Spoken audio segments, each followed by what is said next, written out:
are the American Indians.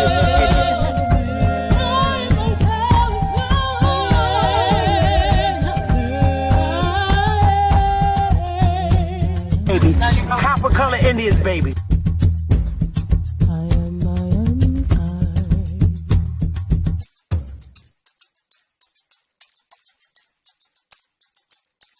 A real Indian, American Indian is me, not from Africa. Remember that. African Americans here, but they recently moved here from places like Kenya, Ethiopia, Zambia, Zimbabwe, and Zaire. But now the brother whose family's lived in this country for generations, occupying space in all the locations, New York, Miami, LA, Detroit, Chicago, even if he's wearing a dashiki and sporting an afro. And if you go to Africa in search of your race, you'll find out quick, you're not an African American. You're just a black American in Africa taking up space. Why you keep trying to attach yourself to a continent where even if you got the chance to go and you went, most people that wouldn't even claim you as one of them, as a purebred daughter or son of them. And we are not Africans. We are not African. Are you an African, baby? I'm not no African. Look at you. Dama. Hey, it's so many lies, so many lies. Hey, it's so many lies, so many lies. Yo, it's so many, hey, it's so many, yo, it's so many, yo, it's so many lies. Look in my eyes, they know I'm the truth. They know that. Knocking them down every time I step in the booth. We ain't gotta lie, they know we the vibe, we living in proof. It's young conscious you, my life a movie, I live in a spoof. Ain't no sticking around, I'm on the move, I'm checking the dudes. Yeah, it's only us two, so you know we copping that coupe. We on the roof, smoking dope, look at the view. Yeah, we used to chill on the stoop, now we out here breaking the news. It ain't what you really could do, cause we ain't got nothing to lose. We ain't switched side with no cruise, we just stayed out of the loop. Now we out here letting it loose, every shot we took it was swoosh. Gotta get it, ain't no excuse, ain't shit left to prove. Hey, yeah, hey, there's so many lies, so many lies. Hey, there's so many lies, so many lies. Yo, there's so many, hey, there's so many, yo, there's so many. Yeah, ask a moral question, yeah, I bet it's all lies. Hey, they won't cross that line for a fact that's offsides. Hey, too much penalties when they run this back, yeah, it's fines. Hey, could've been here with us, but we do not force no vibes. Hey, she gon' ride the whip and let me park it in the driveway. They just want the praise like they Yahweh. Getting so much bread, yeah, the ride way. We done already won, yeah, that's worth the ride way. But they still lying right through their teeth, and they still hiding behind many truths. They was D9, watch my every move, tell them keep time. Leave that shit on scene, I ain't replying. Less I know you, that don't mean I'm Hollywood. That just mean I'm Hollywood. All y'all, I probably stood on the falls, all cause. More times I probably should. I don't know nobody like us. You see how much time it took. Yeah, hey, there's so many lies, so many lies, so many lies. Hey, there's so many lies, so many lies, so many, there's so many, hey, there's so many, yo, there's so many. Hey, there's too many lies, hey. Yeah, like some Indies, Dama.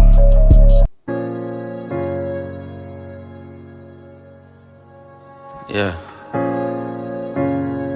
conscious. Matic. Alright, so far where I come from. I sit and wonder about the times that it made sense, but nowadays I don't worry about what's past tense. My younger days I used to hang around with mad friends. If we just fell out, I don't really know what happened. A lot of people come around and keep you stagnant, distraction. So yeah, don't show them no compassion. We was really out here grinding, really rapping, stacking them Franklins, them Grants, and them Jacksons. Imagine if we would've never chased our passion, we probably would've never knew what happened. They was all just talk, we showed action. Once they leave, don't you let them back in. Just pack up all their stuff and send them packing. I'm blacking on anybody thinking they could act up with me. This vibe ain't for free, cause where I'm at in life, I'm only focused on me. Note the self, know yourself, focus on your health. They don't wanna help, then fuck it, do it by yourself. Don't give them no excuse to put you on the shelf. If it's me, myself, and I, then it's no one else. Yeah. Self-love is the best love. It's the people who always give that never get love. They ain't real enough to probably say they messed up. Just let it go and make the best of it. Yeah, self-love is the best love. It's the people who always give that never get love. They ain't real enough to probably say they messed up. Just let it go and make the best of it. Love yourself. Yeah, practice what you preaching, but clearly they not practicing entitlement and pride. Yeah, those two things they factor in. Spiral out of control just from all the bantering. When they accustomed to talking behind your back with all that chattering. I remove myself before I abuse myself. Talk about self-love, but you gotta do it yourself. Yeah, I won't act too good for no help. We all healing now. Said some things about me that ain't true. How you feeling now? Even at my lowest, they tried to find a way to bring me down. Big y'all up for years, ain't talking just the brand or the sound. I don't throw things around, I do it from the heart proud. Mama just wanna see her sunshine, removing them dark clouds. Yeah, self-love is the best love. It's the people who always give that never get love. They ain't real enough to probably say they messed up. Just let it go and make the best of it. Yeah, self-love is the best love. It's the people who always give that never get love. They ain't real enough to probably say they messed up. Just let it go and make the best of it. Love yourself.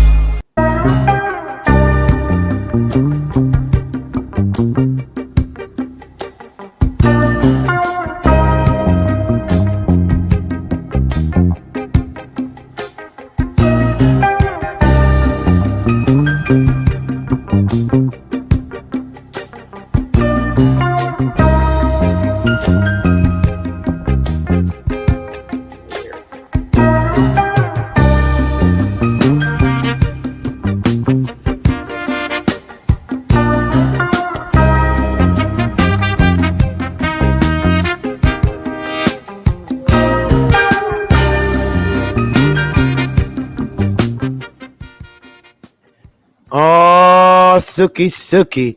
Hey, y'all. Hey, now. I'm just fixing my camera. I don't know why it be bugging. Yeah, I was laughing so hard, my eyes are in tears. And again, these are my real eyeballs. Okay, my real eyeball color. I have light brown. I have brown eyes. No, they're not fake. My eyelashes are though. I like them. Hey, y'all. So, look, I don't know, the Moors, man, they act like we was coming to their funeral. We were mad, calling me a Moor. Hey, go forward. How you doing, sweetheart? Enots, Empress Goddess, 111 Truth. All right now, Coles. Let me see. Julie, hey. T. Cortez. Oh, man. Everybody watching. Kelly, Julie, Copper Rose. All right. Focus Mind. Straight Smoke. Hey, brother. Oh, man. And everybody watching. Let me see. Bucky. Hey, Bucky. Lady Moon, baby. Shamel Thomas. Sybil Hope. Hey, everybody watching. I love all of you. Oh my goodness, y'all. We got 24. Uh-oh. We in trouble. I don't know who we. Hey, Meta, we in trouble, bro. We in trouble. 2,423 people watch it. I'm looking at it right now. That many people watching? I swear for goodness. I don't know why you got to look at on your cell phone and go to this page and you can see it's like literally 2,400 people right now. I'm not shitting you. Now I did stream to Twitter. I didn't stream to Facebook, but I streamed to Twitter. I did. I really did. Okay. Yeah, I streamed. So this is crazy. I love y'all, and one day y'all gonna be brave and come up here. And Meta, I'm gonna say a few things. First, I mute up. Let me talk to the chat for a minute, Meta, while you're still getting yourself ready. What'd you say? Okay, ma'am. Okay. So, yeah, mute up while you're getting yourself ready. I'm gonna rap with the chat for a minute. Listen, y'all, and I'm gonna say this again. Let me turn this off.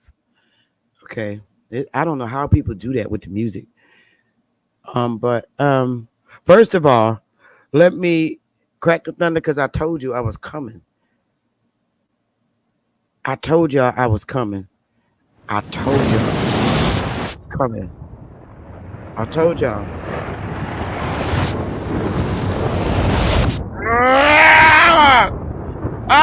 thunder. Matter of fact, I'm gonna fix my name to fix to fit the damn purpose. To fit, what is it? I'm gonna fix it. There you go. And my Cash App is down below my name, Thunder, because I'm Chief Thunder. Yep, that's who I am. And I told y'all I was coming. I told y'all I was coming.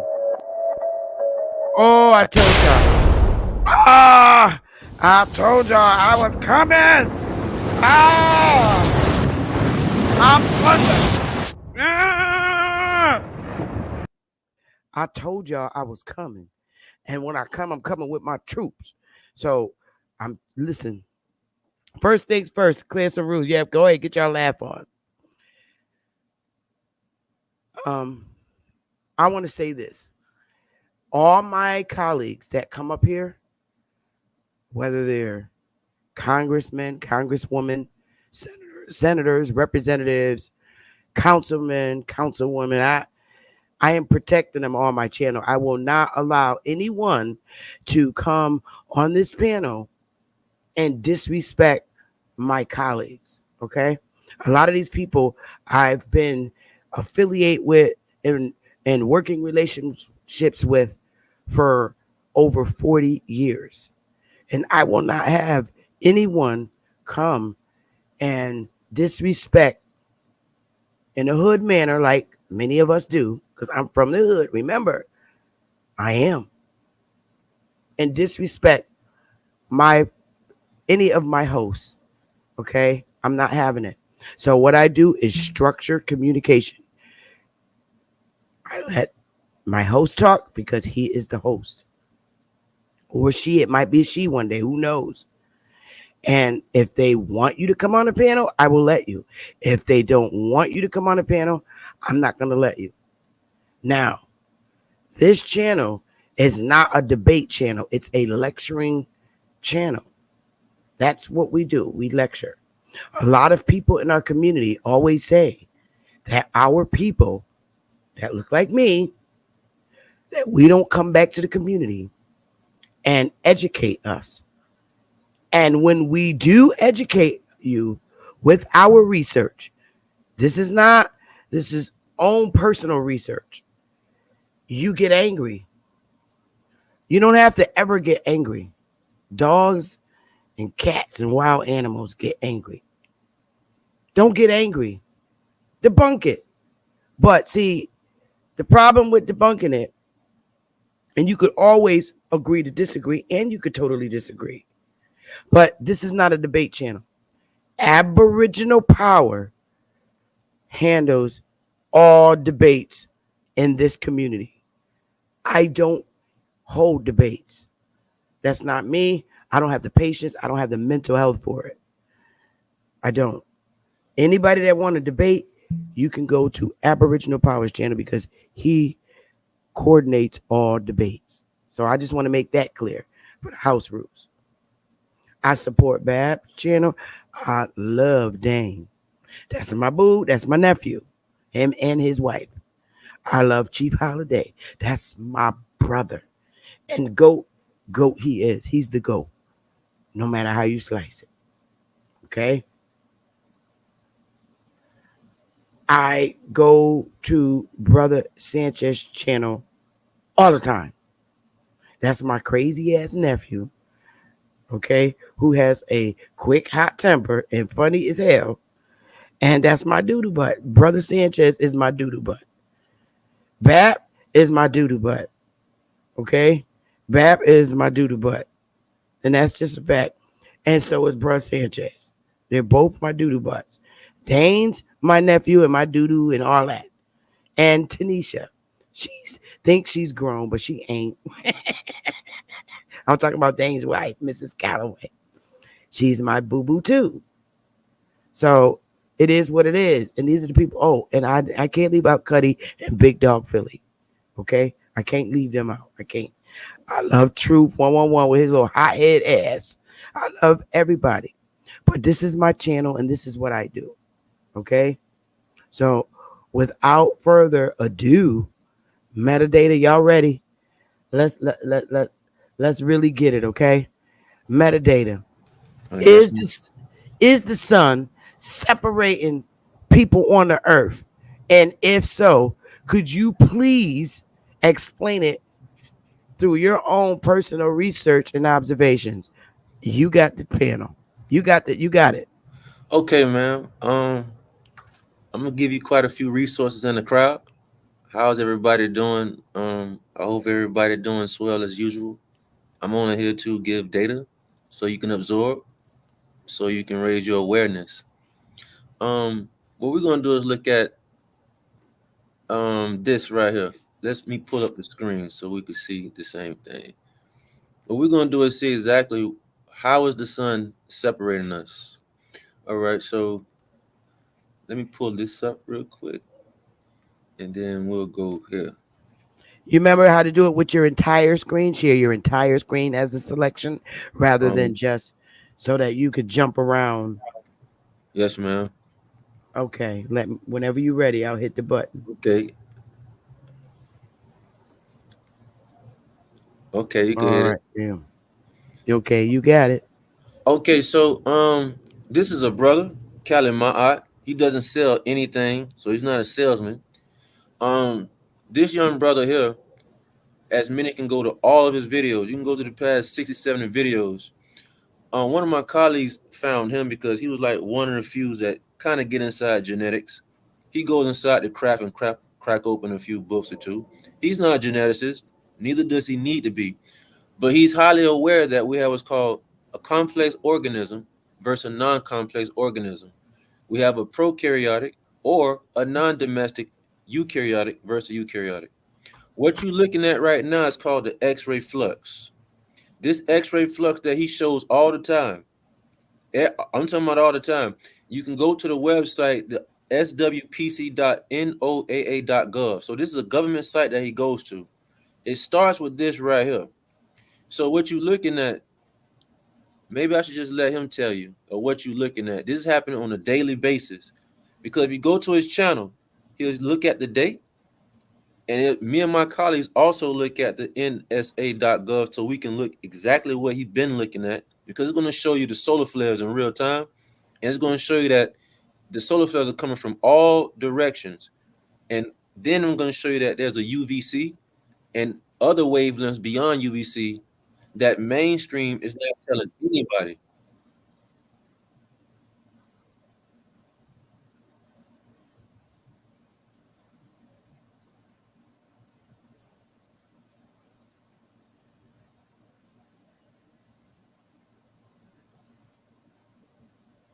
Let me speed this up for everybody.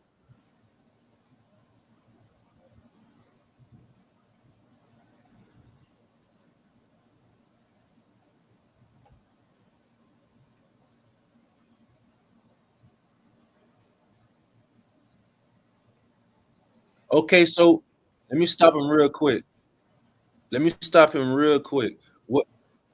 What he just said is on the back side of this. So this right here, we see the white part is the light where the sun's supposed to be at. The dark is on the nighttime. Everybody on this side. What he's saying is that the back side they won't give the data at certain times, and we're gonna go and show exactly why. Because on the back side where my arrow is at, is not supposed to be any flux, any type of radiation, UV coming towards the backside. Why? Because on the bright side is where the sun is at. But what we're going to do is show you that there are others that's way more advanced that I'm trying to tell you that's all around us. They have a force field in the shield and they're doing a reflux cartonization. Basically, they're pushing all of the rays back this way because they're trying to sterilize this entire place that we call reality in earth because they know for a fact there are those that are supposed to be here and those that do not have the genetics to be here. So this is not a natural phenomenon that the earth is doing. There are those that are doing this, and it ain't the government that we are aware of doing this because this is canceling out those that are actually here. But this is their site. And so you heard him say that there's stuff coming from the backside, and we're getting ready to show you the flux arrows to show you what's going on.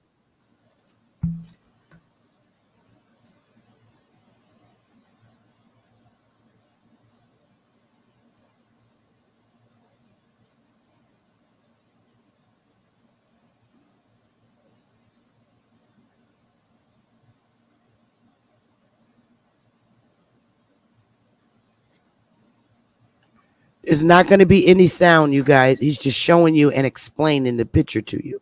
Oh, wait a minute. They can't hear the sound? No, because you. Oh, no. They need to hear the sound. He telling them. Okay, No. so when you should Let me put remember. my volume All up. right, so stop Yes, sharing ma'am. it and then reshare it. But before you reshare it, you got to hit the audio button. Remember how we taught you? You got to stop the share screen, right? Now Yeah. Now you read to it. share, Uh-huh. and then entire screen like you Okay. did.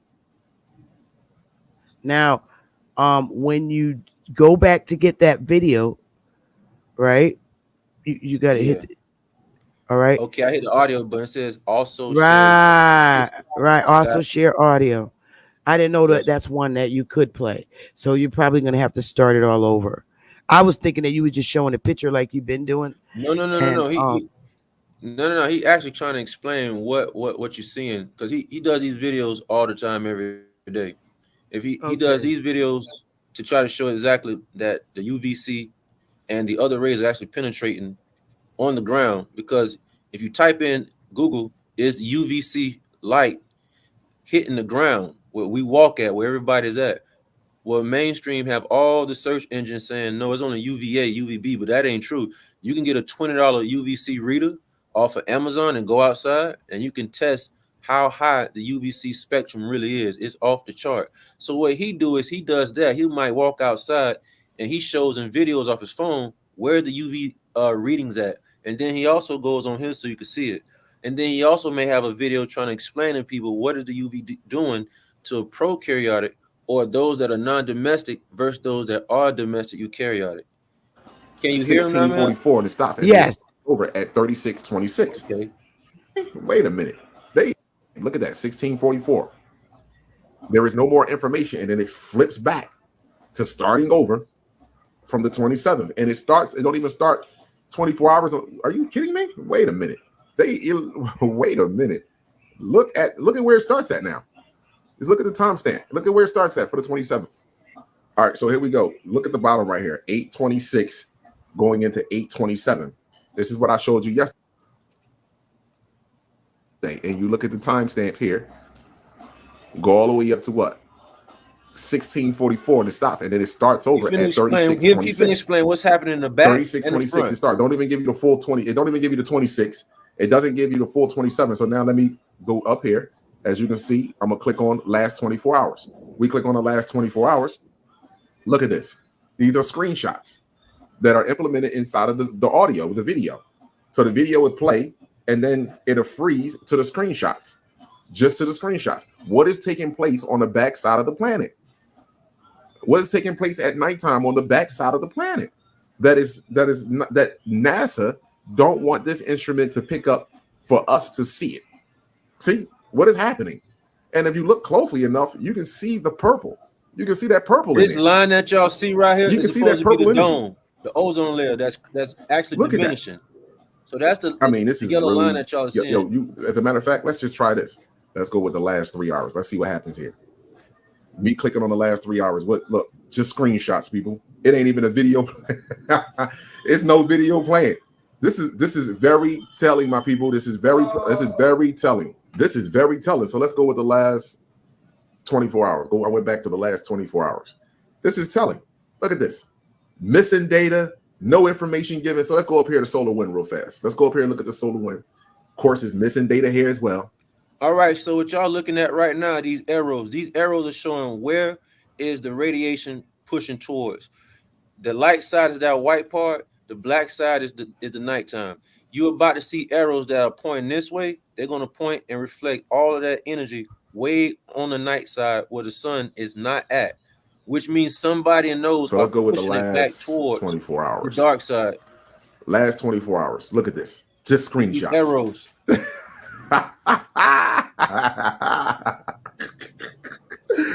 Wowzers, my people. Look. This is what is taking place at the nighttime side. There is something happening here on the nighttime side, right? That they don't want us to see. They don't want us to see. There is something happening here on the nighttime side I mean, we must be getting hit with large amounts of radiation on the nighttime side of the planet, and they can't explain it. And people are starting to pay attention to this. This is a major issue, my people. So I'm already prepared for the false flags. Get prepared for Red October. The great alignment is heading our way. And this alignment where Earth is going to be pulled in the middle of 4 gas giants, my people. And as you can already see, since we're on the move to there, as you can already see, we are experiencing high levels, high amounts of solar radiation. On the daytime side, sun over here, excuse my handwriting, on the daytime side, as well as the nighttime side. These arrows are reversing back into the planet, and these arrows represent solar wind. The magnetic field is on its last peel of onion, last layer of onion. This is very telling, my people. The sun is separating us, and it's nothing that you can do about it. Here's the funny thing about it. Everybody that is not organic to the planet, everybody that is not just organic to the planet, and everybody who believed in these people, like I told you, you believe to know, you will be led down another path instead of knowing to believe. So these people that believe in a clock, the calendar, the education system, the economic system, the medical system, those people that share our genetic makeup, that believe in this and pumping this and pushing this is treason. I want you to know this is treason. You are going against universal law, and you will be the first examples made to the entire solar system to not go with this bull hockey again. You will not join another species that is abusing your species just because you are making it in your mind somewhat. You will no longer do that. Paul, let's look at these sunspots, my people. These are sunspots. So this is another video. What he's showing right now is another clip at the same site. So this is going to show little solar flares that's coming from the sun at any given time. And then after that, right around a minute after that, he's going to show exactly the UVC spectrum, because the UVC spectrum is where I'm going to stop at. And then I'm going to go and show y'all the slides exactly what the nucleus and the electron is being disorbited when that UV light hit any domesticated eukaryotic genetics. That's why they don't want to show you this shit. Look at these sunspots that are turning. I told you what happened. I told you where they at the equator. I told you, and look at these coming around. These are coming around. These are coming around. There will be no stone left unturned. No stone left unturned.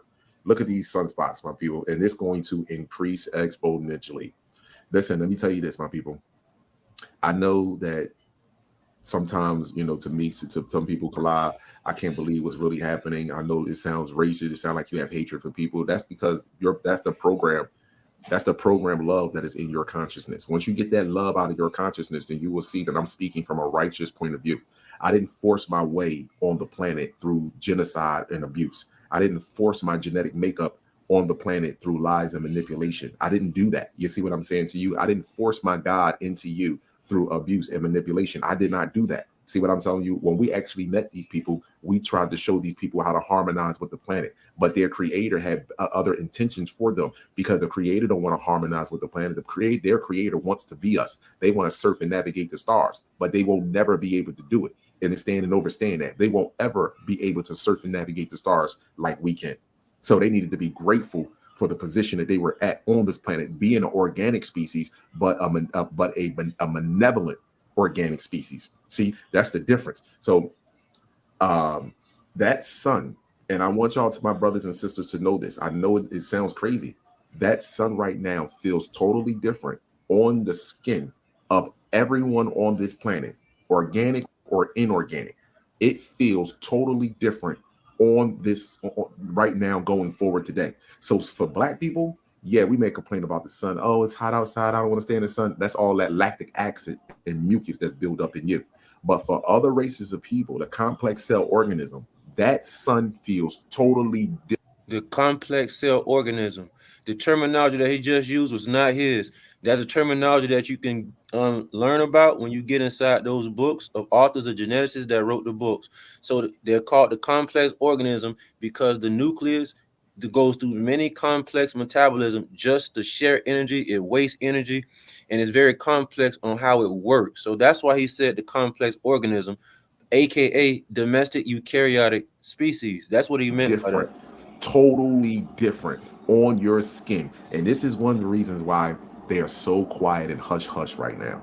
because they know what I'm talking about is realistic. It's going to get to the point, just like in I Am Legend, that the skin is going to instantaneously burn underneath that red sun. It's going to instantaneously burn. And the reason why this has to take place, because if you look right now, all across social media, all across the television programs and stations, they are promoting so-called black women to fall out in love and appreciation and value with her creation, the sun, but to procreate and marry the complex cell organism. And this is nothing but an embarrassment. The same thing going on with the so-called black man.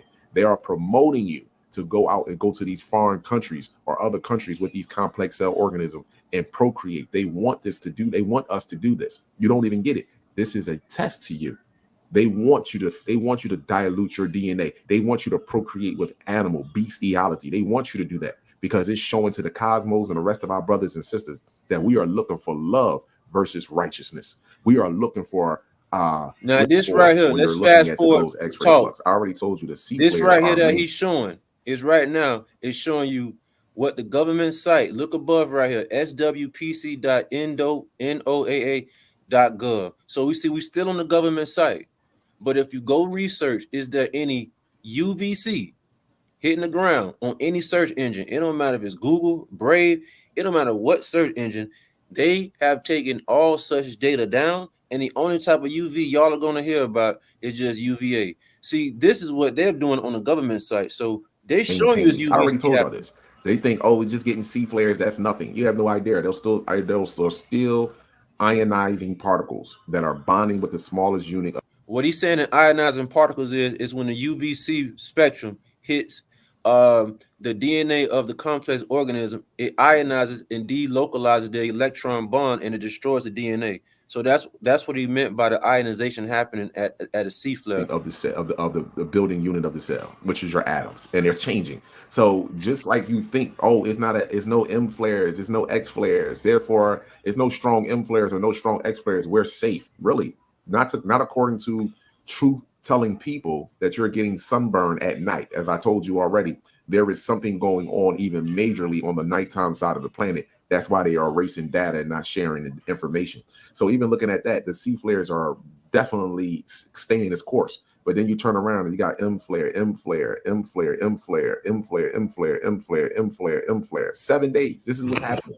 And we think because it's not an X flare, or it's not a large M flare that's up to here, we think none of this down here matters. When this right here is keeping a lotus flower open. You see, this is keeping it open. So that way the other charge part. What he meant is keeping it open. What he's saying is because there aren't any high super X flares, what the mainstream or meteorologists are told to say, well, everything is safe. The problem is he's saying keeping it open is anytime the CUV is available, what it does, it keeps the wound open. It keeps the delocalization of the nucleus open, which makes it susceptible for injury. So just because these aren't activated and you don't see them spiked up is what they say the only thing to worry about. The problem is UVC is under 200 nanometers. And that small nano size can penetrate and it can delocalize and keep the wound open. So that's what he's saying, that it keeps it open. Particles as well as the ion, as well as UVA, UVB, and also UVC radiation, which is a detoxifier, a germ killer, and a mutating wavelength, is doing its surgical job. Paul, here you go. Look at the portal. Okay, so let me end it right there, because anybody that would like to further what he doesn't say, you can just, because he does a reading all the time on his channel. So every day, and he also has other videos that maybe one of the only brothers that's trying to get you to open up a book about genetics so you can see for yourself and read and come to your own conclusions about, is there such thing as a domestic versus non-domestic species, and are we walking amongst one each other right about now? So let's slide over here, because UN News is saying climate change is putting a death sentence for the world. And so what this thing is saying is that if the world go at 2.8 degrees hotter by the end of the century, that means that's a death sentence. So we have those that's saying right about now that have equipment and they do measuring, non-mainstream measurement, and we have data centers at 4.2. So the UN is saying if it gets 2.8 degrees hotter by the end of the century, or right about none. That's called a death sentence. Okay, so I'm gonna show you a channel that actually does the real reading, and they're the largest weather modification channel for geoengineering, and they do plenty of testing on the chemicals that's being released from the planes and the stuff that you're breathing that you're not told about. And the reading is saying that we're past 2.8. We're close to 4 and some change right now, and it ain't at the end of the century. So let me pull this up real quick so y'all can check him out. This is by Dan Wigginton, if I'm saying it correctly. And they came out a documentary. It has over 30 million views. It's called The Dimming. And The Dimming is a 3-hour documentary showing exactly what is in the skies that you breathe and what is actually that they're doing.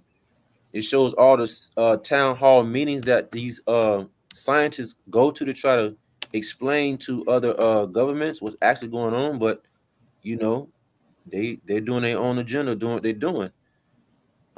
This right here is geoengineering by Dan Wingington. He comes on probably like once a week, and he comes on and give him maybe a 55 different segment or update. This right here is a free video. This is called The Dimming. This is the documentary I was just talking about. But if you go check out his videos, you'll better get an update, and you'll better get an update on what's really, really going on in the weather, the UVC, as you just seen a brother talk about. But in this, he gets very in depth because he has money. He has a team of scientists and physicists, and they go out and do this on a regular and come out with astounding amount of data of what's actually going on in the geoengineering above your sky, in the sky you breathing, in the sky that you're looking at. So Can I ask you a question? yes, ma'am. So you said that you were explaining how the world is going to be really affected, and it's a death sentence. Well, not for all. And, right. Not for all, Yes, but ma'am. but I guess what I'm asking is it fair to say that they know this and they're turning the world back over to the original people, no That's matter what's what, going. no matter That's why. what area of the earth they are originally from? They're turning the world back over to them because they realize their damage to the world. You hit it on the head, man. And that's why I was trying to say that there were no complex organisms just a few hundred years ago. We have data showing that when niggas kill each other, it actually caused what's called an ice age. I'm gonna show you what actually happened when the tribes of America were slaughtered during the 16, 17, 1800s. We're gonna show you that New York was frozen. New Jersey was frozen. It caused the ice age. So anytime a brother kill another brother, or the real brothers with the real genetics, the atmospheric condition changes. It can cause an ice age, or it can cause a solar flare. So this is another reason why Oh, they want brothers going against one another and females being confused and lost, because everything you think about and how y'all feel is being affected by the sun taking a decision on what it's really trying to do. And so mainstream tells you that, you know, uh ice age is just is a random thing. No, it's not. Ice age can happen when niggas kill niggas and females are lost and contemplating, they don't have a clue of what's happening, and their cognition is off because they bleed every month, and they're losing lithium and phosphorus. And when you lose lithium and phosphorus, that's very important for the myelinated sheets of your brain. The sheets of your brain that keep your brain matter together is made out of phosphorus and lithium. Those are very two important things. But when she bleed, or when you have sex and you shoot sperm out your cock, you lose that. That's why you feel weaker and you get dumbed down just by ejaculating and having sex. Or when she okay. Let me ask you this: were we not supposed to be having monthlies? no, ma'am. This is why I was trying to explain to you. Everybody evacuated. Everybody went to other lands. Other people went to underground cities because that moon is so dangerous that that lady is being triggered every single month, and she's losing magnesium, iron, lithium, phosphorus. So that's not a menstrual cycle. Is not nothing to be happy about. That's a death toll. You're told that it's cleansing the body. It can do some of such, but that's not what it was supposed. That's not normal. That's not natural, because the moon is off by 15 degrees purposely. It's causing a magnetic flux, and it's also causing a centripetal force field, and it's triggering different molecules of her ovaries. It's triggering her GCTF pathways and other pathways, and it's also attached to different neurochemicals of her brain. So she becomes attached to the moon cycles. It's not just a full moon or a new moon that she bleeds. She might bleed on a waning or a waxing, because it's doing what's called circuitry capacitance or circuitry inductance. And what capacitance is storing energy.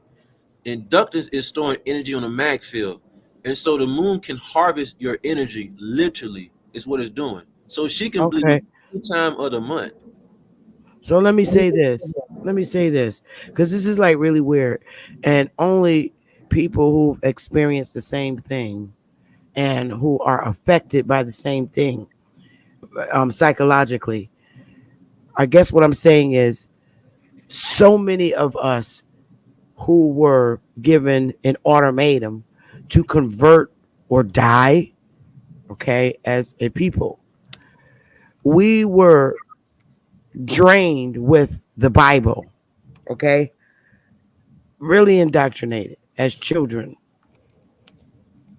And when you tell me stories like this, every time you tell me things like this, it triggers, it really does trigger a scripture.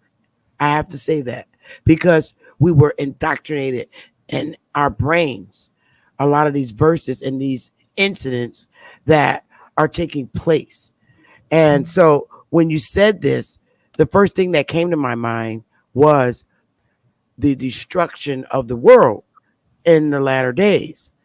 And what's also confusing me is like, did that already happen? And I'm only asking that is because how you're teaching that the our ancestors that were originally here, who built all these structures, knew that this was going to come, this destruction of the world was going to come, and they dipped and went to that other area of the earth that no one can get at.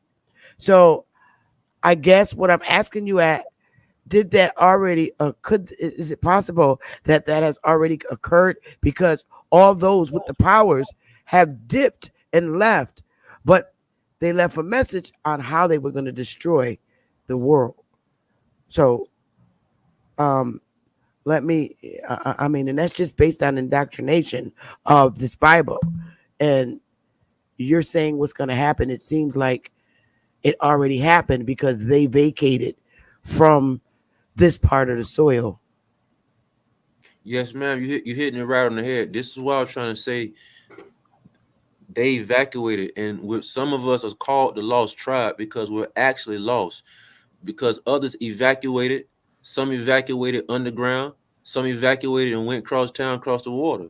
You have. I'm gonna show you up close. I'm gonna show you where all your Navy bases is at. All the military, they have Navy bases, so you cannot cross to even get closer to. So they're doing this because they want you over here, and what's happening, you're lost, you don't know where everybody else is at, and because everybody has been lost that are naturally from here, we have a bunch of people that are now colonizing themselves with other complex species unknowingly. One of the biggest problems I had with those that left, and I'm gonna show you some UFOs going in and out the volcano, because these niggas that are advanced didn't really leave just over there. They are the ones inside these UAPs that are called UFOs everywhere. And I'm gonna show you a site where these little kids in Zimbabwe at a school, they seen these brothers come out the craft with freeform hairstyles and all type of stuff. This was the only documentary that happened in Zimbabwe back in 1996, and it happened on a schoolyard. And these brothers came out one of these crafts and landed on the schoolyard accidentally. And these kids were anywhere from 6 to 11 years old, and they described it. They didn't say nothing about there's no white tall grays coming out this. They didn't say about no reptilians. They said these was brothers. They described their hairstyle as free form because it wasn't wavy. And so what I'm saying is, you ask, where did the builders go? not only do they go to the other land masses that I showed you on the moon map, they are flying and they cloak themselves in the clouds. My name is metamaterial, and I'm also show you how to cloak a device to make it invisible to the microwave or terahertz wavelength. That's what metamaterial actually does. Metamaterial is a material where I can bend light to where you cannot see me and I can be invisible. So you can use that to cloak, because we look out our eyes at terahertz wavelength. But if I have something that's not in your visible wavelength of vision, you won't see it.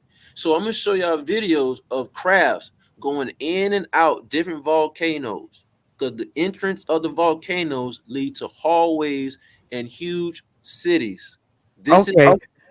these are Before you go, brother, that's why I was asking you, like when you're lecturing, is it a point where you could stop so yes, I don't get ma'am. lost in the sauce? Yes, ma'am. So that part that you was telling me about with the brothers flying around in these what do they call Let's pull them up. UAPs. UAP? Okay, and they landed on a school ground. The first thing that came to my mind, and don't think I'm making fun of you, I'm just literally talking to you.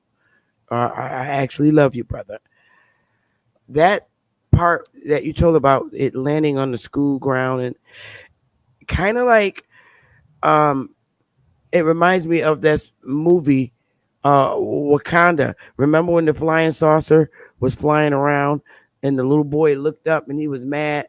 He knew that they left him, and then they came in and they was disappearing, and and then he showed his lip like this, Mm-hmm. and that's how he knew he was whatever. But that's what that kind of remind me of, the scene from the movie Wakanda, the first Wakanda, Yeah. when So them dudes came to his house in the hood. yeah, so what you're looking at right now, this is one of the ladies. She's all grown up. She was at the Zimbabwe school. These are kids. They interview every last one of these kids at area school. You know, kids don't lie like adults do.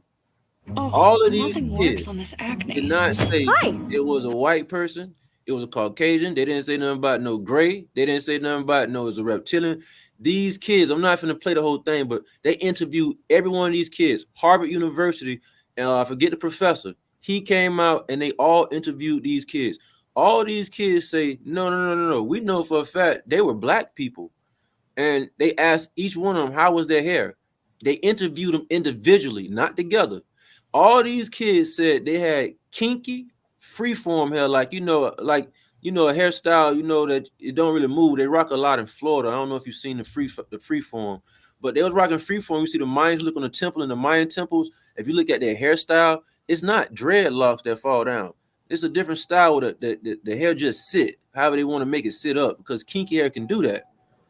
So this is called the school guard landing in area school Zimbabwe. I'll get back to that, because that is a very important interview, because all the kids, when they asked them what did they see when they got up close, they are naming 6 or 7 brothers that got off that crowd, and they did not say nothing out the ordinary about little green men. No. They saying these was brothers that came out. So let me show you something else to complement this also. What we're going to do is just look at any type of UFOs going out of the volcanoes. Because this is another reason why you have never heard any government promote go inside of a volcano. You've been scared to go in a volcano because you was told that it's hot lava down there. But what if it ain't no lava down there at all of these volcanoes? What if these are entryways? And of course, we have people that caught us on video. I had a video that showed at least 50 minutes worth of different UFOs going in and out of volcanoes. And I'm sorry to say, but somebody asked me who did all this building.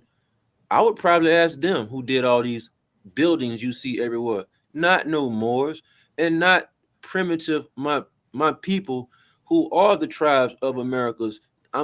How much I would like to give them credit, but I can't do that because the amount of technology and physics and mathematics that's involved. I'm very well aware you need some type of machines and a computational system to come with that type of mathematical equation, how they did the measurements, and to even do what they did. So this right here might be 11 years ago, but we can put them all up to date. They have new ones. I could put this year, 2024. It happens all the time now. They now set up cameras at specific sites. At these volcanoes, UFO leaves pop up in volcano. That's over there in Mexico. This happens all the time. This is a webcam. Webcam is a government camera. That's what you mean when you see webcam. This is over in Mexico.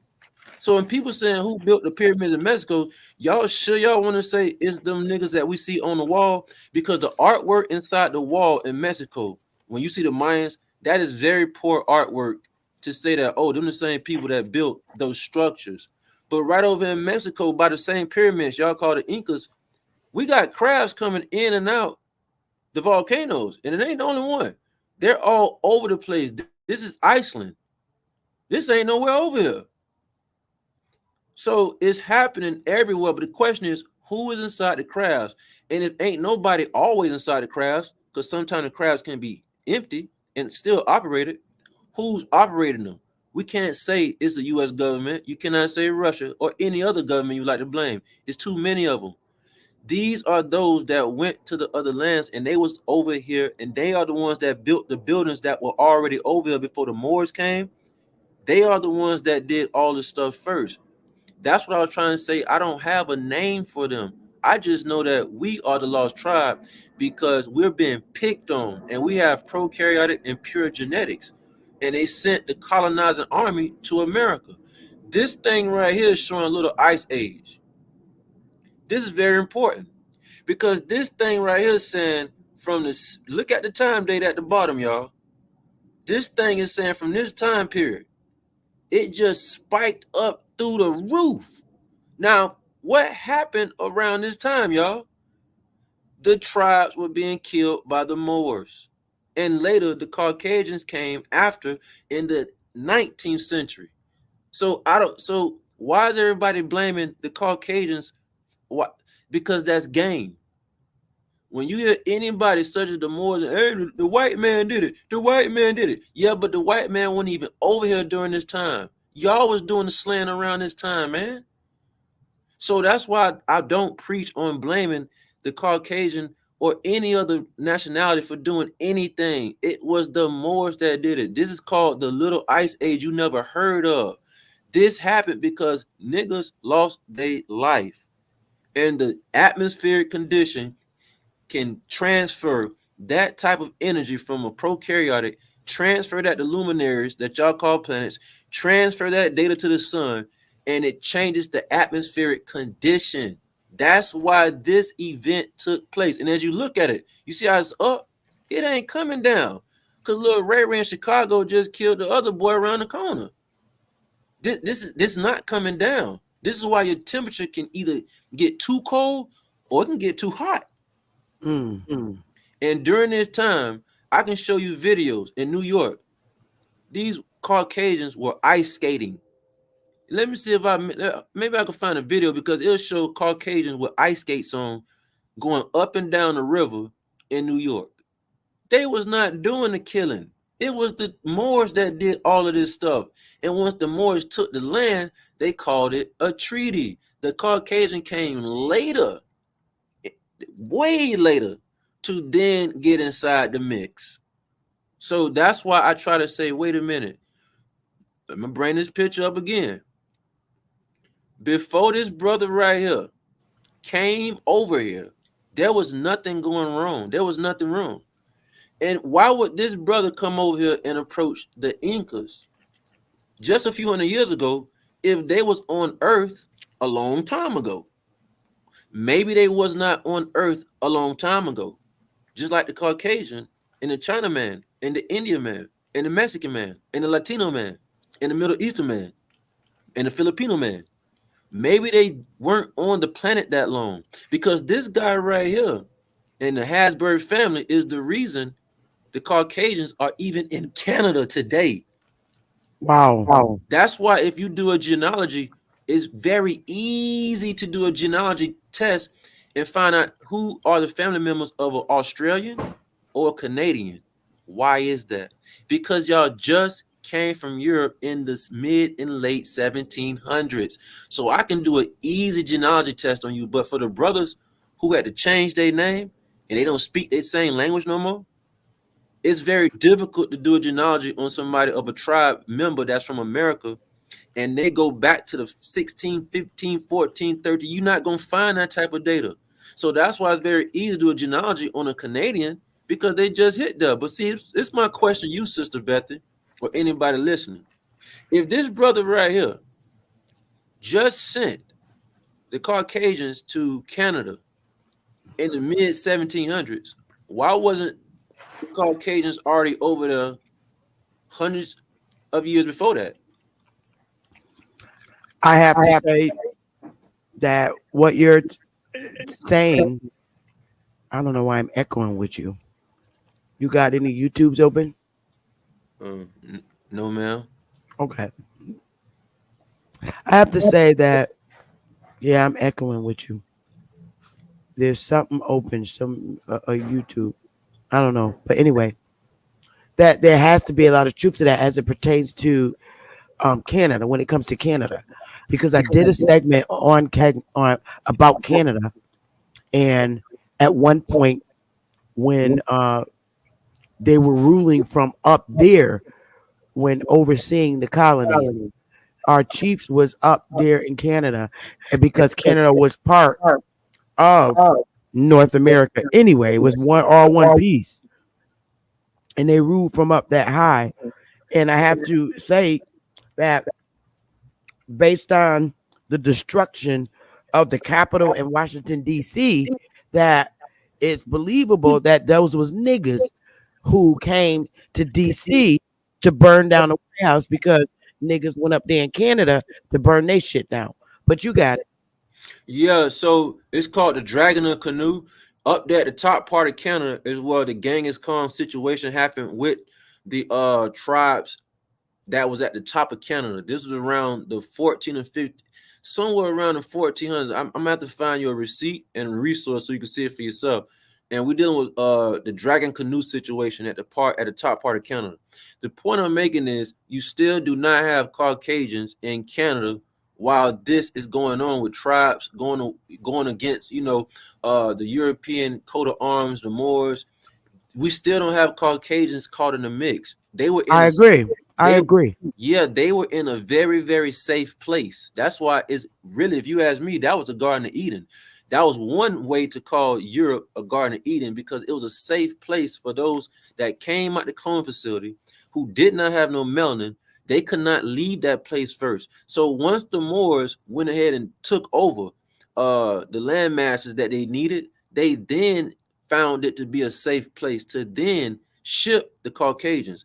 But the Moors don't even have a clue where the Caucasians come from because that's above their pay grade to know about genetics.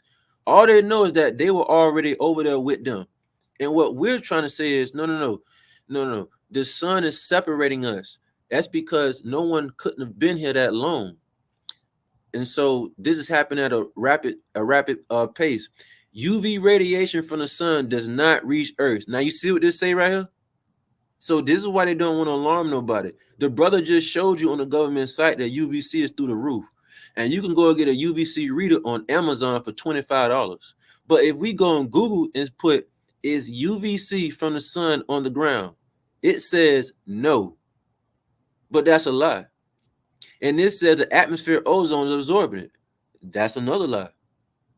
And the reason they don't want you to find this out is because the UVC is saying this is extinction time happening because it's delocalizing the electron bond from the nucleus from the complex organism. That's what's happening in real time. So they're promoting interracial dating. That's what's going on everywhere. College campuses are doing it.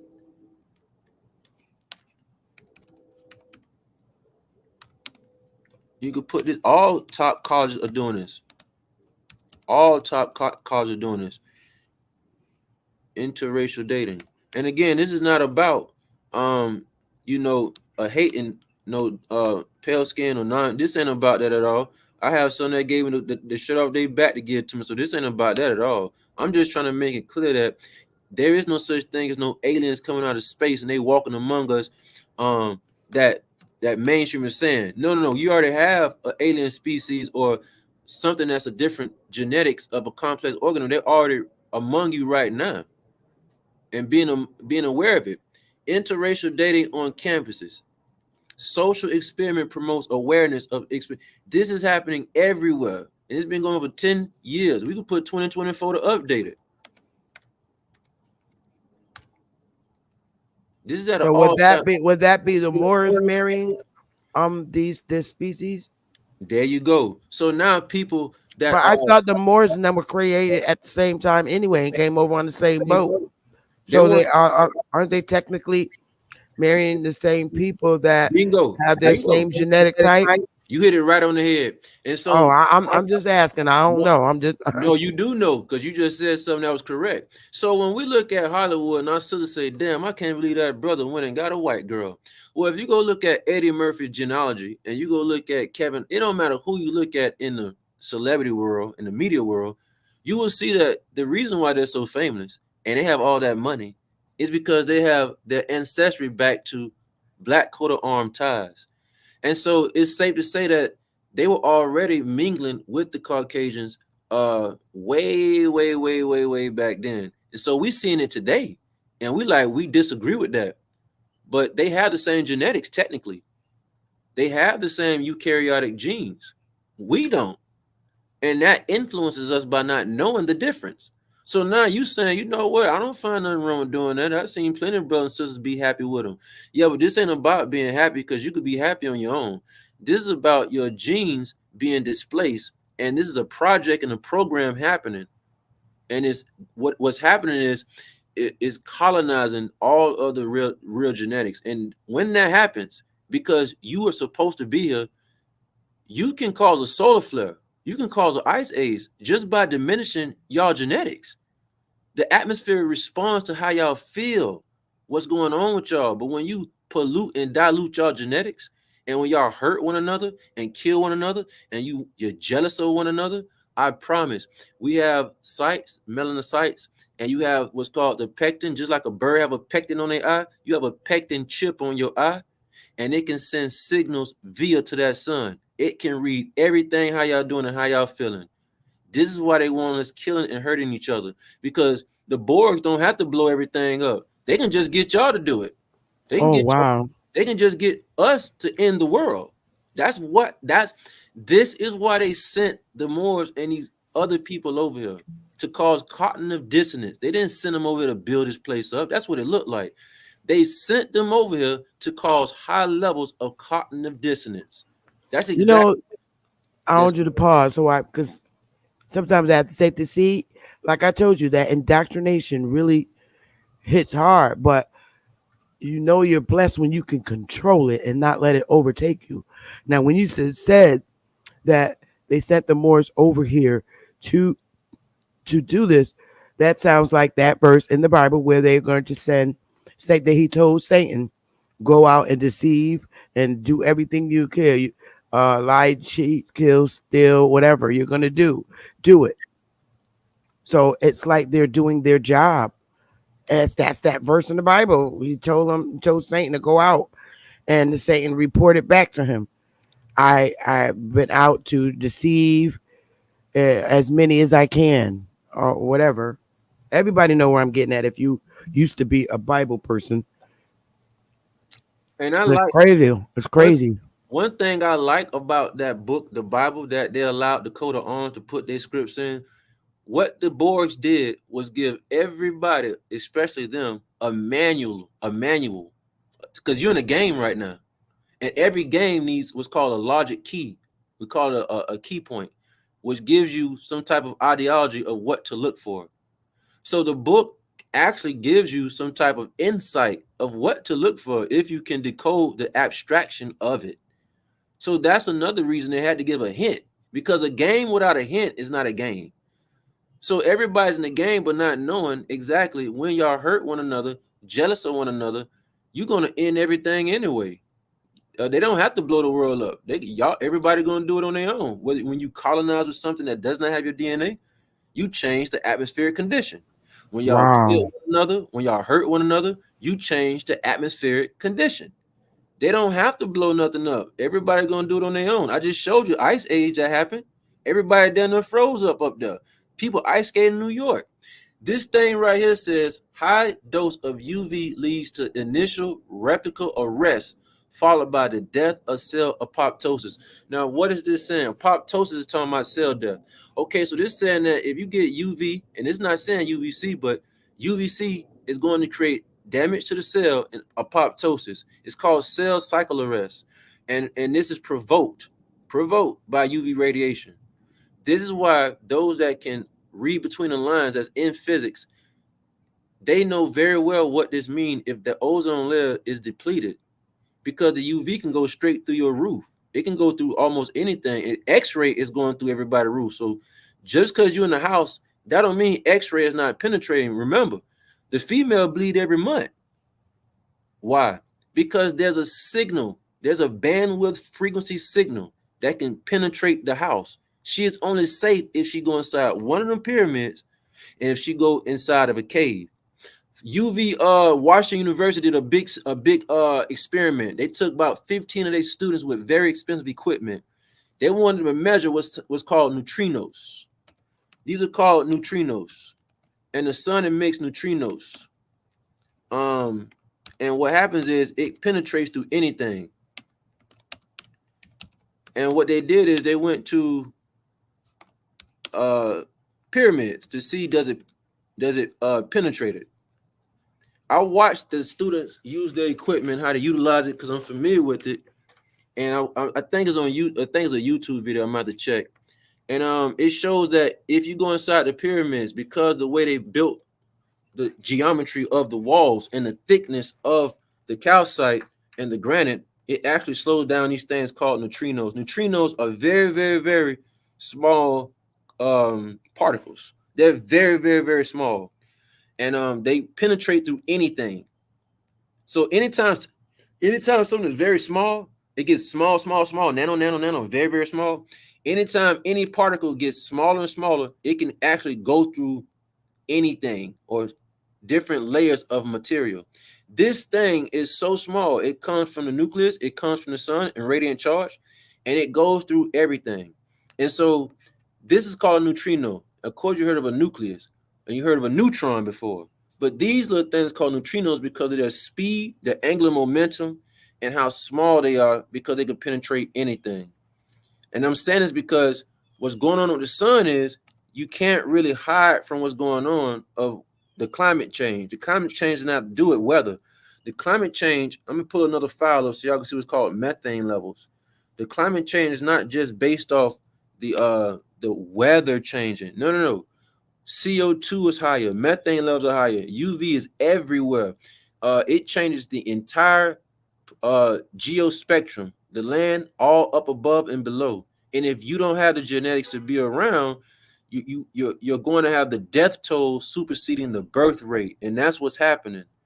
And so let me show you. Let me see if I can pull this up, because that's another reason why you asked me why would they vacate.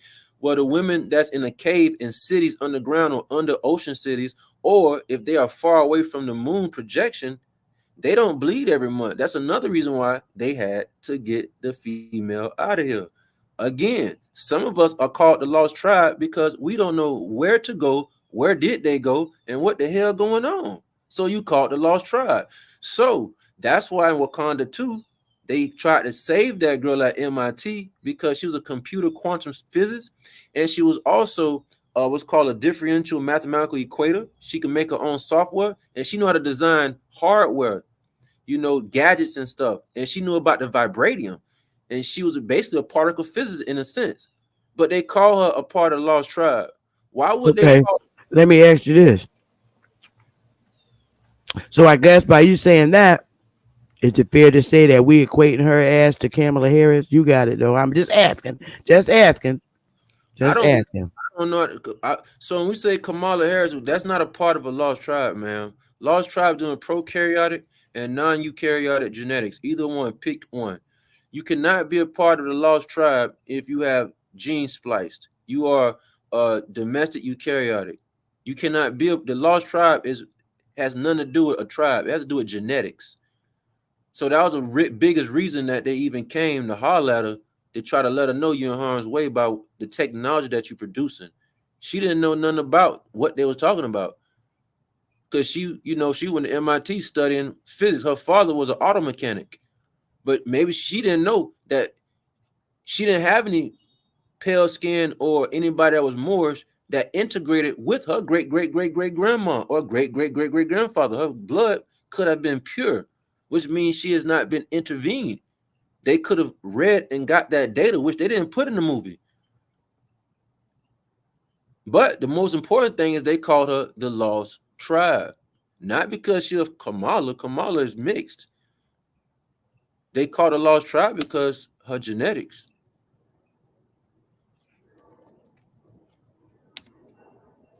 Wow. Very interesting.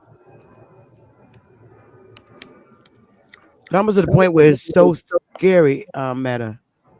Is it so scary? You don't think? Well, so when one becomes scared, sometimes it's because they don't have the data, the information in physics and science of how things actually work. And without having the study, that's why I try to offer the brothers, or anytime I pull up a book up there, is so you can get a clear understanding of how things work. You want to know how does things work. Even if you take some time out your day, I would say I want to know how does a phone work. I want to know how does this screen work when I touch it. Once you start to study, 30 minutes out of the day, how does things actually work, you will start to figure out other things without having fear, no matter if it's coming towards you or not. Fear is something that you start to capitulate. You're going to have a problem when you're afraid and embarrassed because you're supposed to be at what's called normalcy of 711. That's your normalcy. Normalcy means when you're around 711 cycles per second, you cool. You feel humble. But when you go down to 6.66 or 623 and all that, you might be in fear mode, very agitated and aggravated. Like last night when I kind of crunk up, if I got agitated, I shifted my normalcy down to 6 points some change. And you really don't want that. You want to keep it at 7 and 11. That's why you really want to be cool at all times. But sometimes we lose our cool. But you want to be at 7 and 11, like the gas station. That's because that's your normalcy rate of cycles per second, 72 cycles per second. If this don't pull up, I'm going to further up and show another slide. But I was just trying to show something that I saw myself, that these students went to Mexico from Berkeley, California. And when they went in there, they studied that these neutrinos does not go through the pyramids. They were somewhere in Teotihuacan. I'll find it later. But it shows that going inside of a cave or going inside these pyramids, a woman wouldn't bleed. She wouldn't have a menstrual cycle. She wouldn't go through pain or anything like that. And anytime a woman going through pain anyway, what she want to do, she need to go to the ocean, to the beach, like I said, and just stand in there. So the Schumann signal and the Berkeley current signal can hit her ovaries and her midsection, and it'll stop her from bleeding and cramping within seconds. Not 20, 30 minutes. We talking about seconds. As soon as that female feel a cramp, she need to get in her car and go to the beach. Go in that water and watch it knock it off in seconds. I'm gonna pull a slide up real quick. Give me 1 second. Let me see if I pull a slide up so it can support what we talking about. Okay. Let's see what we have right here also. See, I'm not trying to really scare any. That's not what I'm trying to do, Miss Bethy. We trying to later on we're gonna have, maybe if you give me the opportunity, I'll be able to teach them different things in physics that's not off the rip, but it's very step by step. So those can get involved so they can start studying the sciences of things that's around them so they can boost their awareness or the IQ of how things actually work. And all of the other information that they ever wanted to know, it'll start to flood in. But we must be in part with how things work. Even some of the mathematics involved, a trigonometry, because your brain understands shapes and patterns. And so that's why trigonometry is very, very important for the brain to see shapes. Let me pull some up. Let me see if I can find this right here. Microplastics infiltrating. Um, Be cool, right? Got a question, Miss Beth? In the meantime, No, you're cooking. I do hope you get into the understanding of we got 2,300 something people in here. The understanding of I'm eating grapes again. Sorry. um, sorry again. The understanding of procreated versus uh you what can. is it? Not non dom Okay, versus you know what I'm trying to say. okay. So you want me to talk about that real quick? So what I'm gonna do is I'm gonna put the book on up. But you got to go slow because it's a lot of people in there. They got to understand what you mean when you telling us the difference between someone who is actually from this soil and someone who is domesticated. Okay, so what I'm about to do is I let me see what I can do. Um, I can talk about the glutamate dehydrogenase. I could talk about the glutamate of prokaryotes that's much different from, and it's going to be strange if I talk this route, because the terminology I'm about to use, I don't think anybody is familiar with. So I'm trying to explain the glutamate system different from a non-domestic eukaryotic. Um, like the brother said last night, even though he was upset, but what he did say is prokaryotes are asexual, and he's correct about that. But he didn't know that that was even feasible, and so that's when I put the girl on last night, and she explained that she's doing protogenesis. That's why he was kind of quiet, because I'm pretty sure no one in our society ever heard of a woman getting pregnant without having sex and having sperm. That's unheard of. But according to protogenesis, a woman can actually do that if she does not have toxic chemicals and electromagnetic frequencies like this phone always around her ovaries or stomach. No, no, no. The data is in her bone marrow in the Lutz bone. The Lutz bone sit at the bottom of the spinal cord. That's where all of your data is at. So if I want to clone another Miss Miss Bethy, if I want to clone an exact copy of you with the same amount of memory, and you remember everything that we just talked about in this show, and I can make another body just like you, I will go inside your Lutz bone. This thing right here. If I go inside the Lutz bone right here, I'll be able to get all of the data that you have. And when I clone you, you will have the exact same memory and you will function the same. This right here sits in the spinal column. Now, guess what they call it? The soul of the human body. So this is you would do this for cloning. And you could do cloning by getting blood or other samples, but this is the key right here. And because the loose bone is very, very great for doing cloning, because I can pick up all the last memory of the last users of the loose bone, because it stores all of the memory, it stores all of the data. This is very well known in master genetics, dealing with um, um, genetic splicing, and that's why they call it the seed of resurrection. Well, how do they get the memory in the clone person? Well, see, while me and you were talking, the bone had was called Pingy receptor cells, the Pingy cells, and inside the bone, these Peringy cells, they record everything that you do. So your ears is hearing me. You have the Coachella. The Coachella in the ear takes all of the information. It travels all of that data through the blood and the vortex, little vortice. All of everything that you do, you eat the nutrient, it goes to the bones, and this is why when the Caucasian or the China or anybody does study on a melanated person, they see that they're low in vitamin C and vitamin D. That's not true. The vitamin D and C is high in a Caucasian because they don't metabolize it. It just sits in the blood, and only partially that gets metabolized. So when a Caucasian get a blood test, it shows that they have very high vitamin C or D. But when a melanated person get a blood test, it shows that they're very low. But that don't mean you don't have it. It's because, like I told you a couple shows ago, the equipment that they utilize was not made for you. because your vitamin C and D goes to your bones within milliseconds. So by the time you ate something with vitamin C or D and you get a blood test, it's going to say it's nothing in the blood, but you have a different genetic makeup. It went to the bones. So this thing right here, the PNG receptor cell, it sits in the bones.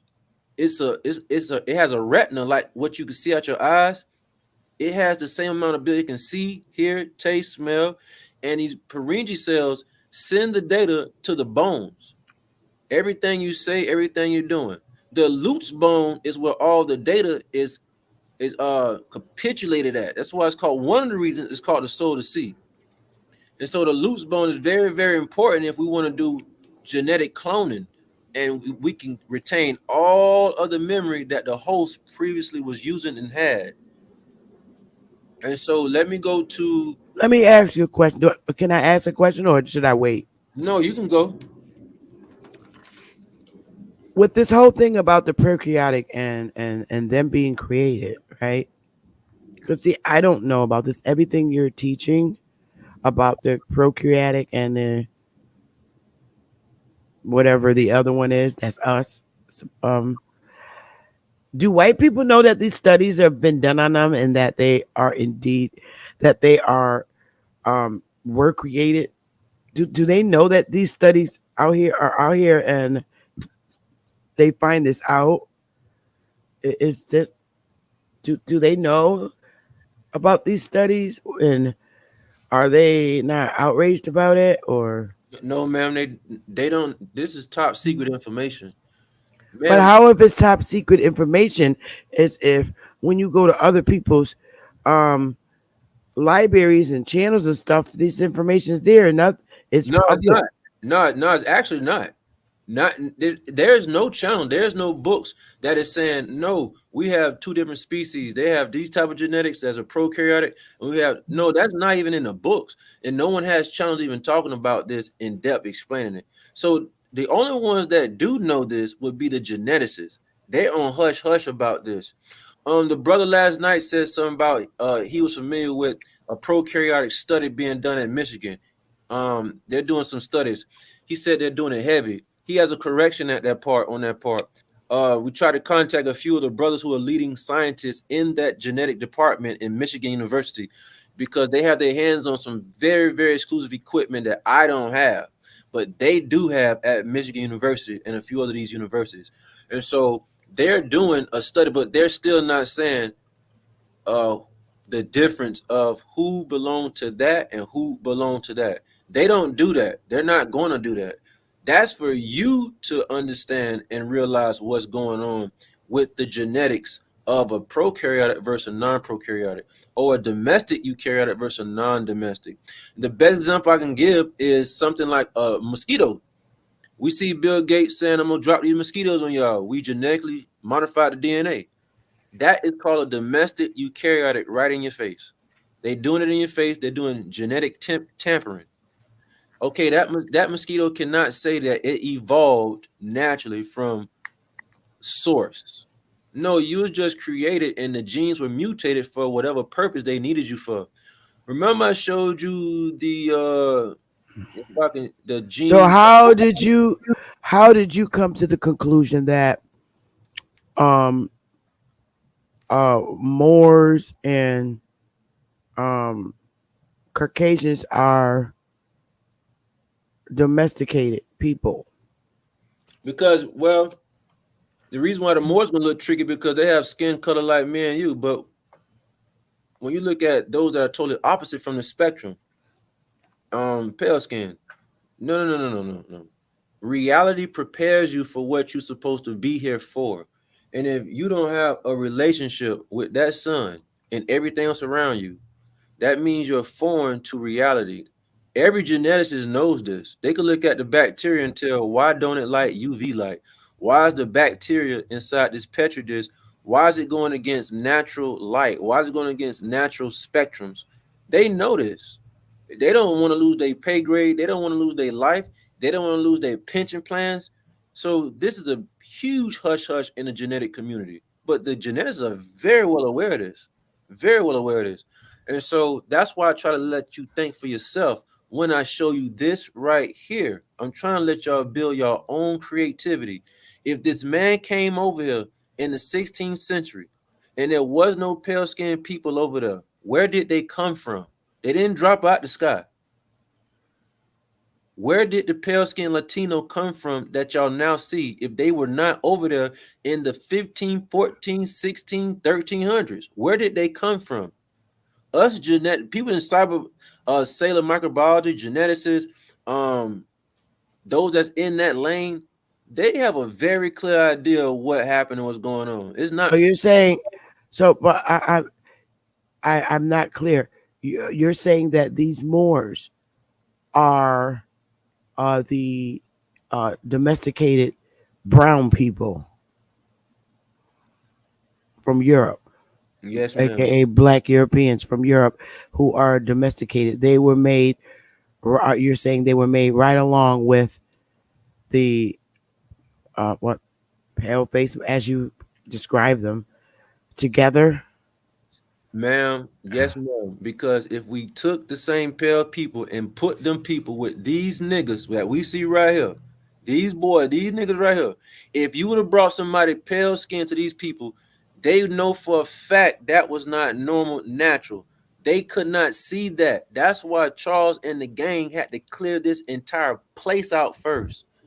They had to do that because these that are natural would have said, wait a minute, what is that? Hey, there's a video in Africa of some tribes that are going viral on YouTube, and these kids started crying because they seen white people for the first time. They just started crying. Someone ran away.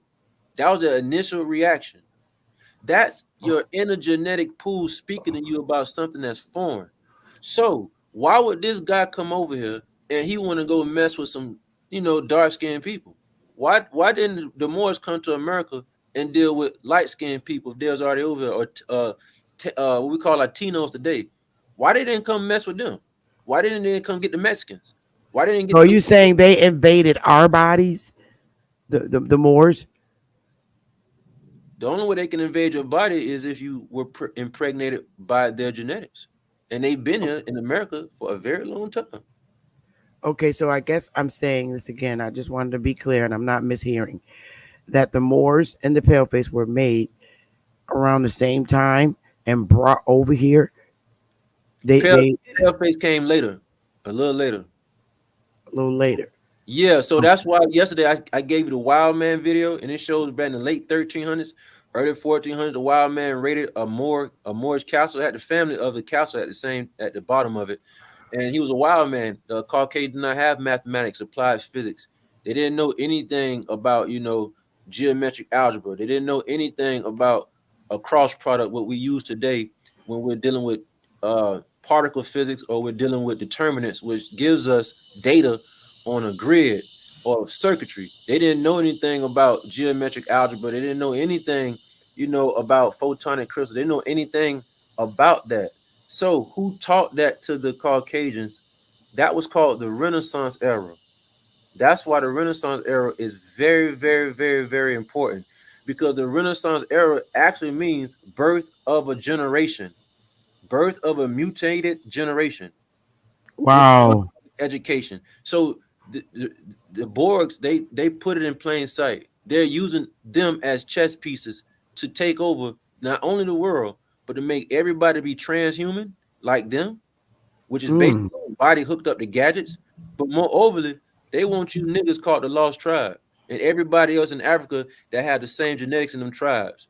They want to get rid of every last one of y'all. To do that, they printed out the coat of arms. The coat of arms tell the lower foot soldier Moors what to do. The lower foot, you know, this is the chronological order, ma'am. There is no such thing as no Rothschild white. So let's do this. Let's do this for the viewers real quick, because I everybody, noticed that it's kind of, they'll immediately say, "Where's just the title?" So, and it's not. It's just a title, or if it's a descriptive term. So, is that their way of hiding under this true history about their genetics? ma'am, you hitting it on the head. You see this picture right here? You heard about the Rothschilds, right?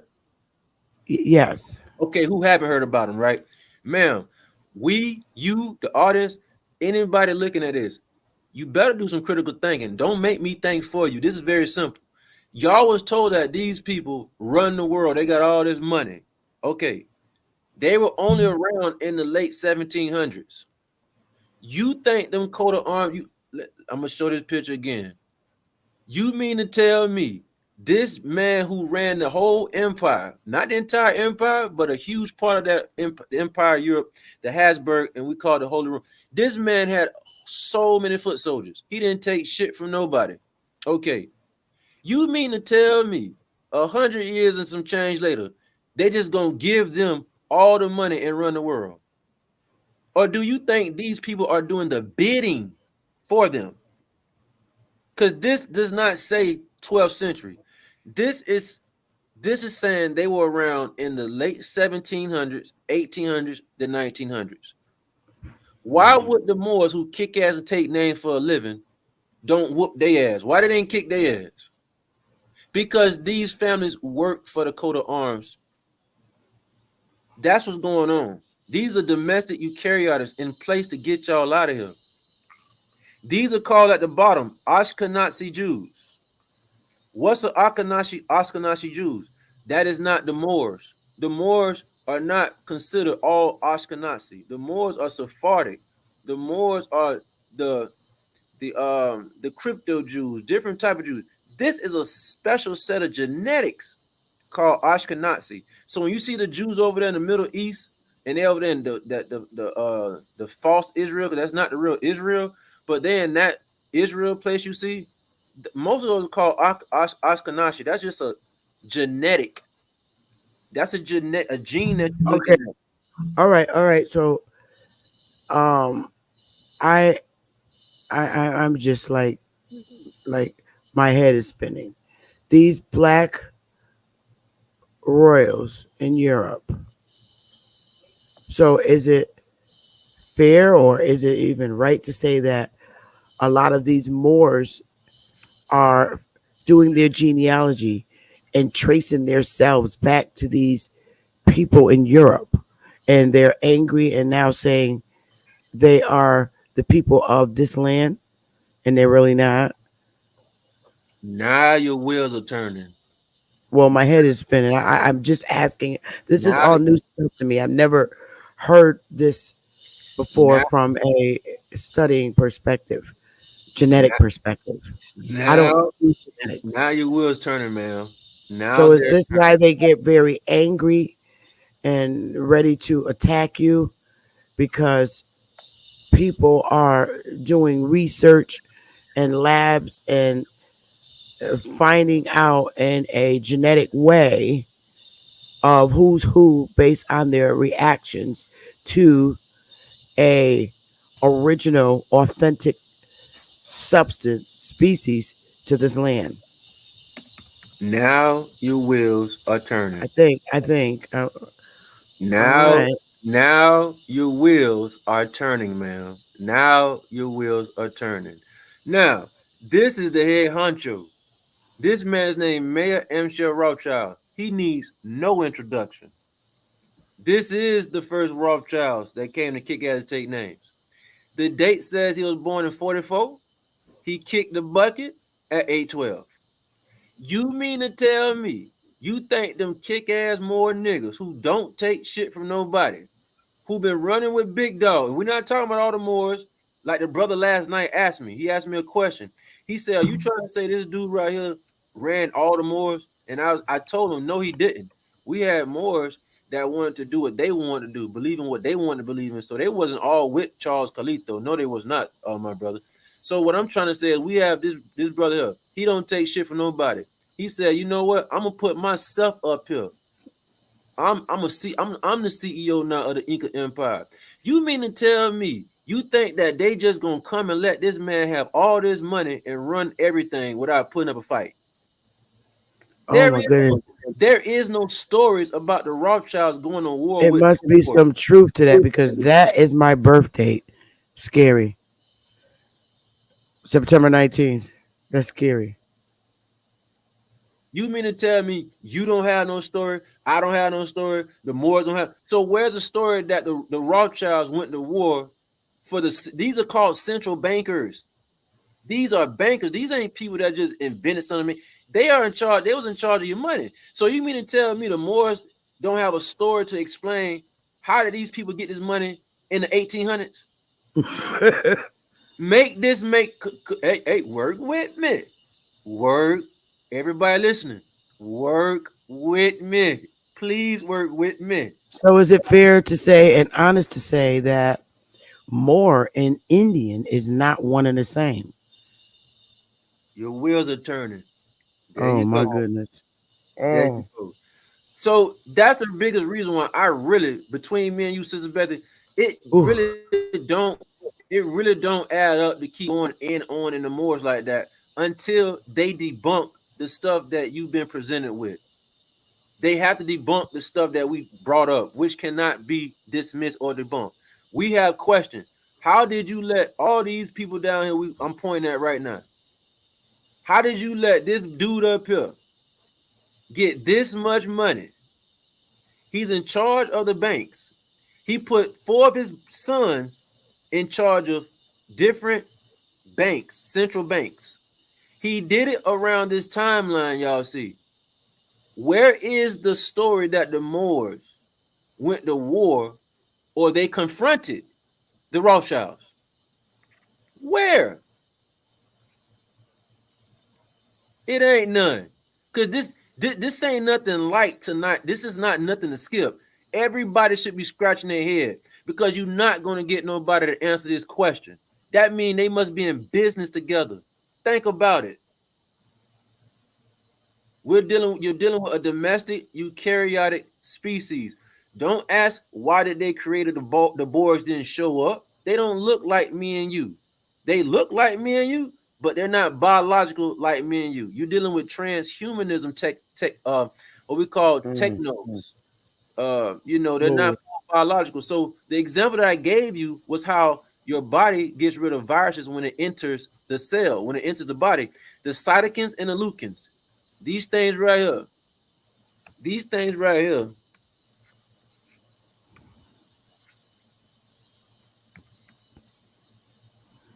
These things right here. If I could get it right, leukins. What these things do right here is try to mimic. If I could spell it, leukins, leukins. Let me see if I can look inside.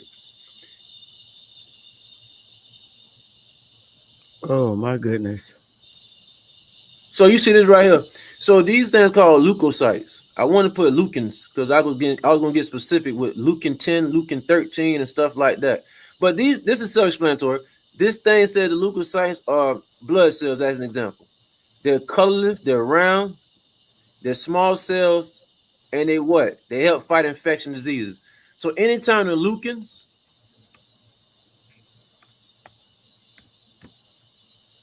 anytime the cytokines, they kick ass and take names. Anytime a virus enters the body. Now, how do they do this? One way they do this is they shapeshift. What is shapeshifting?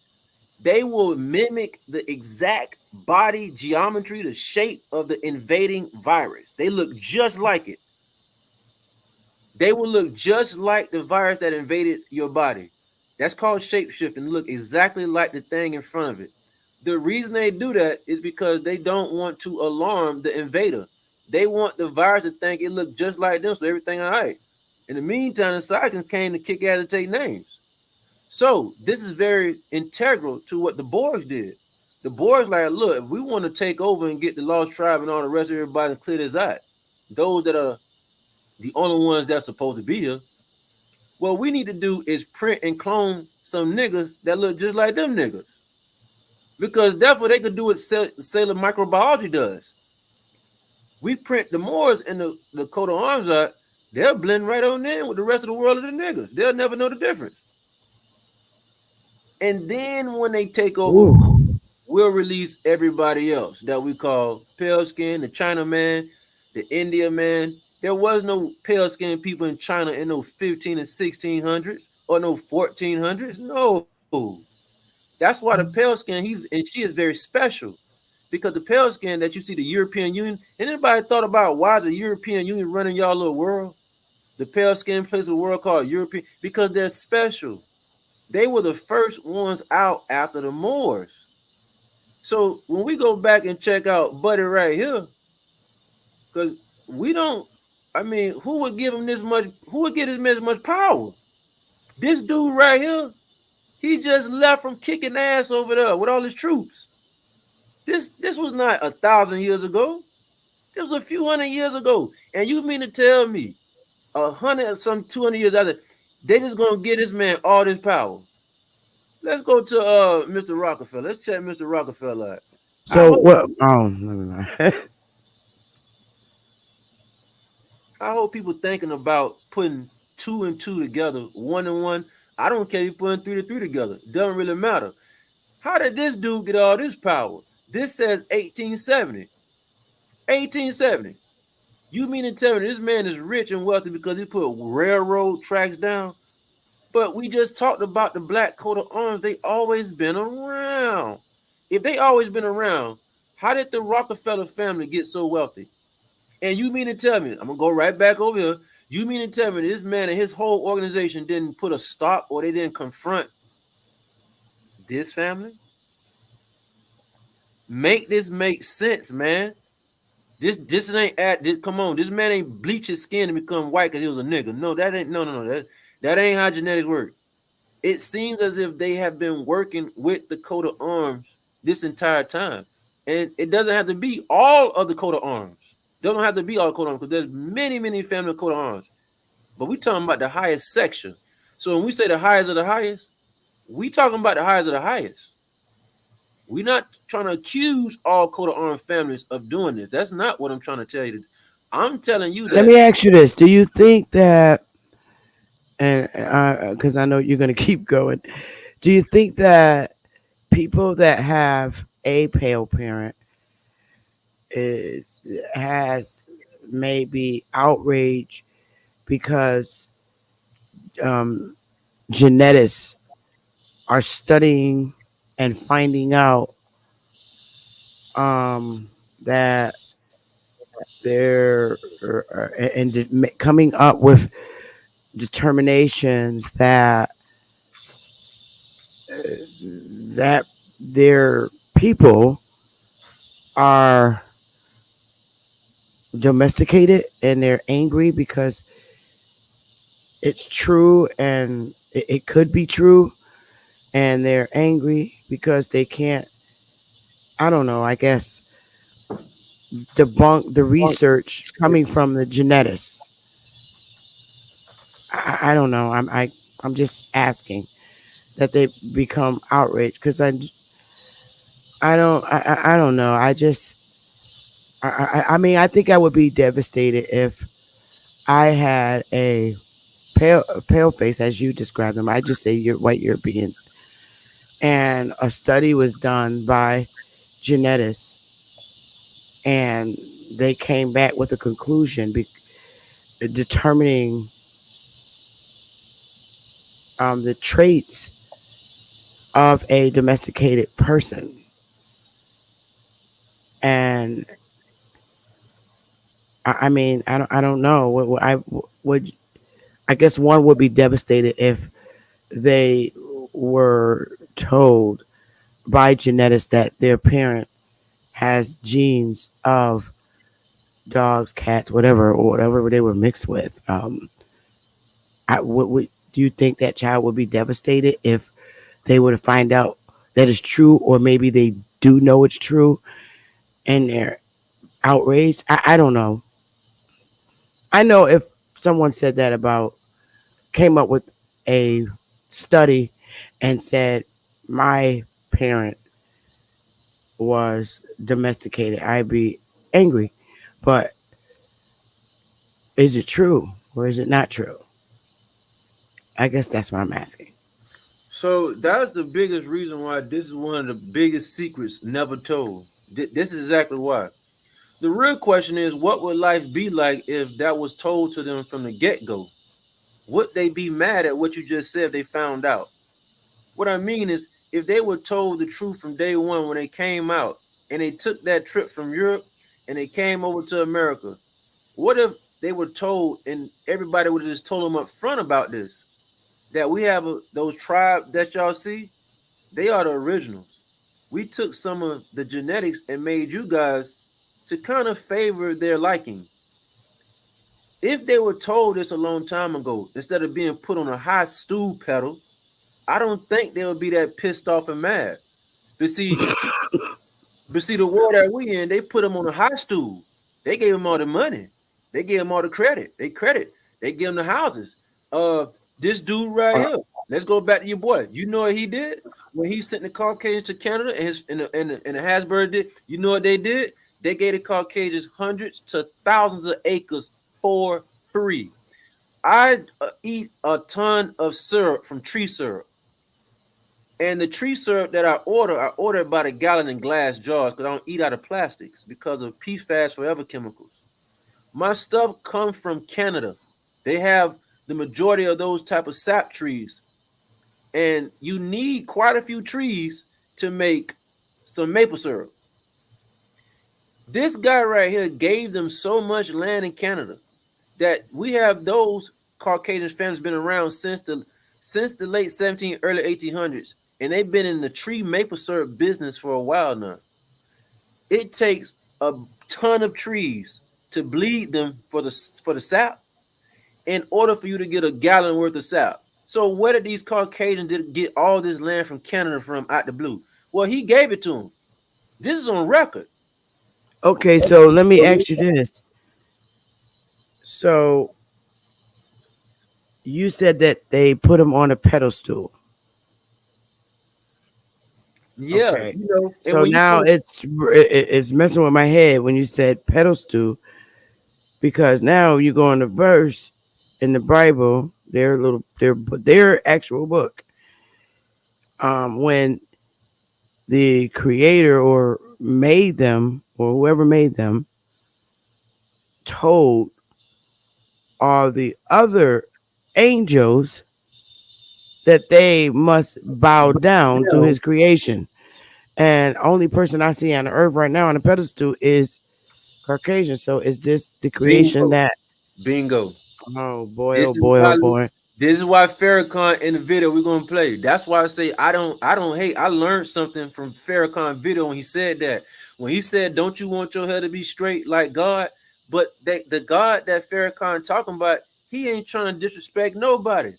Farrakhan is only talking about his creator, and the majority have the straight hair.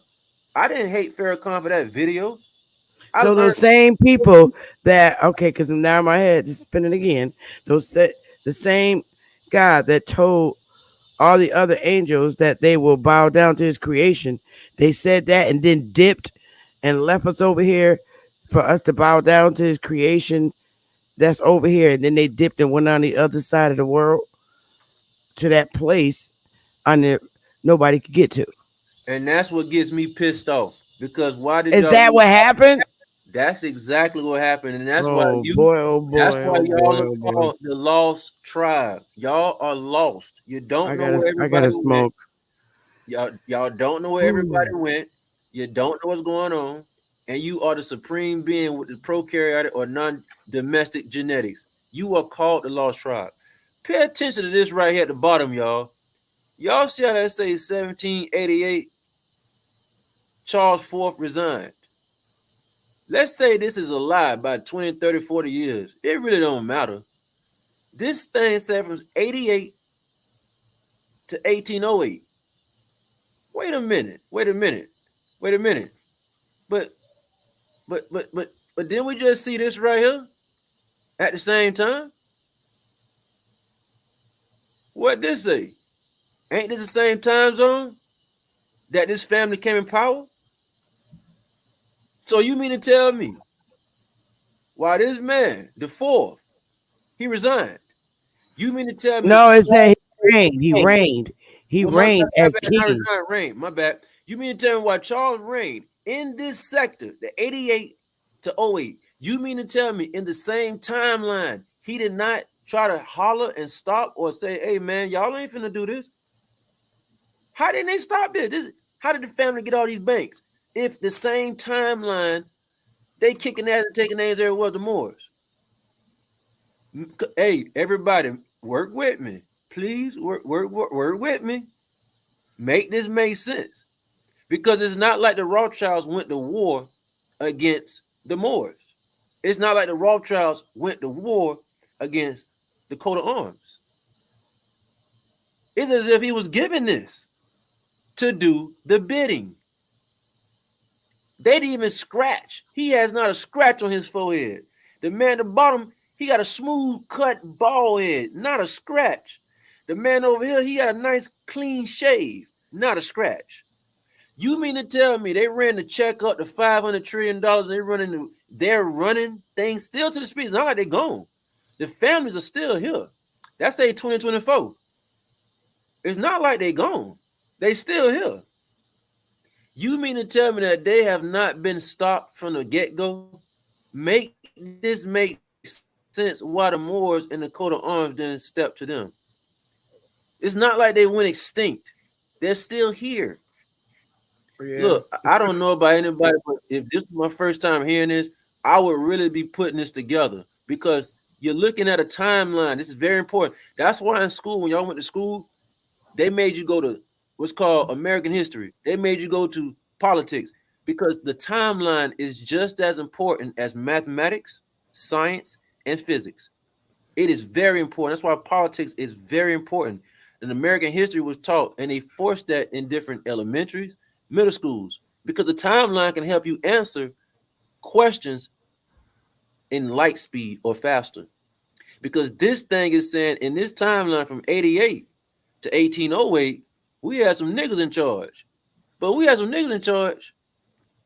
Who did he get permission from? Not this dude, the original, Mike M. Rothschild. The original, this dude. This the head, this who started the show. This the first one y'all hear about. How did he get the party started?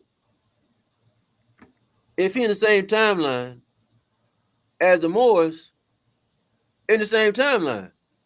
So they're the same people? Are they working for the same people is the question. Because we know, let's not be retarded now. We know they're not the same people. Man, they ain't got no skin lightning cream on, sweetie. Sorry. It's the skin lightning cream trick ain't gonna work, Miss Bethy. Sorry, we can't do that. So I didn't say that. They not the same. We can't use the skin cream we bought at Target and Walmart. We skinned it from black to white. No. The bigger question is, who are they working for? Because they're working together. Because this timeline speaks volumes. Yeah, pretty much. Pretty much. Oh boy. Smoke wants to know, how did we get to the robber barons? The robber barons? Robber, ROBBER barons. Wait a minute, let me put that up. Dope. He want me to pull it up? Yeah, he said, how did we get to the robber barons? You say Robert Barry? No, robber, ROBBER.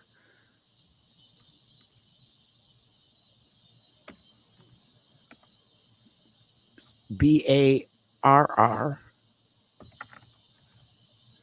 Yeah. OONS. Oh, the Barron's report. You know what? So I trade money. Me and my some of my partners, we trade the futures commodities market, and we also look at potentials and things, and we look at what's called the Barron Commodities magazine or the Barron show. But it's funny. This is Robert Barron. So let's see. Is he asking me where did he get the wealth from? Because I really don't know. No, he said, how did we get to the robber barons? That's the question. It's up here on the screen. I don't think you can see it because you're doing a share screen. But the question is, how did we get to the robber barons? How did we get there? I really don't know what he meant by that, but I do see this year right here.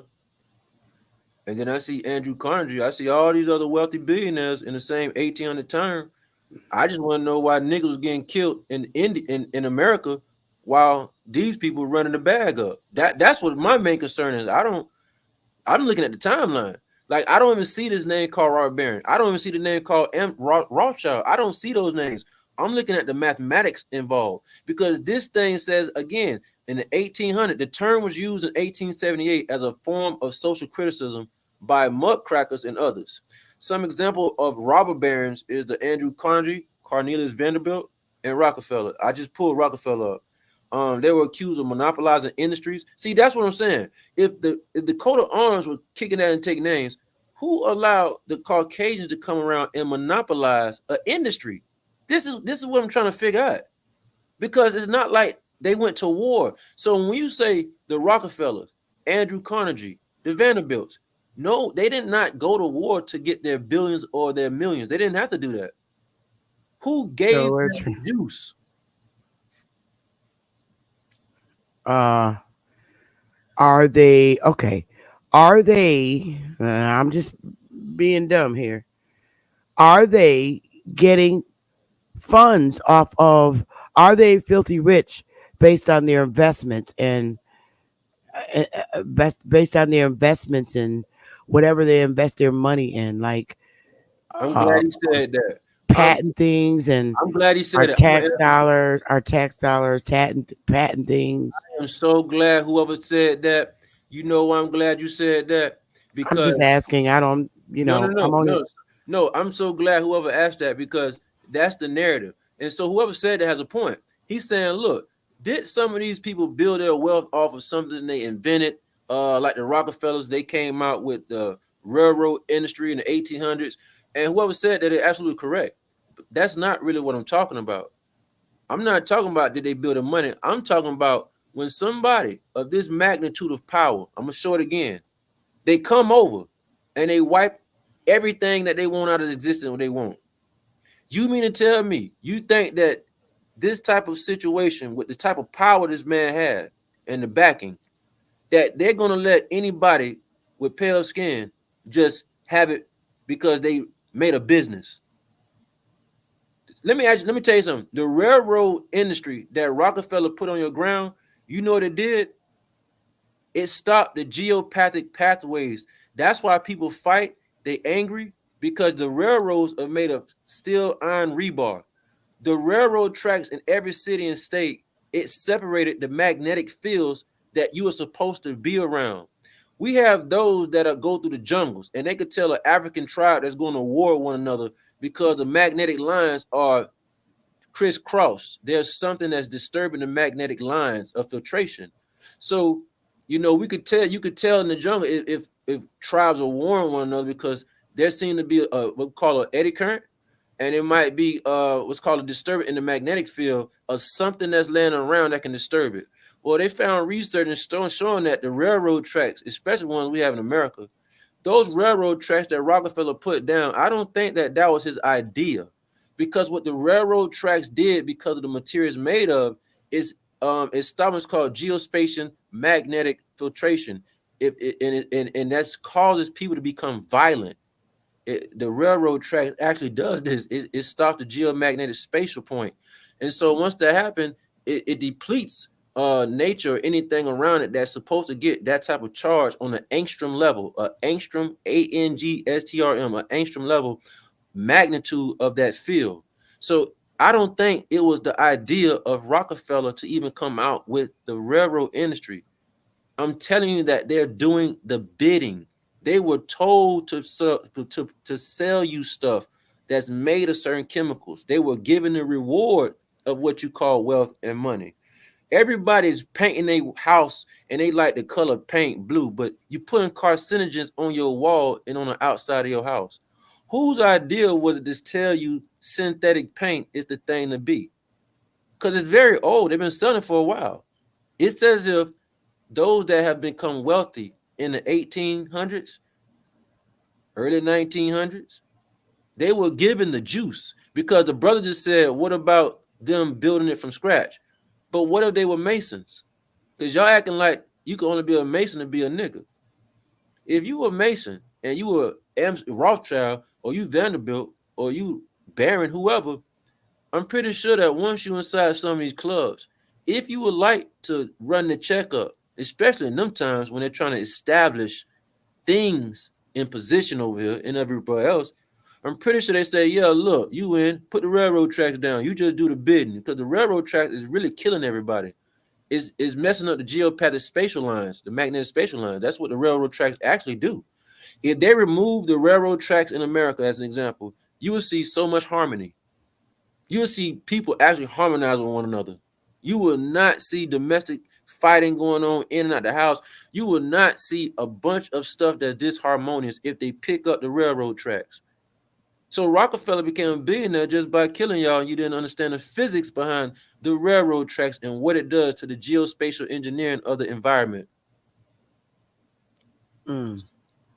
So that's what I'm saying. The brother has a point. He said, didn't they build it off of their innovations? Yeah, that's what it looked like. But see, let's go behind that. Why would these families allow any pale skin to have that much power?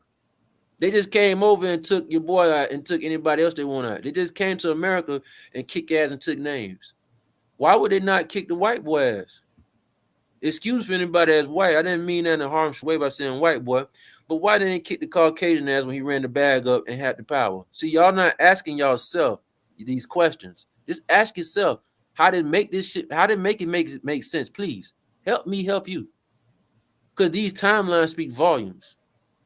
And this is why social studies in your schools was implemented. You thought it was boring. They didn't care if you thought social studies was boring in school. They didn't care. They just want to tell you a false timeline so you get on about your life. Fast forward. Now you're asking these questions. Hey, man, that man built his wealth off of investments. That's what I learned about. Yeah, but these people, he'll kick ass and take names. If they want your life, they'll take your life.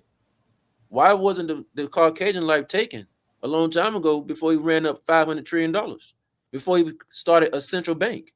Don't you understand? Forget about the money that Rothschild had. What about the central banks that he was given? A central bank is not a piece of money. That is an establishment to operate a society. This thing saying, this timeline says they were aware. They were aware of it.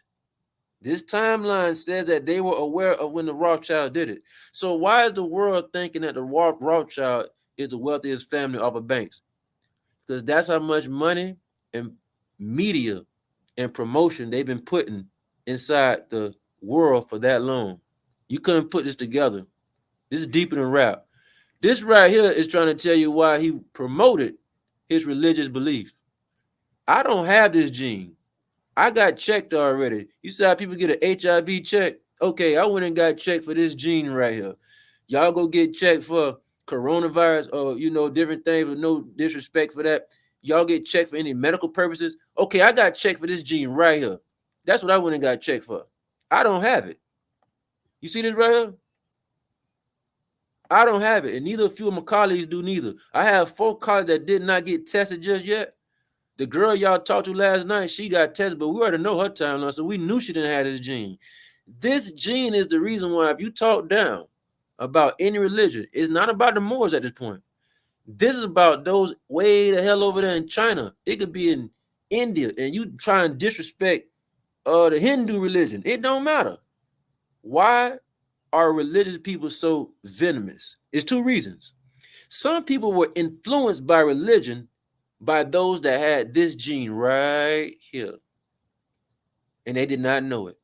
We have a lot of brothers and sisters, Caucasian brothers and sisters, whoever else, and they are heavy religious. That don't mean that they had this gene, but it does mean they were influenced and could have been influenced by somebody with this gene. The Borgs are super geneticists. They're very, very strategic. They knew for a fact to control the gene is to control the outcome of the user. By inserting this gene 2VMAT2, you're going to have those that's going to do what? Praise some type of religion. So the Moors, when they say that we was going to war with one another trying to escape the Inquisition, the Moors weren't going to war with one another over mathematics. The Moors was not going to war with one another during the Inquisition for physics. It had nothing to do with no chemistry. Yeah, man, we us Moors over here, we called we going against the Habsburgs at this point. They the Catholics. we want to do our thing over here, Judaism. We want to do something else, a Muslim. But why? Because over here we could study mathematics, genetics. That wasn't the case. I'm sorry. They wanted to study their own religion in peace, and who did not want to study what they studied, they just didn't agree with them. So then you had them coming to Portugal to try to have it. Or we have Amsterdam where the Moors went, different type of Moors. The point I'm trying to make is, why is y'all going to war and fight one another over a religion? It wasn't about mathematics y'all fighting for. It wasn't, dealing with anything in applied science and academia. Why are y'all fighting for something y'all can't even see or prove? We call those synthetic religions because we have a synthetic genome that's happening. We call them domestic eukaryotics. I don't have this monoamine transporter 2 VMAT2. So if anybody want to know, are you prokaryotic or have you been infiltrated genetically? Go get checked for this gene right here. And guess who did it? A geneticist. There we go again. So remember, you asked me, are anybody aware of this type of stuff, Sister Bethy? And I keep telling you, yes. Here they go again. Geneticists. This ain't nobody's opinion. This is somebody, Dean Hammers. His hands has been on multi-million-dollar worth of equipment. He has super equipment. Trust me when I tell you, he has been funded by governments for his research. So he wrote a book, so y'all can go check it out, The God Gene. This thing is saying that it it suggests that dopamine, serotonin, oxytocin, and their vascular transporter may also be associated with spirituality. So what this is actually saying is this right here. You see this gene right here I told y'all the other day. This right here is called the G protein, a GPCR pathway. This is a very, very, very important pathway. I mean signal. They want to know where is that gene mostly found? Domestic eukaryotics. Chromosome C, chromosome 6. It should be somewhere in the chromosome 6 section. Wow. This is deep because this is trying to let y'all know, why do we have religion diehards? Why was the Moors going to war with one another over religion? If the religion they talked about had nothing to do with mathematics, science, chemistry, physics.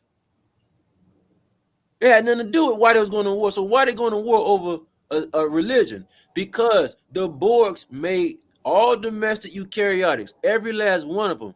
They have this vascular monoamine transporter gene. All of us do not have it. Guess who did not have it? These niggas over here you see lined up. You want to know why they didn't have it? I'm gonna tell you why these niggas over here didn't have it. You want to know why these niggas ain't have it? Because when Carlito came over here with his 2-band crew, when they came over here, you don't think they tried to push religion on these people over here? These people weren't buying it. Why wasn't they buying it? Because they didn't have this thing right here. This GCPR pathway, this signal molecule, it did not alert this gene right here, as an example. So they didn't get a spike. So when he was talking to the Incas about, hey, man, y'all need to go ahead and convert, man. You need to praise what we praise. The Incas looking at it like, nigga, you crazy. Like, what is he talking about? Is he even from this world? That's what's going on. Carlito looked at them like, oh, so y'all ain't finna get down? Well, I'm finna kill for my religion. I'm finna kill for the cause. And that's why I say forgive them for what they don't know of themselves. Because we have genes making people do what they're doing. This is why the Moors went to war with one another over religion. What gene is that called again? This is attached to the automated nervous system. This is called the vascular monoamine transporter 2. You can catch it in that section. We call this the 2-VMA2 gene. 2-VMA2 gene, and that's in the domesticated people. Hey, all right now. Here we go. No, I'm asking. I'm not saying. I'm learning.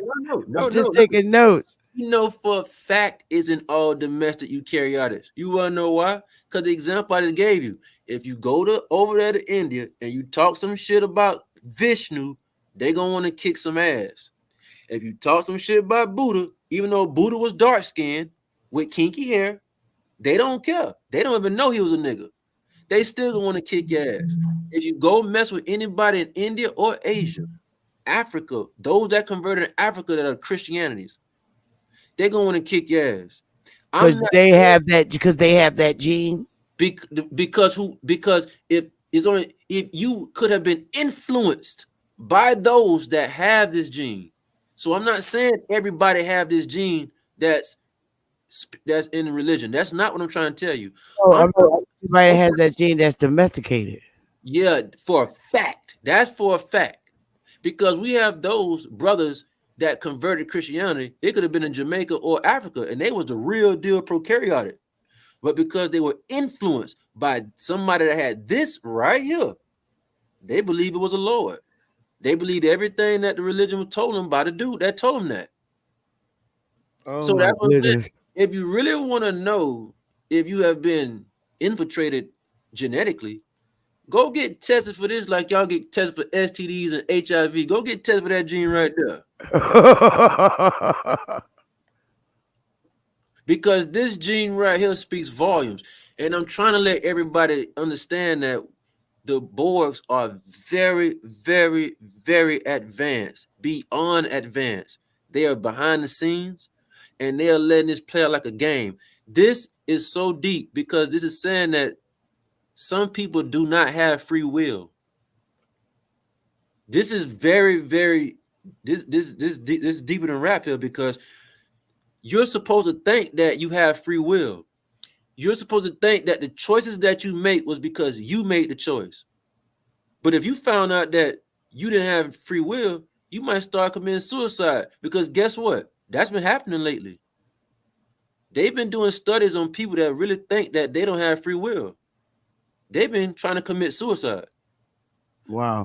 If you So this VMAT2, you just walk in the doctor, and I'm dumb to this because I don't know genetics. You just go to your doctor and say, "Hey, can you give me test me and see if I got this?" Or is this something automatically done when you take a blood test? Oh no, you might not be able to. Your doctor might be help. You might have to go to a geneticist lab. This because these genes when they present themselves, I think they're in chromosome C. They have to pop the cap and see what's inside the chromosome 6 or 9, I believe, because this plays a toll on your nervous system.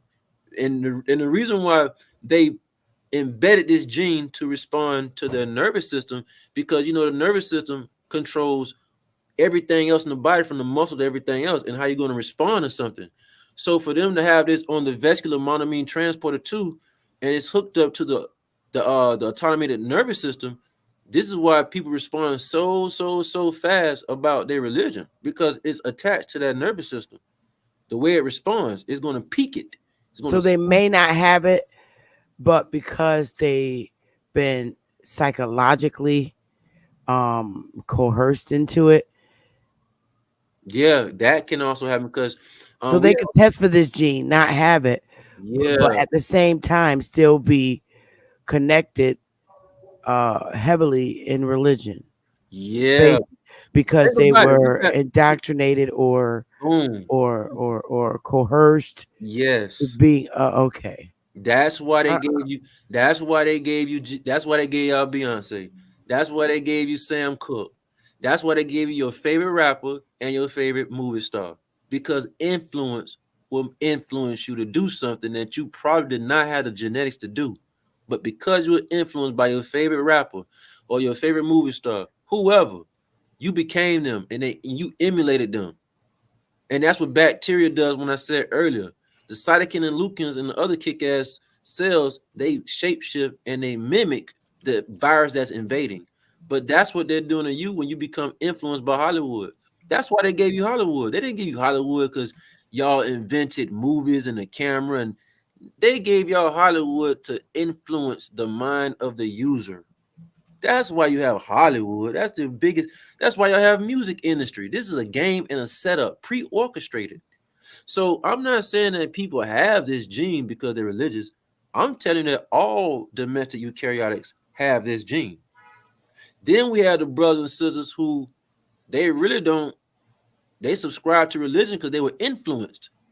We have a bunch of brothers and sisters from Africa or Jamaica, and they are part of the lost tribe. They're genetics, but they're very religious with Christianity. That don't mean they had this gene, but guess what? Somebody influenced them to have this gene. And what this means, you might not have free will. These people over here had free will. The original tribes have free will. They can have the option to choose and not choose. But when you have a gene that's going to tell you what to do, you don't have the free will no more. It only seems like you do because you hear in reality in existence. This is why this is a touchy subject for people who don't have the pureness. And like you said, it infuriates them. If something infuriates you, it's talking to you via. If something does not infuriate you, it's talking to you via. Either way it goes, infuriation is communication. One needs to find why are you infuriated about some information that you absorb? Why are you not infuriated from some information that you absorb? Why are you not? Why are you? Some people have free will, some people don't. This is the biggest talk in genetic communities. They know exactly what this religious gene means. This ain't nothing new. He just decided to come out and write about it, basically. And look So, are you saying all white people have this gene? Is that what we're saying? Every last one of them. Everybody with straight hair and silky hair. That means you have recessive genetics. That's why you don't have the full kinky hair. We look at Barack Obama. He let y'all know my mother looked like this. But if you look at Barack Obama hair, it ain't the kinky. It's very partially. And then we have those that do have some kinky. Like if I went and got this brother Charles V and looked at his hair, he might have the kinky.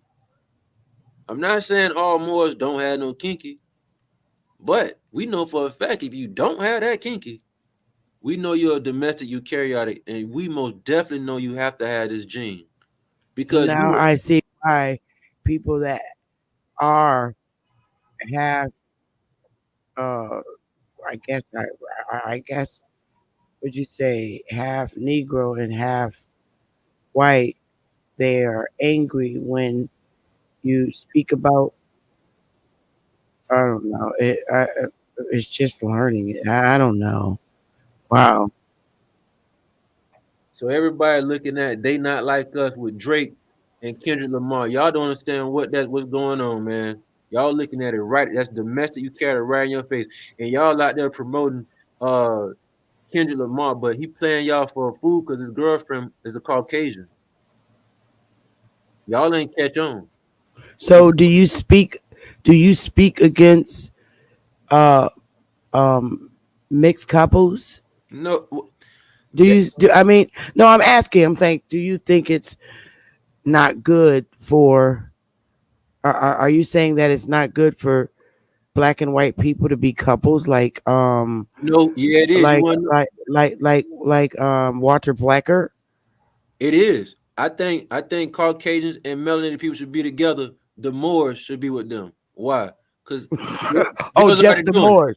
Yeah, just the Moors. Because they have the same genetics, and them niggas was already dipping in that sauce a long time ago. They just playing stupid.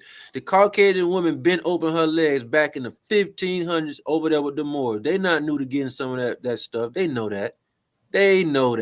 But now, if I would have brought a Caucasian woman to these tribals over here, you know it's hell to the no.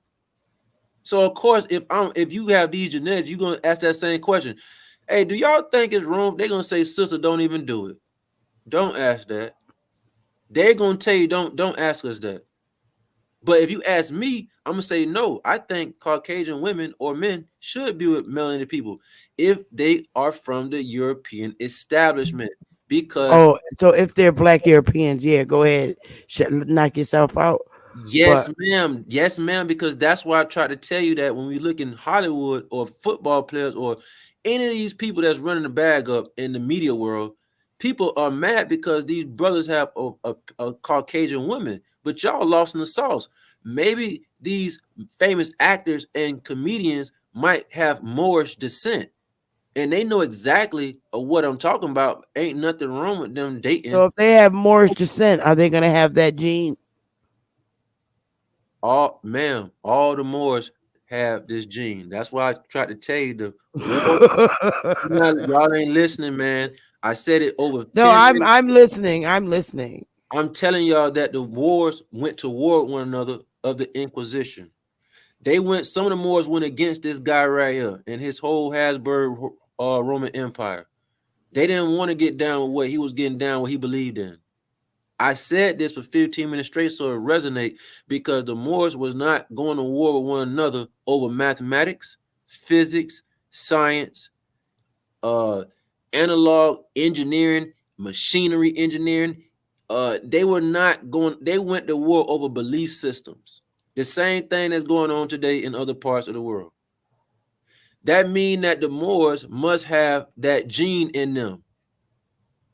So So what is the gene in the Moors that make them argue and fight you on YouTube? What is that gene called when they get well, angry? And I have quite a few genes I'm gonna pull up, but we could just stick with this one. Cause whoever asked the question, yeah, yeah, there you go. There you go. There you go. Everybody out there, work with me, please. Just work with me. Whoever just said, "Hey man, why the Moors gonna kick my ass because I don't believe what they believe in?" Well, I have other genes I could show y'all, but let's just stick with this one for now. This is saying that oh do Lord. not believe in my Moorish following. I don't like you. That's what Oh, this will do. Is what I'm trying to tell you. I Forget. thought that was kind of crazy because today I was on another channel and this guy um told he said you're a Moor, and I'm like, no, I'm basically. And then another guy on the panel said, oh, y'all have these European last names. Well, first of all, let's get something straight. The last name that you know of me of that's displayed in the public, that's a fucking marriage last name, okay? Marriage. And I'm saying this to you so you will know. Could you stop your share screen for 1 minute? Let me stop your share screen. Here's the message I'm gonna send to y'all dumbasses. You have my first name, but you will never know my real last name. The last name that I display in public is a marriage last name. Do you understand? A marriage last name. My husband's dead. Okay? You idiots. You idiots. I don't have any children from my husband. Okay? None. My daughter's father is still alive. So, good luck. Okay, let me put And your that's share screen. exactly. Let me put your share screen back up. You suckers. There And you that's go. and that's exactly why they made everybody. So That's why they mad at me. that's why they made everybody change their names in the early and mid 1800s. I forget what bill that was when Congress made all the tribes change their name at a due date in the mid 1800s. Because you have a background or a first and last name, that don't mean you have Moorish or Christian descent. That don't mean that. They gave out plenty of different names and they went to tribes and they say, look, we're gonna give y'all a list of names that y'all can call and switch y'all name up because we can't pronounce this shit and we need others to try to pronounce what y'all who y'all are, even though that wasn't the biggest reason they did it, but that was some of the reasons they actually went to tribes and told them and said, look, y'all have a certain amount of time to change y'all name because we getting ready to light this place up called America. We finna have cities, people commuting, people traveling, spending money, and communicating with one language. If we cannot pronounce the name, we not finna give y'all no notoriety, and we're gonna have a problem with y'all. So just because your last name changed and first name changed, you're gonna have to go to your ancestors back in the 1800s, and they will tell you everything that I'm telling you. They're gonna tell you back in the early 18, we did not want to change our name, but we was gonna. Now, let me show you those. While you're speaking on that matter, I'd like to reiterate to the audience or the given last names to the pretty much original Indians here on the mainland in America, starting from Canada all the way down through the Mississippi to California. Let's understand what these given last names were. If you don't mind me doing this, Meta. Oh, go ahead. I'm looking. And I'm here looking we at my are. page. All right, can you see them? Smith, Yeah. Johnson, Begay, Yazzie, Locklear, Jones, Williams, Brown, Davis, Wilson, Thompson, Thomas, Miller, Jackson, White, Martin, Lee, Hunt, James, Lewis, Taylor, Anderson, Clark, Garcia, Martinez, Benelli, Scott, Sosi, Moore, Moore, Nelson, King, Jacobs, Oxidine, Walker, Nez, Harris, Allen, Hill, Mitchell, Phillips, John. Now y'all know they gave Metacon. Gave a Metacon was Phillips. That was his last name. Um, John, Baker, Young, Adams, Chavez, Morgan, Roberts, Hall, Lopez, Wright, Joe, Morris, Henry, Parker, Long, Reed, George, Richardson, Carter, Robinson, Cook, Green, Campbell, Chee, Collins, Bell, Edwards, Harrison, Evans, Stewart, Jim, Rogers, Stevens, Charlie, Sanchez, Russell, Chavez, Bennett, Ward, Sandoval, Howard, Cooper, Wood, Black, Gray, Ross, Murphy, Watson, Rodriguez, Peterson, Sam, Hernandez, Foster, Curley, Turner, Sanders, Lowry, Brooks, Peters, Spencer, Harvey, Perry, Henderson, Butler.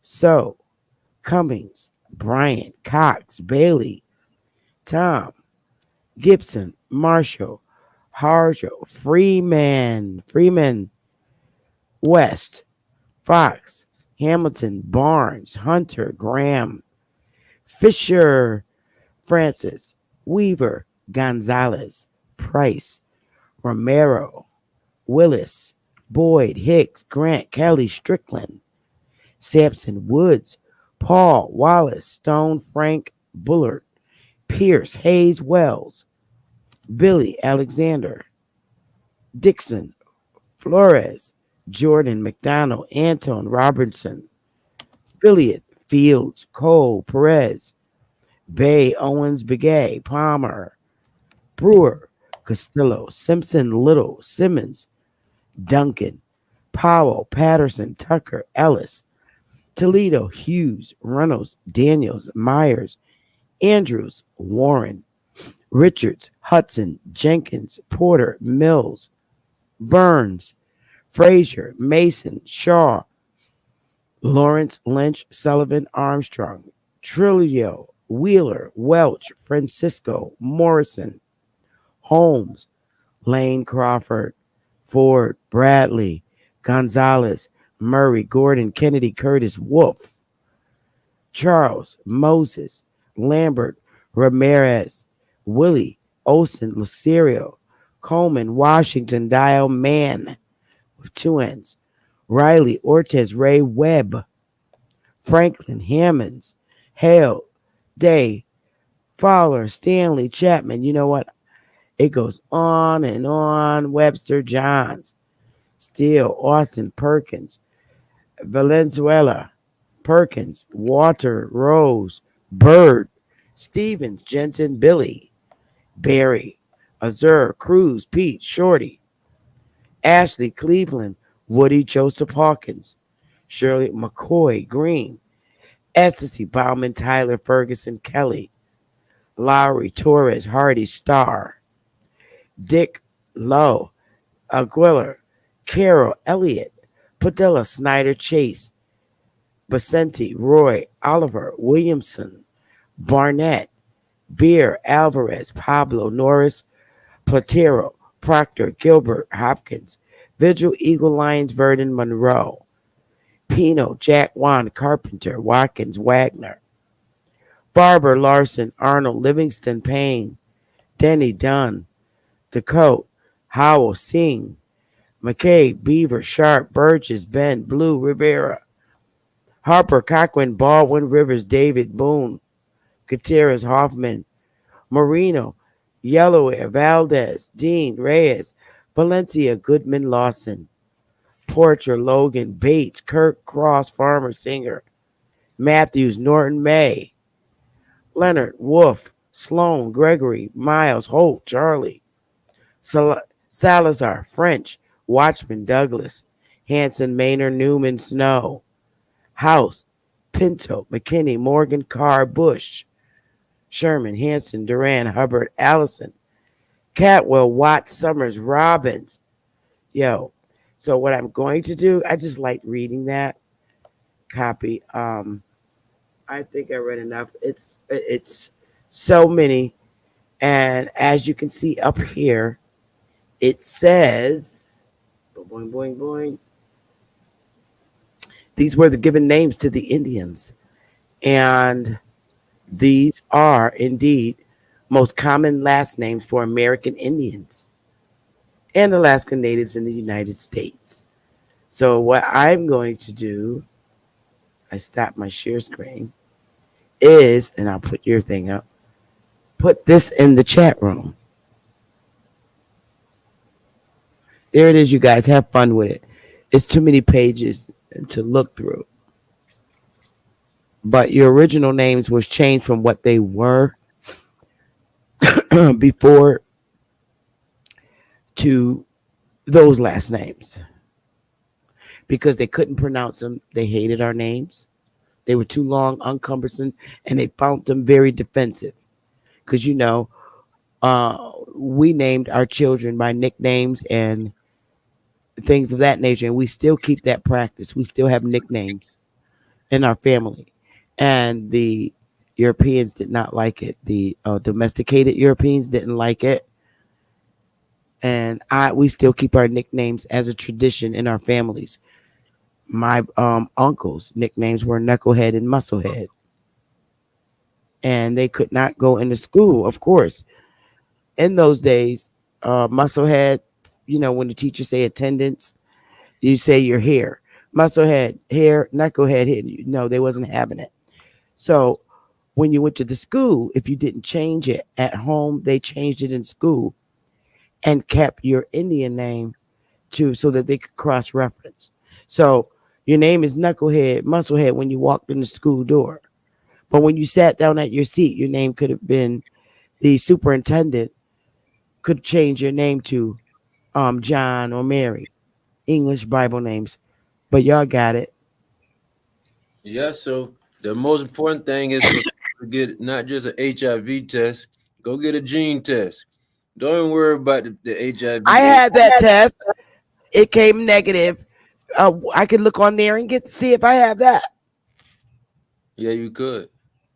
Oh, I'll go look at it and it'll show if that's up there, and if it's not, that means I'm not, or well, I Oh, know I'm you not. said you went and checked and got a test. Yeah, they I had to take two. You got one, and then 6 months later they gave you another one I would for go. the I for would the go. HIV. That's This recent too. Yeah, but this might cost a bit to do this. I will go to a geneticist and because they have different styles of equipment.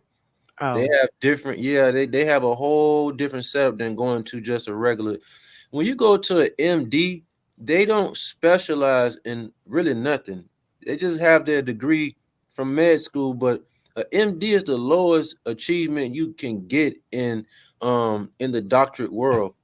But those that specialize, such as a neurosurgeon for the brain, a Mm-hmm. geneticist, that's who you go for to get very, very specific. And so it might just, And they'll request those tests for you.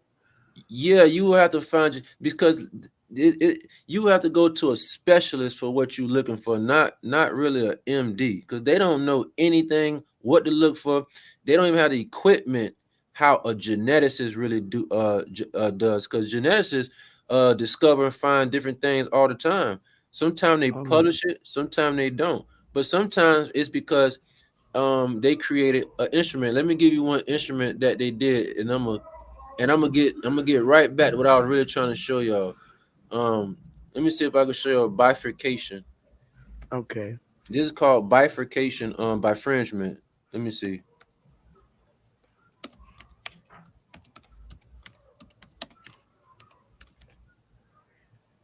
Thank you, Empress. That's all I want is just lecturing. Let me see. This is a style of device. So you can see very, because bacteria become very, very, very small. And so they're so small that a basic telescope or microscope, no matter how advanced you do the lens, it's kind of difficult to see it. So they have what's called bifringement spectroscopy, and I'm trying to find it because it's the latest thing that they're using, not just in genetics, but those that need to look to a scope, because the bifringement is using UV and infrared light, and you're trying to look at it. You're trying to look at the bacteria with one light and look at the shadow, because it's very hard to see something that's very, very small beyond a nano, 1 nanometer under angstrom. It's very hard. So bifringement mean two. So they're using two different types of systems on their scope. One is UV and the other one is infrared. And the reason they're using two different color spectrums and wavelengths is because they're trying to look at the shadow of the bacteria, because the bacteria can be so small that you will not see it or get the characteristics. Let me say you might not get the characteristics uh that you'll look at with a regular scope. Um I might be spelling the bifringement incorrect for Google, because there's plenty of YouTube videos. I just don't want to watch a video. But anyway, there's a spectroscopy called spectroscopy of bifringement, and it's actually kind of a new. It's not this year, but it's in the past few years that they all been utilizing this type of equipment, and it can zoom in inside the gene cell. It can look inside the chromosome. It can identify different bacteria and different type of genes because of the style that it looks that it's the equipment does. It's looking for the shadow, because everything can have everything, no matter how small or big something is. You can make it have a shadow, and if I can get the shadow or something, I can Could get the you size of it. can you hold up? I need to correct somebody. I think they're totally misunderstanding you. Certified. He's not saying that our ancestors didn't build these pyramids. What he's saying is our ancestors that did build these pyramids are the ones who left and went on the other side of of the map that he was showing you. Okay, yeah, that map, that moon map. He never said that our ancestors didn't build these. He said that the ancestors that did build these structures left and went over to that part. There it is. That part of the land where all the black is. That's where they It's are. not just that. It's also land over here. Also, you just can't see it because we over here. I don't want to play the whole video, but we over here. This is North America. This is South America, and so that's why I was saying if you just go a little further out, there's land all over. There ain't no Antarctica. Ain't no ice wall over here. Ain't no huge ice wall over here, and ain't no ice wall over here. And look how big Africa is. Look how huge this is. This is why they couldn't colonize Africa. It wasn't because Africa was some sacred land. No, look how huge this is. No map shows this. Do you see how huge this is? That's huge. In fact, Africa take up Europe, Russia, Australia, and look at this little landmass right here. You don't know nobody over here. This is a landmass that you can't even go to. Because if you go across this little border right here, the Chinese military is going to stop you from going to this land. So when after like Kobe Bryant or anybody say they died in a plane crash, maybe they just went over here. They could have right over here. I mean, they didn't have to go over here. They might not even be accepted. No domestic eukaryotic is over. I guarantee you won't see no pale skin. You won't see nobody domestic eukaryotic nowhere over here. You're only gonna see it in this little zone. That's why they gave y'all a globe, because y'all are actually in this parameter. Y'all are not walking on a ball. You can't walk on a ball. Gravity do not hold you up. They gave you the ball because that's called Cartesian coordinates. You're not walking on a ball. You can't walk on a ball.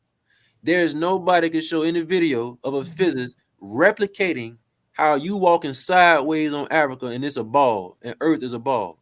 There ain't no, we can't. I'm a material science and condition material. I've never heard of nobody trying to replicate that silly experiment to say, let's try to prove the world is a globe and a ball. We're gonna prove by showing this thing have weight. It can walk on it and hold its weight on the side of a ball. That won't happen. What they were trying to show y'all is y'all are on what's called a Cartesian coordinate system. I know those may not be included in mathematics, but those that want to look at a Cartesian coordinate system, that's really what you're looking at when you look at Cartesian coordinate system. It's not they're not those that put down your face are not saying you actually on the globe, even though that's what they promoted. Behind the scene, they show them Cartesian coordinate systems. You have to learn a little mathematics and differential equations to put some of this together. But it's basically a map, and a Cartesian coordinate system actually shows you where one is moving in a spherical placement. So that's really what the globe actually shows. You cannot walk sideways on a ball and say gravity is holding you up. But I could use a ball to describe a coordinate system. I could do that on what's called a Cartesian coordinate system. There's a video that goes into a Cartesian coordinate system, but it's real simple. You got polar coordinate system and you have Cartesian coordinate systems. And as you move around that way, as you move up, let me not touch the video. There's other videos that show a ball or a round to show this. I'll see if I could find it. Because How did our ancestors pull it off getting out of here, this mass exodus? How did they do it? How okay, did they get out of here? whoever just asked that, I showed them the pictures. Well, technology, communication, cell phones, everything we have now is nothing compared to what they was already doing. I showed you the video of crafts that's going in and out Yeah, the volcanoes. Are I didn't these see. huh? I didn't see. I didn't see the um um like what are they, spaceships that the niggas was riding in? Oh, wait a minute. I pulled it up because whoever that's why you kept asking me who built it, and I didn't have a name. I can't tell you a name. I can just tell you to look at this. Maybe these niggas have the answer to your question. That's what I was saying. So let's look at UAPs, and they're going in and out the volcanoes. These is not no government official. This is not the military. This is not some tall whites or reptilians. Man, these is niggas going in and out these volcanoes. And they doing it everywhere. Cause those are entryways to go underground to underground cities. That's where a bunch of other Law Tribe niggas at right now. If they didn't go to the mainland across that shows in the moon map. They going in and out of volcanoes. Someone said And you Admiral Byrd was talking about those lands in the 40s. Aaron Burr couldn't describe it too much because ain't nobody gonna let no pale skin get too close to that area. But he tried, maybe he tried. Yeah, I'm not trying to be nasty. I'm letting you know that you are in a program and everybody else is very well aware of the situation of domestic eukaryotic and what's going on. You just don't have a clue what's going on. Everybody else has a clue of what's going on. So they are not letting no military, Admiral Byrd, or anybody come way over here that you see on this moon map and let him just fly his little plane and do all they not allowing that. First of all, he told y'all Admiral Byrd says a hollow earth. What hollow earth? Where? You mean to tell me he couldn't come over here and tell y'all, look, it's land right over here? He didn't tell y'all that. Admiral Byrd went around the bush about things he said he saw, which I don't even think was totally true. I don't think it was totally true because this story is saying something entirely different on it about what's around us. I mean, he left all this out if he's seen this. I just don't think he got nowhere close to some of these areas because they're not having it. They are aware of the situation that we are all in over here. So what I was trying to show real quick is showing how all these niggas in these crabs, they are going in and out the volcanoes. These volcanoes is not all erupting no lava. That is not what's happening. This right here is called a webcam. I told you that the government have webcams all over now. This webcam is catching them going in and out. Now look at the date. This was just not too long ago. Now for all the niggas that are saying their ancestors built them the pyramids, them niggas that we see on the wall in those temples, that look like 9-year-old artwork. I'm just keeping it a buck with y'all. When we go and look inside the Mayan temples and y'all say, look at the niggas on the wall, they drew themselves, but a 9 or 10-year-old can do the same type of artwork. I'm sorry. That type of artwork does not match up with the precision, the type of machinery, and the digital codes, because the mathematics that they use to measure the pyramids inside the rooms, it goes up to maybe 8 or 9 decimals correct. Speed of light times the golden ratio times the Planck scale. You have to have a digital calculator and a computational system to have that measurement. See, we physicists and mathematicians know this, especially those that go and visit these sites. But people that don't study those subjects, they can't see that. No. The ancestors that we know of, that we see on the wall inside the Mexican pyramid, the artwork they have up there, I'm sorry, it ain't up to date compared to that's a gravity diode. A diode sends energy in one direction. Those pyramids are gravity diodes. I'm sorry, bro. They can't do nothing. They didn't build that type of stuff, but they do have the same genetics as those that did. So this says Mexico. A crab is coming out the volcano. Could they be the ones that have an answer for us who built some of them pyramids over there in Mexico? I think so. Because your governments will not allow you to go inside that volcano. And you can tell the government, look, man, I want to burn myself up by hot lava. I don't care. They still going to try to stop you. Because there ain't no lava in all these volcanoes. But guess what? There's no such thing as a volcano. Volcanoes are not what you think they are, as the earth built them naturally. Volcanoes are filtration systems. When you're dealing with transmutations, they are leaching out whatever they're doing down here at the bottom. There's cities down there, and they're flushing it out. You call it lava. It comes out in mineral form and different type of minerals. There's no such thing as mountains. Mountains are giant tree stumps. That's what you see as a mountain. Some mountains are actually pyramids. And some of these things are volcanoes. And a volcano is not something natural. That's by design. So we stroll down. This ain't nothing new. There go another one in Papa View. I actually was down there to see this when I was down there. I was in Mexico for a year and some change. I seen a couple of these things actually going on because they're not even hiding no more. They are not hiding because they know time is up for the message you carry out to even be here, because the ozone layer is gone. It's showtime. They're not hiding no more. These ain't reptilians and little green men. These is niggas. Now, this is also in another part of Mexico. You don't think that they might have a hand in building them damn pyramids not too long ago? And I'm not talking about 10,000 years ago, bro. I'm not talking about no 5,000 years ago. I'm telling you that those pyramids were occupied before Charles came over and before the Moors came out to the colonial facility. They was already in them places approximately 1,300 years ago. At least 15. So right now we're in a false year called 2024, whatever that really means. But let's say you're in this thing called 2024, even though I don't believe it's no 2024 year at all. We all know that. If we go back at least 1900 years, let's go back. I guarantee every pyramid that y'all see was already occupied. All the real niggas on the surface. You would then see who was occupying, because they didn't live in them pyramids. No one lives in pyramids. Those are multi-technological devices. No one had a room, they bedroom in a pyramid. That's not why they built them. Those are earth stabilizers. They have many, many, many, many functions. And they also function the cities that's underneath there. So as we see, there are plenty of volcanoes, UFOs going in and out the volcanoes. It ain't just no Mexico. This is happening everywhere, everywhere. They aren't hiding no more. They not hiding no more, man. Because they might be the ones that have an answer for y'all questions.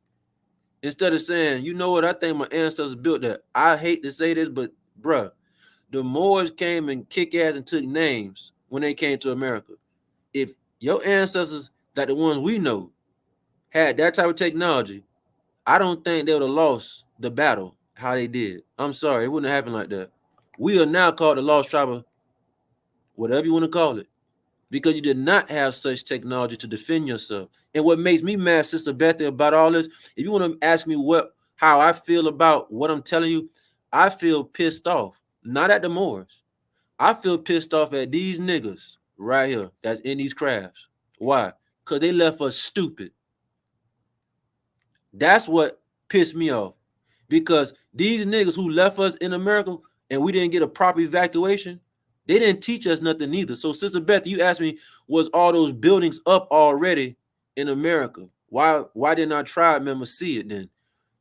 I'm pretty sure some of them did see it. They just didn't get access to go there.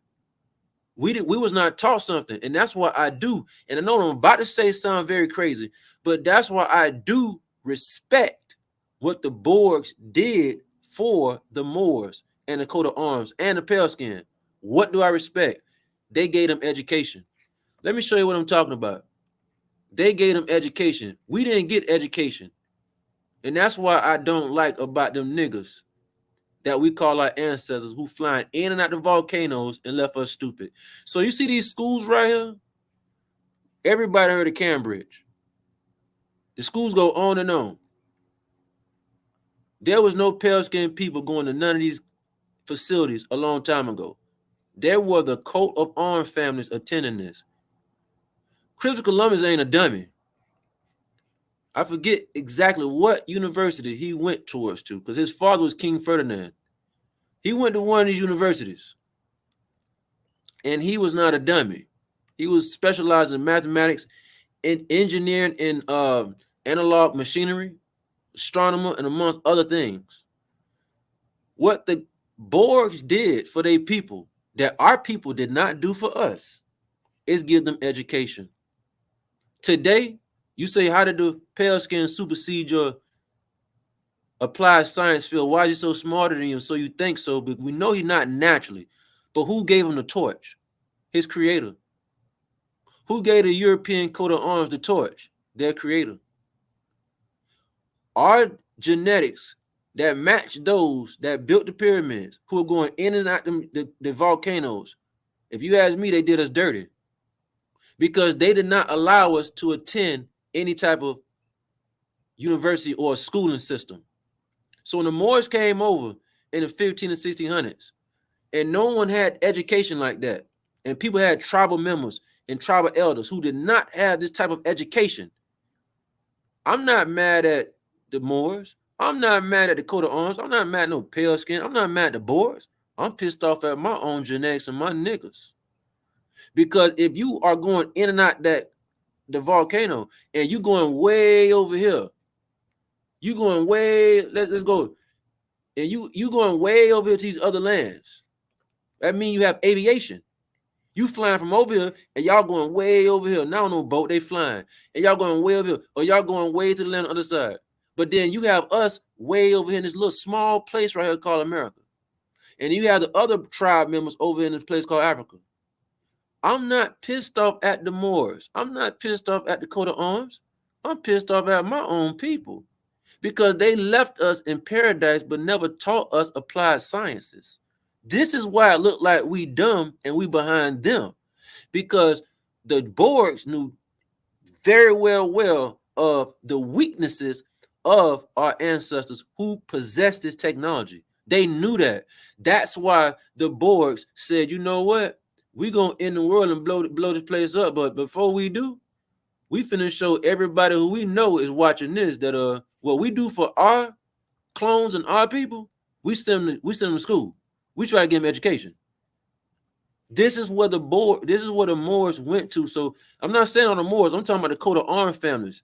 They were not all dummies, because these universities that you see, they've been up this long for real. They're not exaggerating these dates that y'all see. So who was going to these universities? It wasn't pale skin at this time. It was the coat of arms families, the niggas. And it wasn't all the Moors.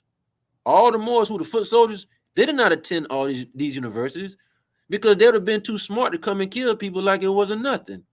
Well, see, when you become very, very, very smart and intelligent in applied science and physics, you do not have the appetite to go pick up weapons in the name of religion and go and harm people. You rather study and be smarter and stuff like that. You don't go on a boat and take a trip with your partners and go create chaos. People that normally do that are not high in academia. So this was catered to the coat of arms that you're looking at. And so I'm telling that I'm not pissed off at the coat of arms family. I'm not pissed off at the Moors. I don't want to think I hate them at all. I'm mad at these niggas that's going in at that volcano. This is who I'm mad at, because the volcano are entryways to go underground. Now, guess who went underground at this time? The lost tribe that was out there in the Grand Canyon. There's a list of tribes that's not talked about that was out in the Grand Canyon. Because why? They went inside the Grand Canyon. The Grand Canyon is glittrified. Those are buildings. But those are also ways to get underground to the underground crystal-made cities. So I'm not pissed off at all at the Moors. I'm pissed off at stuff like this, man. We have our ancestors who did not teach us anything. We basically was Roman. See, when you go over here right here. So you said that the cyborgs built the pyramid? No. I'm not saying the cyborgs have the ability to build anything. I'm not giving them credit for building. That's not what I'm saying.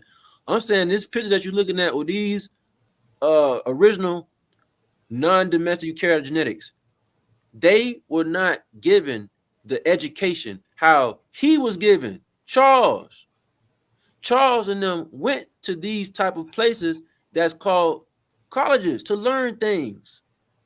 These people over here who are inherited to the land or original, they didn't go to these type of places. So what the Borgs did is say, yeah, we're going to print out, the Hasburg family. We're going to print out the coat of arms. We're going to print the Caucasian out. But we ain't going to leave them looking stupid like their ancestors did, who possessed the technology. So the black Europeans that are domesticated did a lot of the building of these structures, the Moors.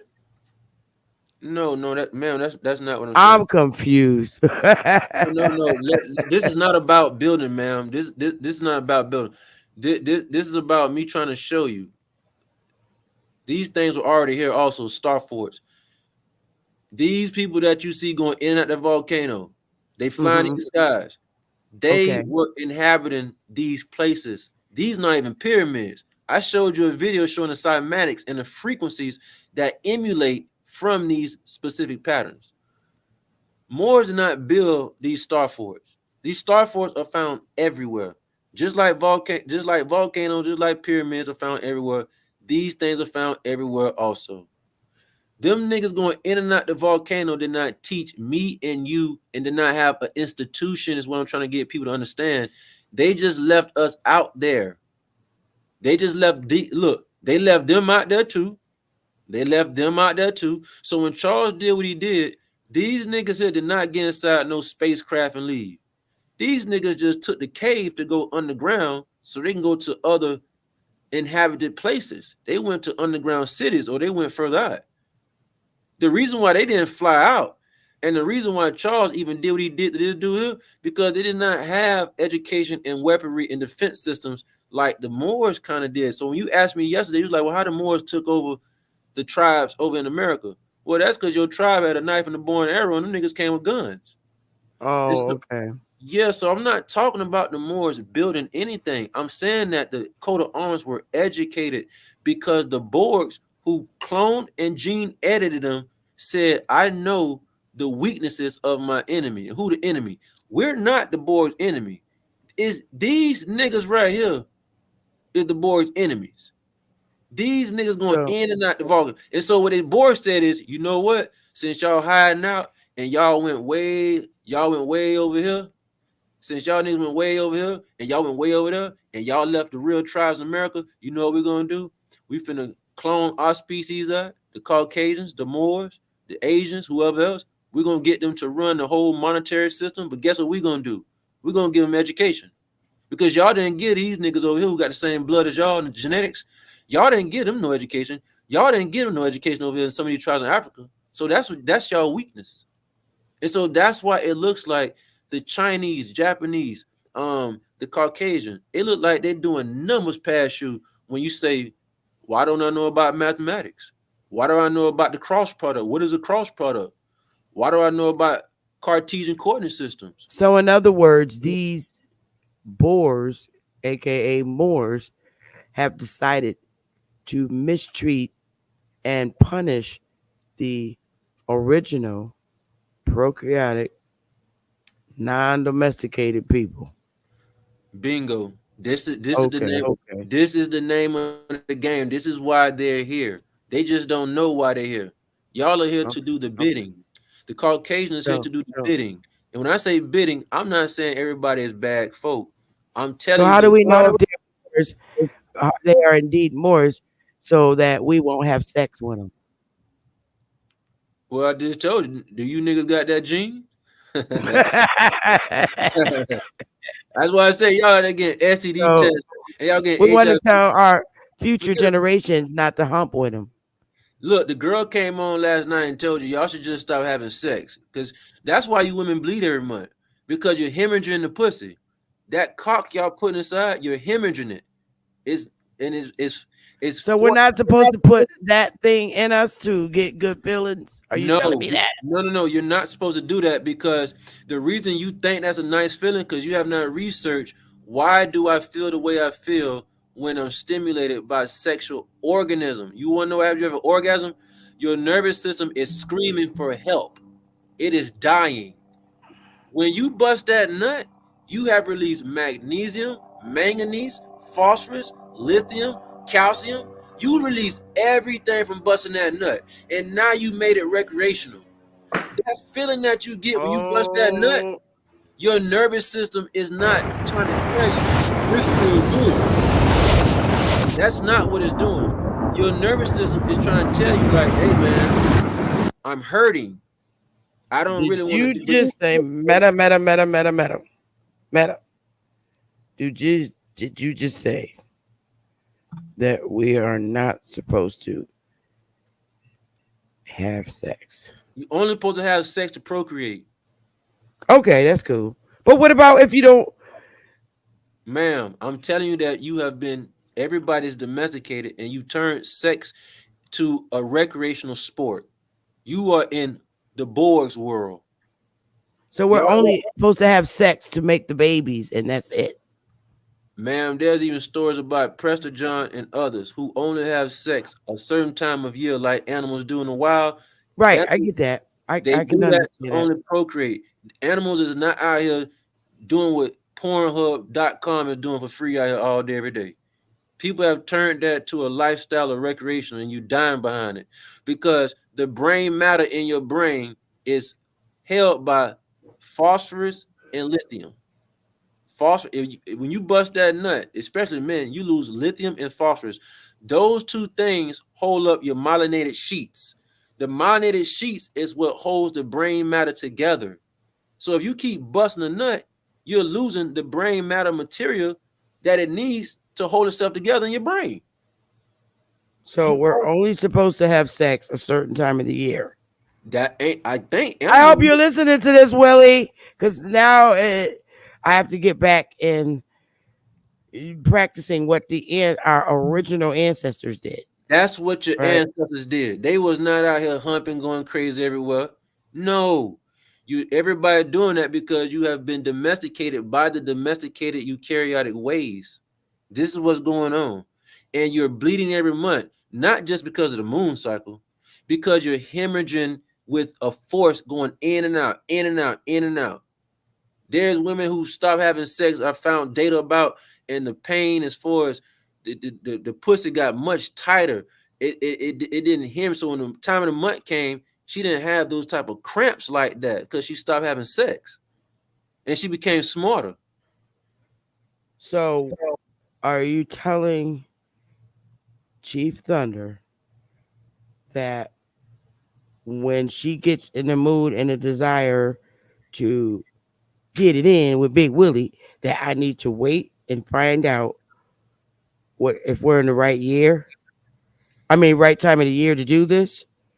That's what the wild women, if you find some research of Amazonian wild women, they only did it a certain time of year. They did not allow no men in their camp or organization. They will kill a man. I'm gonna send you resources tomorrow because I have to find it, of the Moors when they went to Portuguese in the 1600s and they found the wild women over there, the women that kick ass and take names.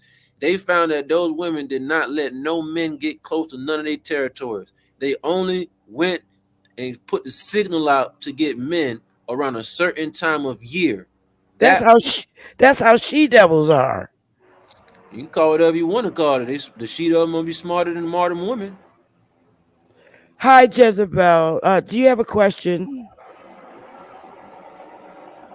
I actually did have a question, but this topic is a little bit actually more interesting. Can y'all hear me? I can hear you. Oh, okay. This is actually a little bit more interesting because I was talking to a friend about basically how you can procreate without having sex. And I think that's pretty cool. One of my friends actually, it's not that she wasn't having sex, but she never lost her virginity somehow. So technically, like she came into like she had a baby like without losing her. What is it called? The lining that Have her basically. hymen broken. Yeah, her hymen never broke. So I'm kind of thinking like maybe like that's like how it went. Like maybe like not maybe, the sperm doesn't have to actually go inside your body to have a kid, right? Mr. Meta. She's asking you a question, Meta. I don't know. Meta material. Meta.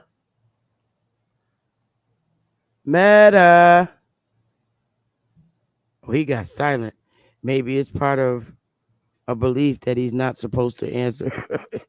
Maybe you got to get it. Came back. What happened? Oh, she asked you a question that I cannot answer. Can you repeat it, ma'am? Basically, like one of my friends, she got pregnant, but she never lost her hymen.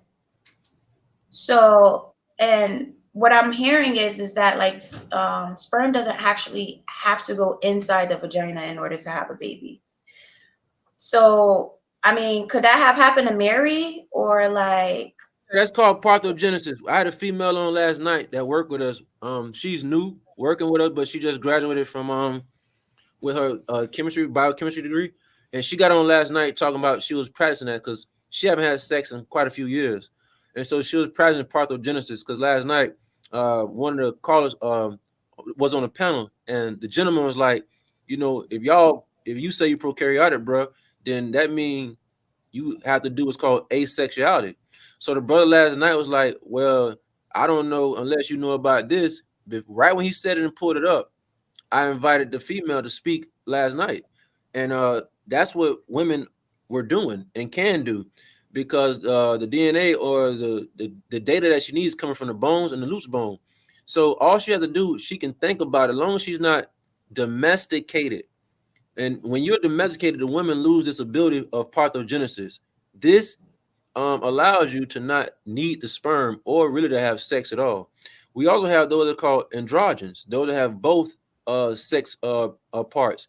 So the woman can do this, and the androgen can do this, and they don't need the sperm at all. They don't need to have sex at all. That's the real term of androgynous. I thought it was hermaphrodite. Well, I call it androgynous, hermaphrodite. Yeah.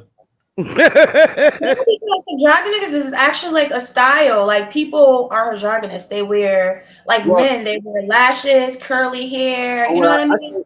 yeah, well, I say androgenous because we have what's called an androgenous receptor cell, and so you have an androgen, a androgen, androgen receptor cell, and the androgen receptor cell is what gives the testosterone, and the testosterone splits to the estrogen in a sense, but it starts from the androgen, so it's a split decision of a gender. So this explains. I found an experiment where a geneticist found why are men physically violent compared to women. And they found out that it was the androgen cell. And the androgen cell has a split decision, mostly testosterone producing, and it splits off the estrogen. But then they found out that the women and even the mice that they tested, they were low on the androgen receptor cell, so they were not violent at all. They were thinking about being violent, like women be playing mind games. Men don't play mind games because of the androgen receptor. But it was a split decision of a gender of what the cell can divide itself to do, but it's mostly given to the man. Um, Especially because the man has the penis that's much longer, and the woman have a very small penis, which is the clitoris. But you're absolutely right. Hermaphrodite is the term to utilize correctly, and the hermaphrodite and the women have the powers to not have sperm to have sex at all. But since we inside domesticated reality, everybody's practicing things that they normally were not supposed to be doing. But uh, parthenogenesis won't work for every woman anyway because you keep the cell phone around you, and that electromagnetic field is emitting a frequency to your ovaries and your midsection, which is infiltrating your midsection most definitely, and you have to be very well grounded off the grid. You have to get from around anything that's carcinogenic, anything that has frequencies everywhere. This guy said, "Oh Lord, child support going out of business."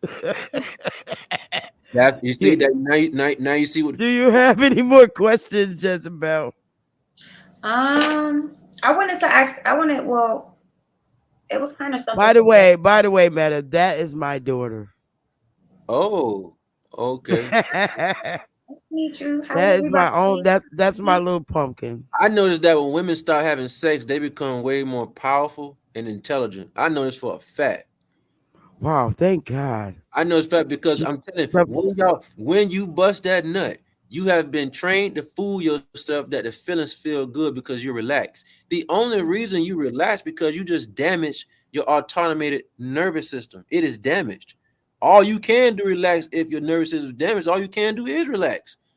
But if you go Correct me get it, if I'm wrong, right? So when you come, right, that sends like endorphins or whatever how you say it to your brain, and then like that's the good part about it. yeah, so that's the tricky part about those neurochemicals when they stimulate and get fired off. We think that the feeling is a nice feeling, but the research I found is saying you're going to have neurochemicals firing off no matter what you do when you're traumatized or not. We have people that get high off of seeing other people get hurt, and the same neurochemical that you may have brought up, they get a stimulation from doing that. But do that mean the neurochemical that's fired off is saying that's a good thing you did? It might have just fired off because of the activity that you performed. And so we have been trained to think that busting a nut is a relaxation. But if you go get a specimen, a small sample, and take that too and get it tested at a lab, you're gonna be pissed off because he gonna tell you, man, this specimen you gave me has high content quality of magnesium, manganese, potassium, phosphorus, everything, iron, calcium. You just spit it out your body, and your body works hard to store it in the bones. And now you just spit it out. And now you're doing this every night, every other night. But That I thought means it was for males, like more so males than females. I feel like y'all males treat have strength. Cause me, I'm um, straight. I don't know. Like I thought it was like a male thing to like, like she'd be so tired. oh no. See the How male. about you just wearing them out? So the male No, but just he's saying that's basically what he's saying. Like, oh, when you release, you're letting off iron and magnesium and all this stuff. Like, I don't. Do you think females do that? Because like oh the no, males I really. don't think. No, I don't think. I know for a fact. You could just do a little research. I might find it for you. No. I know for a fact the specimens when women even cream a bit. She don't even have to bust a full orgasm. She still lose a bit. It's just that the man, he always bust a nut. He gonna make sure he buzz his. And the female, we know she might not buzz nothing because she wasn't fully satisfied. So if she gets close to that satisfaction and you see a little bit of that cream, I'm telling you, take that sample and go get tested. Watch you see how much minerals was in that small little sample. Matter who's gonna do that? I mean, like, hold up, let me just get a quick sample. Shh. Who's Oh gonna yeah, hold in an orgasm? A scientist, somebody care about the science. That's just that's the truth. That's pretty cool. I didn't know. Where do you go? Where you go? Just to a regular doctor's office, ask them to send it to the a lab. genetics. Yeah, Genetics. now you don't have to go to a genetics for this. You can go to a simple lab for this. Go ask your doctor, and they should direct you exactly where to go because you're just trying to get a quick little a filtration of what is inside this little small sample. You're not asking for. No, hold up. That's my daughter. That is my daughter that That's you not see. She mama. just that's not her. That's a fake name she made up. That is not what I named my child. Look, Jezebel. millennials, That's my you sister. know, My name is Giselle. you I did not name my child that. That's what she wanted to do. I know millennials, they do what they want. But go Yeah, ahead. yeah, you get a little See, sample. there's the mouth. That So much. do look at it. Go ahead, move. It don't even cost that much to even get the sample anyway. It's not like it's gonna cost $1,000. It probably costs maybe 50, 60, 70, or 80. Sorry, y'all. Let me put my phone on mute. Yeah. Yeah, it won't cost that much to do that. You just want a simple sample. It don't cost that much to do that because you're not asking for genes. You're not asking for them to find specific things very microscopically small. You're just asking for samples of nutrients that could be found very easily and tested. So yeah, that's why they give y'all Pornhub.com for free. They gave it for free now. Y'all act like y'all got to pay for it. You just go on Pornhub. They let you see all you want. They really don't care. They want you to deplete your life force. That's what this is all about. Go ahead and get recreationally cool with things that you was not accustomed to, so you can get domestic. But why you getting domestic? Because you're getting domestic by the domestic eukaryotic. This is what it's tailored by them, not you. Y'all was not doing that when y'all was already over here. Sorry. Wasn't nobody humping like a dog in the tribes in America. They weren't doing that. Because Okay. if people let Meta. Hold up, brother. My good, beautiful brother. Um, we've been out for 3.5 hours. Do you want to? I thought our other brother was going to show up, but obviously he didn't. Do you want to take one question from one person? I could do one person at a time because I do not want the attack. I really don't. It don't matter to me. It's up to you. This is all up to you.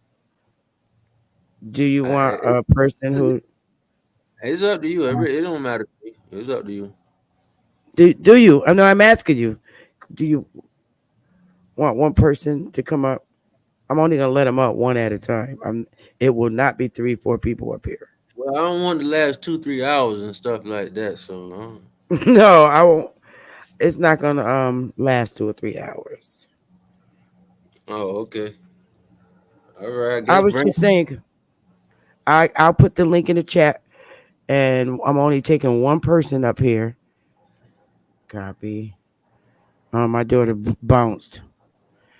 All right. At the minute the disrespect comes in, I'm just gonna Yeah, remove him from the panel yeah. because I hope nobody pissed off because that lasts too long no, to go back and forth for that. yeah, I'm not gonna allow that today because, like I said, Aboriginal power does debate the debating.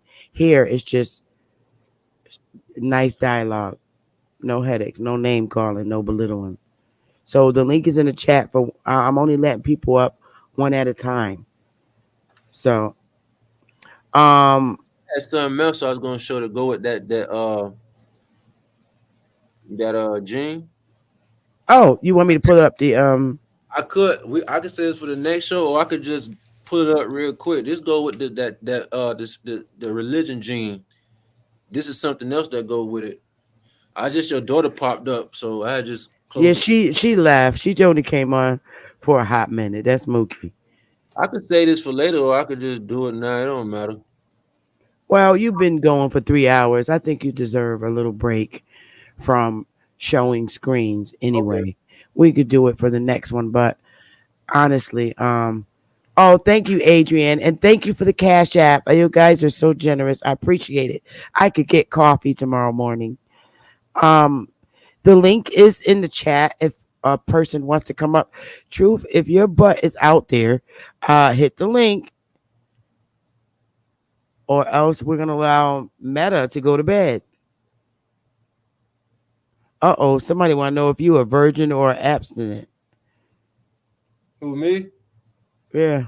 Yeah, and see, I haven't put my cock in nothing in years. Hey man, I haven't had. Listen, I have not used my cock in so long. We talking about years on years. Because when I started doing this at first. When I was busting a nut, these were years ago. Well, how I started, as soon as that nut come, I clench it. Don't Okay. Hold no, on. listen. Okay. I clench it. I'll let the chat listen. I'll be back. Listen, I clench it, so I send the nut back to the cerebellum, back where it came from. So Can't you that get blue balls like that? But go ahead. oh no, ain't no blue balls, no. As soon as you about to bust that nut, just don't let it go out. Hold it, I and wonder if Willie could do that. I'm gonna ask him. just be calm. Therefore, I guess y'all might not start having sex that fast, but at least you won't bust a nut and it'll be over that fast. So therefore, you hold a nut, you just hold it and they'll go right back to your balls, go back to the sperm, go back to the cerebellum. It'll travel back to everywhere that it needed to go to and where it came from, so you can save your sperm. That's how I started out at first, and then I eventually graduated to not really doing it at all because I said I really don't want any women or any bacteria of them that I'm unaware of, and I absorbed that, and so that started leading to months to months to months. Next thing I know, the years and years, and I said, I just ain't did it in a while. Somebody said that's population control. Man, look, this bust that. Hey, Oh. bust that nut when it's time to. That when it's time to procreate, when you're ready to procreate, bust that nut at that time. That's what everybody was doing because y'all crying about y'all want to go to y'all ancestors. Y'all want to be like them. And nigga, how the hell you gonna do it? How the hell you gonna do it if you don't know what they was doing? Wasn't nobody You getting it. sure you ain't sleepy metadata? Cause that's some funny stuff. Let me tell you Hold something. it. You Hold it. clenched it and let it. Let me tell you something. You gotta hold it. Hold it tight. Just do whatever you can. Hey, tell her to stop moving. Just pull it out or keep it in there. Just pull. Just don't release it. What? Why? Because if you don't release that nut and you hold it, it's gonna travel right back to where it needs to go for. And guess what happened? Guess what happened? Guess what happened? The man keeps all of his minerals. He keeps all of his power. He keeps all of his intelligence. When he released that nut, Can I see? Can I see who you are, brother? Knowledge. I just want to make sure you're a real being.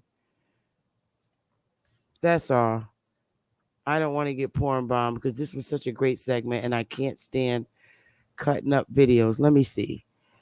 Let me put the banner on. Let me put the thing over one at a time. Brother Knowledge. You're Hey sister Bethy, how you doing? I'm good. How are you? I am well. I've talked to you Okay. before about your thumbnail when you had your ancestors up there. So no, Oh, I'm not an Asian. So I got you. I got you. Go ahead, sweetheart. Ask your question to the brother. Y'all got it. uh yeah, brother, I just my phone about to die, but I wanted to tell you that I really do admire your research on history, world history, when you broke down the Renaissance and all that. Hey man, that was right on track right there. So I'm a historian. I love reading history, man. I got books I read all the time. I look up stuff when people say things, and how you broke down that Renaissance demonstration, that was all right, man. Well, I can't get all into the genetics and all that other stuff because I don't know nothing about that. Yes, a little ignorant to that. But as far as history, man, hey man, to keep doing your thing on that, bro. Shoot, man. Thank you, sir. People, Thank you, sir. people, people need to hear that. You know, Sister Bethy, my phone about to die. I want to stay up here so much, but if y'all still That's alive, I'll come back. okay. No, All we right, won't be live that much longer.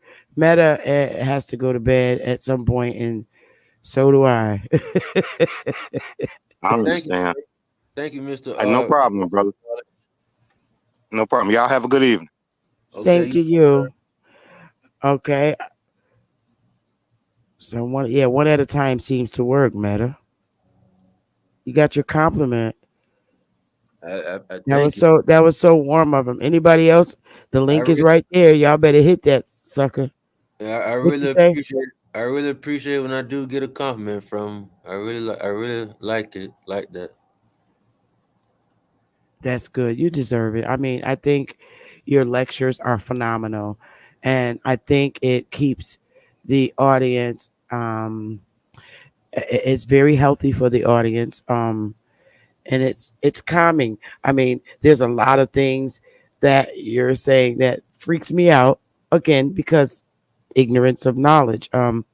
This type of knowledge. I am not a geneticist, and I find the information fascinating, and you do a great job. And what I admire the most about you is that you actually go out and do the research yourself, and you come up and draw your own conclusions.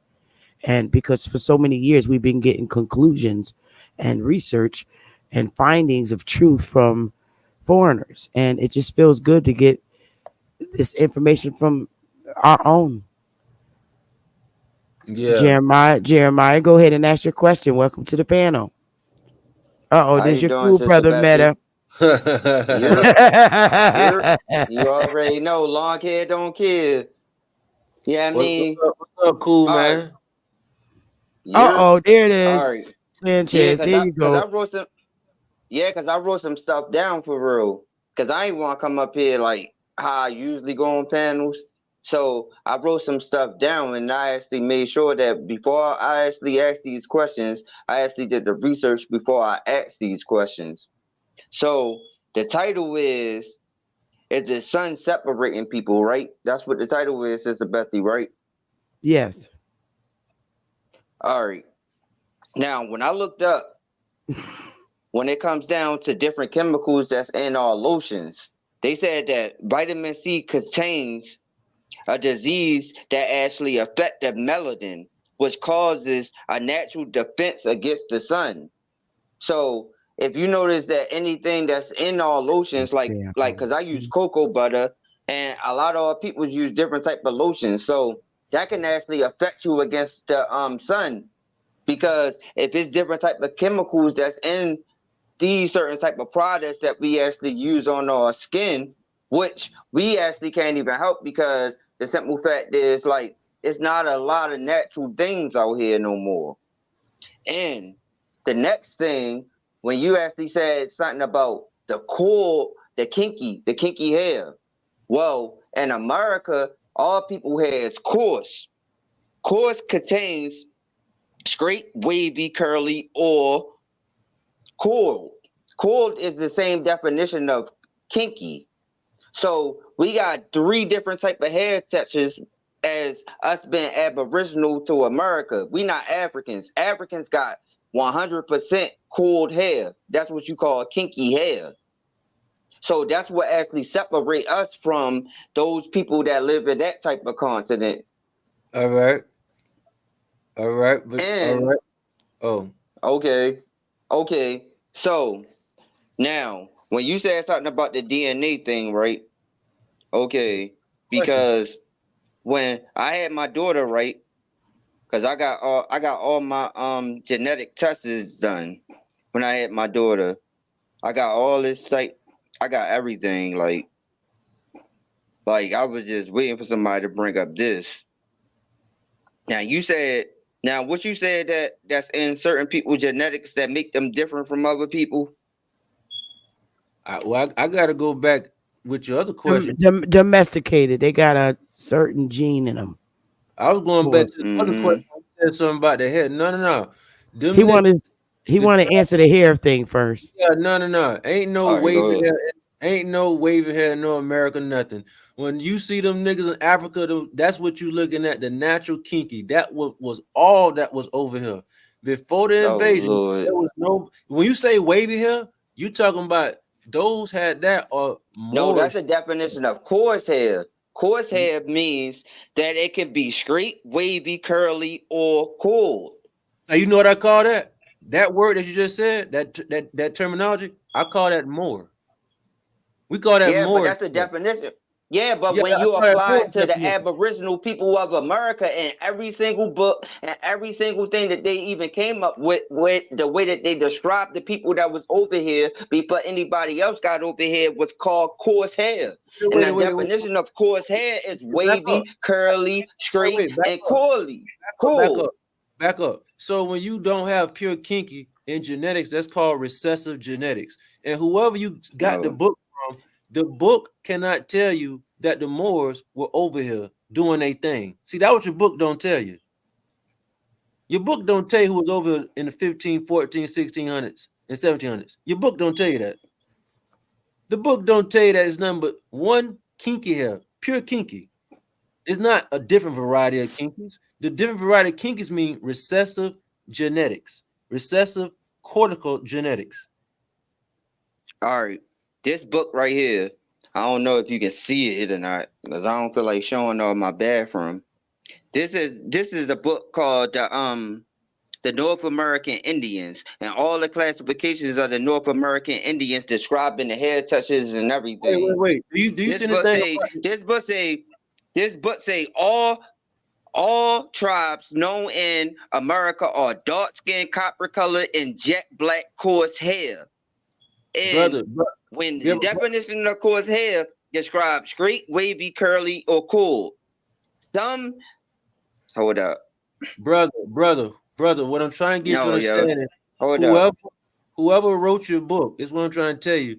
Are they What you including? mean whoever wrote my book? It's not my book. No, not the book. This is not my book. The book that you're getting information from my cool guy. I'm trying to tell you in that book, you don't have anything about a different type of nigga with the way who came over called the Moors. You don't have that in that book. Yeah, because nobody never even heard of that term before. Nobody never heard of that before. That's what I'm saying. Brother, what term is that, sir? Yo, I never heard of this term until I even got on the internet about more. I'm gonna be 100 with you. Wow, man, Like, I can't help I'm you gonna now. be 100 with you. I never heard of this term in my whole entire life before. And I got all my genealogy, I got all my family records and every single thing. I never heard that term. What So term? you not What gonna keep term? on What saying it like this. what That term, baby? more. Oh, he never heard of More. more. I ain't never heard What no about more. Sephardic? Like, yo, I'm 36 What years about old. That's the Sephardic? first time I heard that since I jumped on the internet. Well, what about Yeah, Sephardic? that's when I learned about Moors when I came in YouTube. I What didn't. about I Sephardic Now, never Jews? heard of them. now I seen it. Now check this out. I seen it when I looked through the old cigar American Indian cigar tobaccos. They actually said something about blackamoor, but I noticed that that was a reclassification because black wasn't even invented around the time when they actually even created the cigars, the pipe cigars, for them to actually smoke the tobacco out of. So I noticed that that was a reclassification. See, they add new terms to old definitions. And if you don't even know how to separate the new terms from the old definitions, then you're going to cause a lot of confusion. That's like Man, I don't know putting what African motherfucker going on. American to 1492. That's like putting African American to old history. You can't do that. I don't know what you're You can't talking about. apply new definitions to old terms. Cool man. I don't know. Yeah, he's a geneticist, I don't know and exactly where you're going that's with. I'm just trying to yeah. say the book He's that you're reading is not telling them that Yeah, I'm about to show you him have some genetics, sorry. the book he's talking about is not telling them that we have those that did have wavy, kinky hair, European coat of arm, or Moorish niggas who came over in the 14, 15, 1600s who put their cock-a-doodle-doo inside women in the 14, 15, 1600s who then procreated niggas out with no real nappy hair no more around the 15, 16, 17, 1800s. The book that you have don't have nothing about what I'm telling you, who was already over here. And I'm not talking about the ancients. I'm not talking about our ancestors that was already here. I'm talking about the invaders. Your book does not talk about the invaders who had the non-pure kinky hair. We had black governors in 1755 in Connecticut and Massachusetts as well. 1755. So they could have been a Moor or they could have been a regular Aboriginal Indian. However, they're saying that this governor's wife was an Indian. So that's what I'm trying to let him know, that there's a lot of sex and procreating going on here for the past 300-400 years. If that book ain't got what me and Sister Betty talking about, that's why they wrote the book like that. So you could just feel comfortable if you don't have pure kinky hair here. Ain't nobody in Africa where pure kink is you could only find pure kink. No. You looking at it, the last example in them tribes of how your hair is supposed to be and how your genetics supposed to be. Some of the tribes out there who have not been colonized, you looking at the last of the last. Remember, they don't have access to cell phones and technology how we do. They don't have access to stuff, so they just pure remote. So if you go out there, I guarantee you won't see the Obama style hair. You won't see no silky hair. You gonna see that kinky. Brother Sanchez was in the chat. He said he'll be up in a minute. Meta. Oh, okay. Look, he was in the chat. He said he'd be up in a minute. All peoples in America got different type of genetics where so it's that it can actually be wavy, kinky, or straight. That's colonized. It's not no colonized. Because every last tribe, yo, the East Africans got straight hair. You got the shades, I bet you better watch out. The East Africans got straight hair.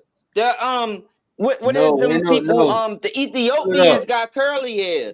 Now, when you go to West African, then then you can actually say that it can come to the kinky hair. Then you go to South Africa, then you got different type of hair, different type of textures.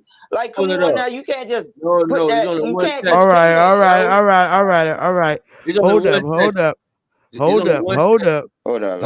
Hold up. There will not be an attack. All right, Jeremiah, baby. I'm gonna put you in the back for a minute because I am not allowing this attack crap. All right. How you doing? Welcome to the panel. How you doing? How are you? I'm good. How's everybody? Great. What's going on?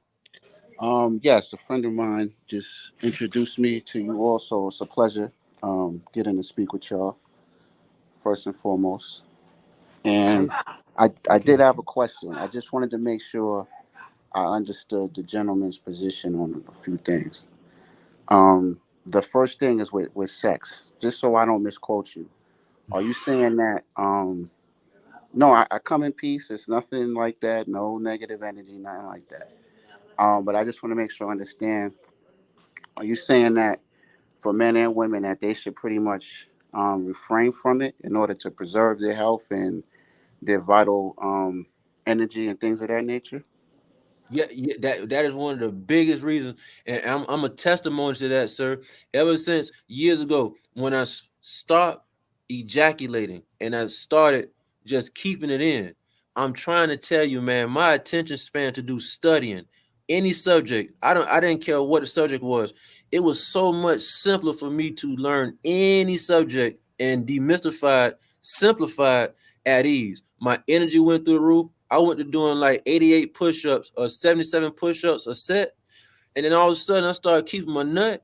I started knocking out 115, 120 push-ups per set, all the way up, all the way down. So I noticed my strength and my testosterone went through the roof. And I also noticed that my skin became clear. My muscles became much, my calisthenic game, me doing my dips, my push-ups, all my calisthenic workout, it went through the roof. And my patience, it actually increased. And I started to dig into the crates as to what is inside our sperm. And two of the things that really stuck out to me, because I'm in applied science fields and applications and stuff like that, it was these things called lithium and phosphorus. And so in your brain, you have these myelinated sheets. They're called myelinated sheets. These myelinated sheets hold your brain matter together. Well, there's two ingredients that make them hold themselves together. It's called phosphorus and lithium. But when you bust that nut, you shoot that out. So I started putting that together. Say, oh, that's why you become smarter if you don't ejaculate. One of the biggest reasons is you're not shooting out the lithium and phosphorus that's holding your myelinated sheet, that's holding your brain together. So now you keep your brains held together. Of course, you use magnesium, phosphorus, lithium, and calcium, and you lose all that. But two of the things that stuck out the most, my brother, is that I say, wait a minute, the myelinated sheets hold the gray matter and other parts of the organs of the brain together. And I'm shooting it out for fun, like it's nothing. And the next thing I know, my intelligence went through the roof when I started stop ejaculating. And it didn't happen overnight because, everybody's addicted to having sex. They're just addicted to it. And so what I started doing before I started busting that nut, I tell the female to stop so I can hold it, so I can send it back where it came from. That took wait. I'm trying to walk the brother through my experience, what I'm trying to tell him, because you might go through the same experience. It took me 6 months to a year to do that because I was live with intercourse. After that 6 months to a year happened, and I, because the female was physically with me, I didn't need that no more after the year of doing that. I started just not having an appetite. Remember, you have an appetite for things. That's why you do the things you do. So what you want to do is see how can I starve the appetite?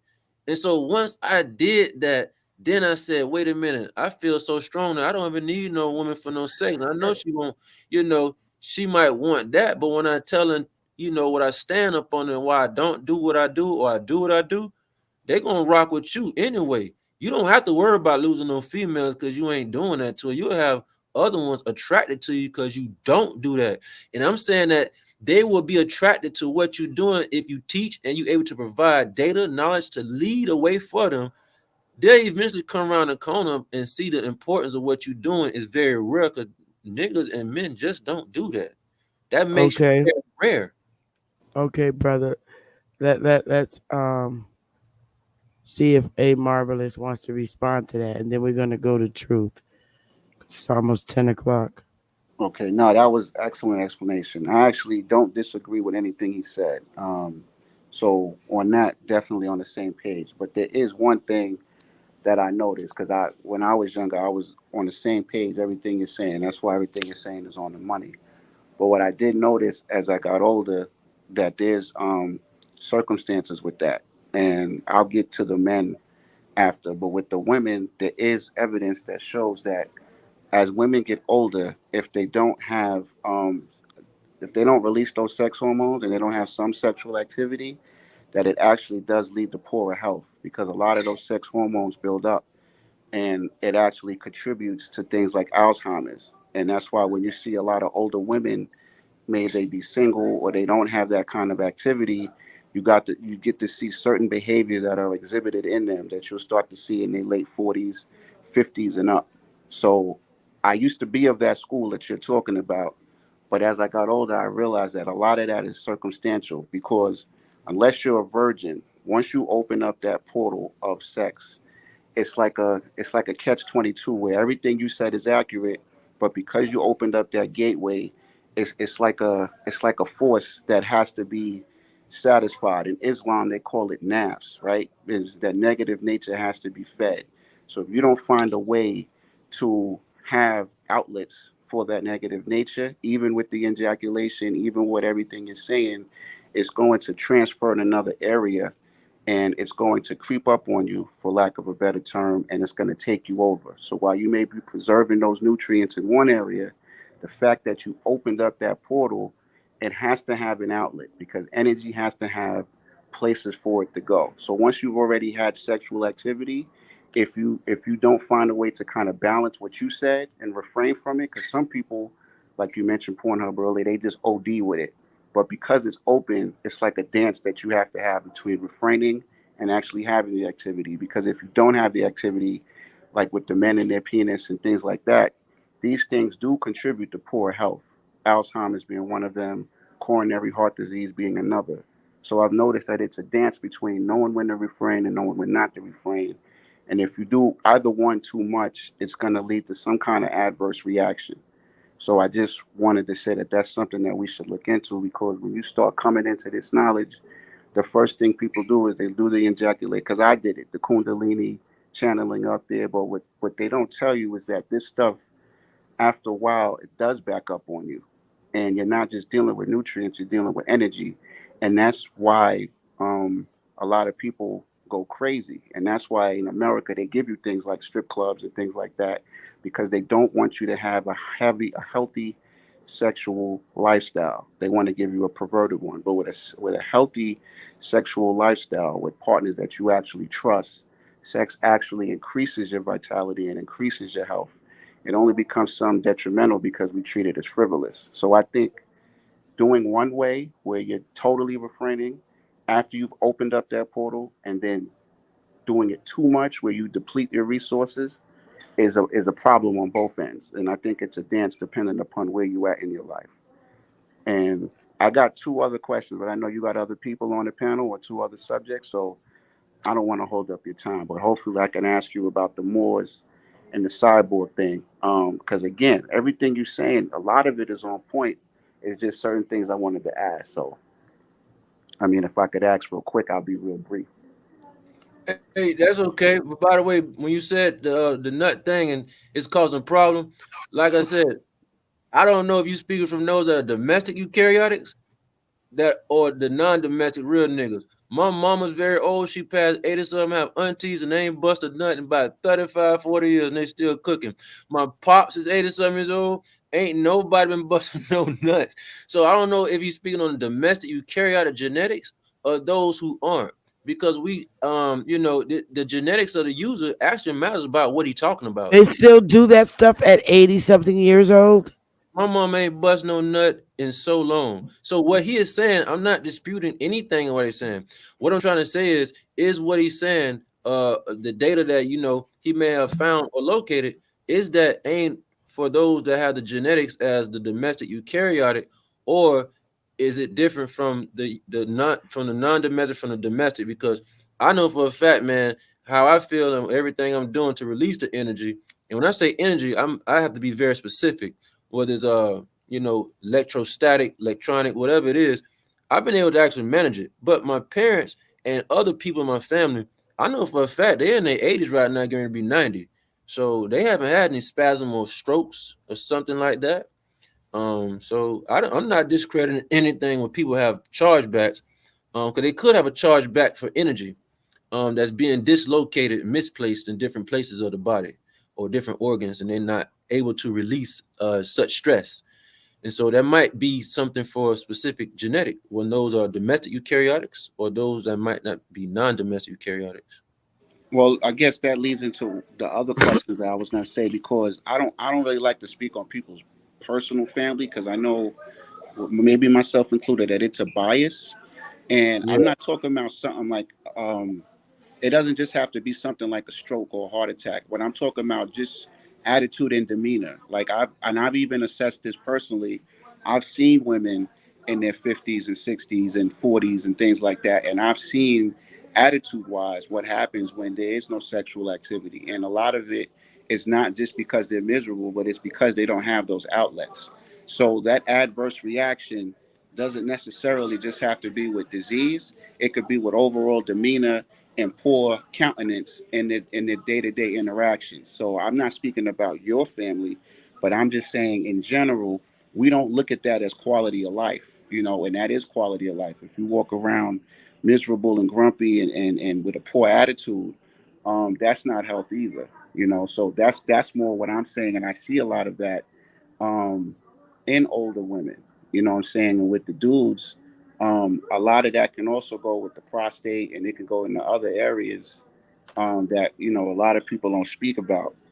So now, in terms of I guess that's what I wanted to ask you is, like, how are you um, distinguishing between these different types of human beings. You know what I'm saying? Like what I guess what standard or what evidence are you showing to show that you have this type of human being and that type of human being to make a distinction in characteristics and behavior? And I guess that would go into my Morris question: is how are you distinguishing, if I'm quoting you right, that they're created? Like to my knowledge, Moors aren't a race, so that wouldn't be a genetic thing, unless you could show me that they were genetically isolated to show that they would become something of a different type of human being. I just like to know what method are you using to distinguish that these human beings are different. Um, well, when I say Moors, speaking of different categories, whether it's Sephardic Jew, Dutch, Protestants, crypto, and all the other ones. Um, Not those that were influenced by the Moors to be one. Moors or the coat of arms, most definitely. The genes that I'm talking about, I didn't get a chance to display most of them. I only showed a few. I and my entourage, especially I did first or second. My mother biochemist, so I was already into biochemistry and cellular microbiology a long time ago. I found out that I don't have these genes, me personally. That's why I wasn't so religious. As an example, I didn't have different genes, and when I started studying domestic eukaryote, let me not say domestic because when you study eugenics or genetics, there is nothing that says domestic eukaryotic anything. But you will find that there the features of, for example, the pale skin. I'll get to the more in a second because the pale skin will stick out. You don't have a relationship with the sun. And there's plenty of cellular microbiology factors that happen to those that have pale skin when up under UV light, UVC, any other spectrum that the sun's putting out in radiant charge. There is nobody that can convince anybody else to say that that individual have the exact same genetics as somebody that does not have a problem with the sun when they go out and have an experience with them. That means that somebody's genetics is way different than the other. So now let's get to the Moors. I did a presentation a couple of days ago showing the Q factor, and this deal with what's called the crystal lattice, the way it resonates. Because I deal with quasi crystals and crystal electronics and engineering. So dealing with that, we have to find what's called the Q factor.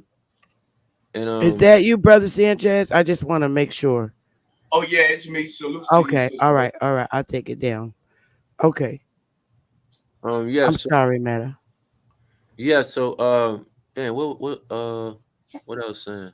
I'm sorry. You were Yeah, talking about what I was telling the brother. you were Dang. talking about the pale face in the sun. They no sun. Oh, no, okay. So I think I was trying to tell the brother as far as oh no, that wasn't what I was telling him.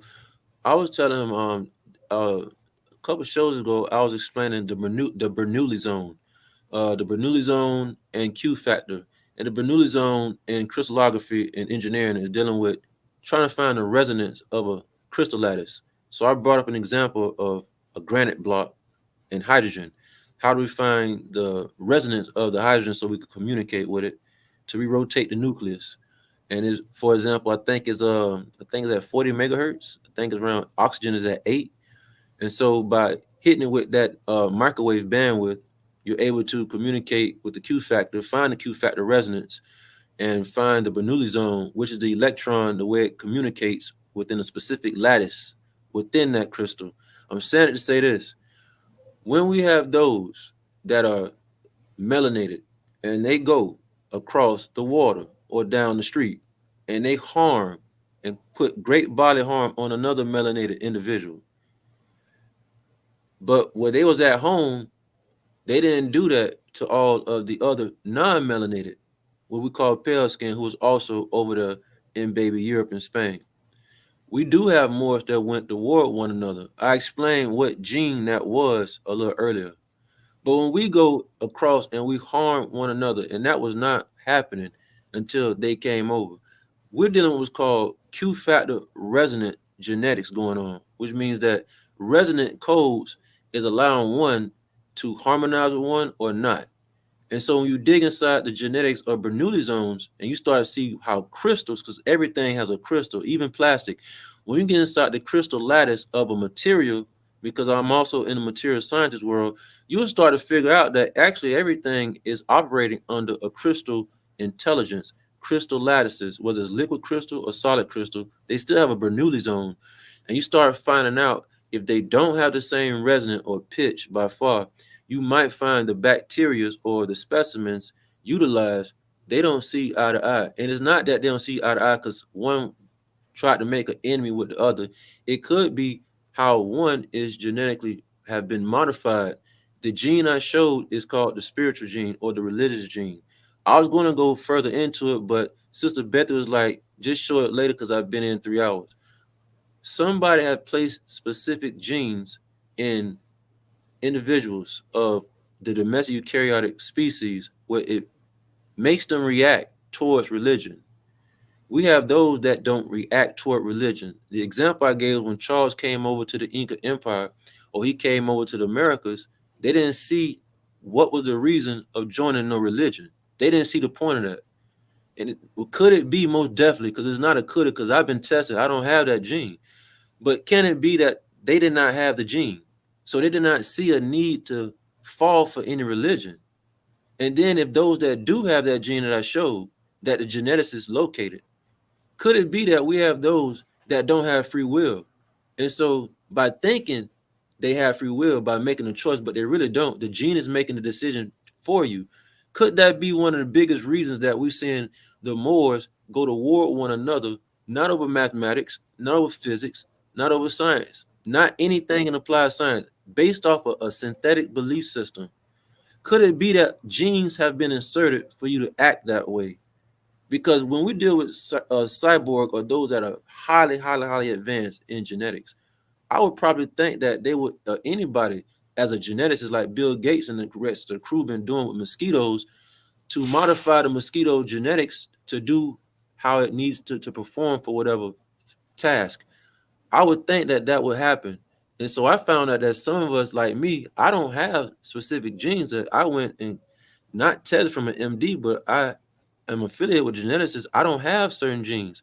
And the aha went to hit me when I seen the Incas with the Charles V and other incidents that have around the world, even when the Moors were going against each other trying to escape the Inquisition. That was not about the Moors trying to run away to learn mathematics. It had nothing to do with applied physics or applied sciences. This was the Moors saying, look, I have a certain belief system. I just want y'all to respect it. So, the Hasburg or Charles say, no, you're going to respect this belief system. Could it be that there's genes that's inserted to make this situation happen? Because if it is, that is showing domestic eukaryotic gene mutation, gene editing in your face. Because some of us don't have the gene. That was the point I was trying to make earlier. Okay. All right. So I'm going to let Truth get it and then Brother Sanchez. Ooh. Hey, how you doing, Sister Beth? Good day. I'm good. Appreciate the bills, all three of them. I like the way how you've been moderating it as well too. I just want to let you know that. Thank you. They've been some real good bills. To the brother now, when he was speaking about at the beginning of the show, when he tapped into geoengineering, which is a actual group. I actually met Dan Winnington and it's another female a few times because they actually based up in Northern California. I met them at Mount Shasta. They put me up on a lot of game with the chemtrails, how it's damaging the lower ozone. The main cause behind these wildfires on the West Coast due to chemtrail and weather modifications.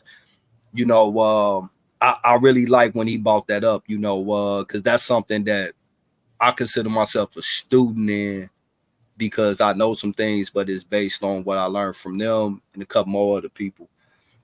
But me and his brother, we still kind of got our disagreements on a few information. That don't mean I don't like the brother or nothing like that. And I like to speak on those disagreements. I actually like to share my screen to show where the disagreements at. with the things that he's speaking about with these prokaryotic humans and domesticated eukaryotics and females being parthenogenesis. They're not. Okay. It's no evidence of that.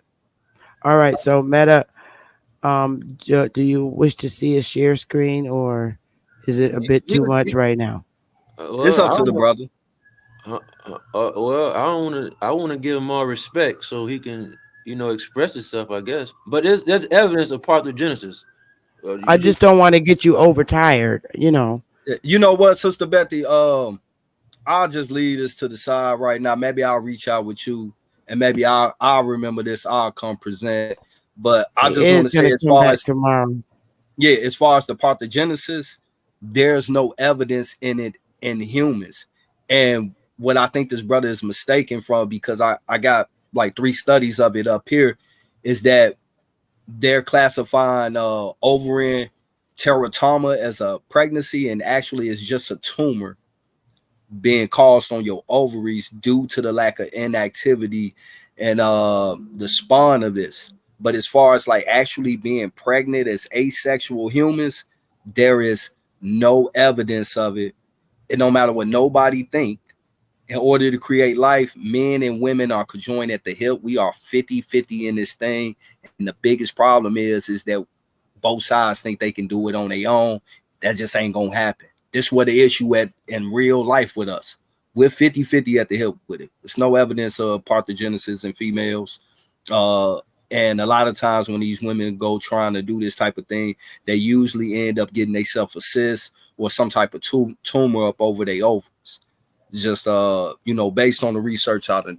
But I'm gonna go ahead and mute up because I know he was calling out Sanchez yesterday, and Sanchez up here, and I'm gonna let them 2 brothers get in. Maybe like I say, I'll reach out to you and we can discuss maybe me going over some of these Yeah. things that The he went actual over. sister who does the study in that, it wasn't Meta.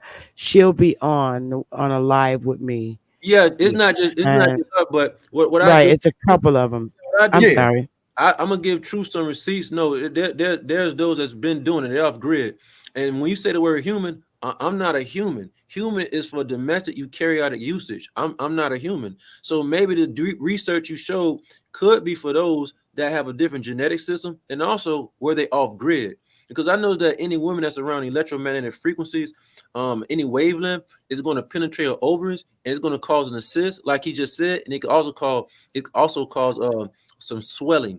And so that's not living off the grid. One will have to go, and I'm gonna give the receipts. You have to go off the grid where you have no type of infiltration of any type of frequencies, any type of carcinogens, right. chemical stuff like that. And because I was blowed myself, I was not a fan of parthenogenesis a while ago, but I have colleagues and other females that know they found some exclusive data about this, and and it broke down how the bones was perceiving or holding the genetics in the Lutz bone the entire time. And the ones that hermaphrodite, like Miss Chief Thunder daughter came on to correct me, the hermaphrodites who don't get any credit at all, we don't even know who what, when, where, because we with just a male and female. Well, there's data out saying that they are impregnating themselves also. That's off grid. I was Right. not a fan for this, is what I'm trying to tell you, until I was given some data about this, sir. No, that's cool, bro. Yeah, I would like to see the data of an actual woman that gave birth or even had miscarriage of an embryo um reproducing on their own, being asexual. If I can get that, I'm maybe you with send it to Sister Betty. It's the I truth. really appreciate that. And I'm gonna just leave it alone until I hear from Sister Betty You miss about that truth. right there. Like I said, gentlemen, It's true. I'm eh, with you. I would like to see it myself. Is what I'm trying to tell you. So I'm actually with you as far as seeing it. All I can do is provide the data. But as far as seeing Right. my own eyes, I'm with you. I can't wait to see it myself. They put it inside the good book. They said married and a bust a nut. She said she did on her own. So I would like to see that for myself also, Mr. Truth. Yeah, but you know what you left you out know, though, as far as Mary in the Bible, is that even in the presence of her, something spiritual in the masculine form help create that birth still, even if it wasn't physical. The energy that they speak about is what's the word, of a man. I'm gonna just say that right there. I'm glad you said that. So I told that to the couple of females that they want to do part of Genesis. I said that I think the man or the spirit within the man, which can be via translated conversation, he's right next to you by you. I was telling them I think that if he is somewhere close to influence you, I think you can then do what we call some scalar interferometry communication, which means that it can go straight to you nonstop. It can go through a wall. The signal can go through anything. That's called longitudinal interferometry. I was thinking exactly what you were saying, that maybe some type of masculine presence may have to be in the form somewhere around to influence it. Okay. Appreciate it, Sister Betty. Like I said, I'm gonna mute up because I know. I know. Yeah. I just want to reiterate my thought of it because I can only think where I'm at. And the idea of a woman possibly getting herself pregnant is my thought. This is just my thought. I don't know. The only way I can psychologically see that being done is if she is an hermaphrodite and takes her own penis and put it there so that it ejaculates in her to impregnate herself. That's my only thought. But I've done no research. That's just a quick thought from way in the back of my brain because hermaphrodites have two sexes. They do have a penis. I seen a picture of it, and they have a vagina. And if that vagina has ovaries, I can only think that the penis was relaxed by her. I'm using different choice words.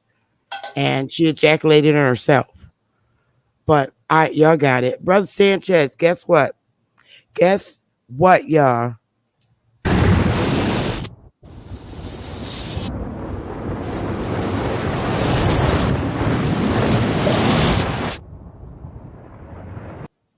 Sanchez done entered the panel.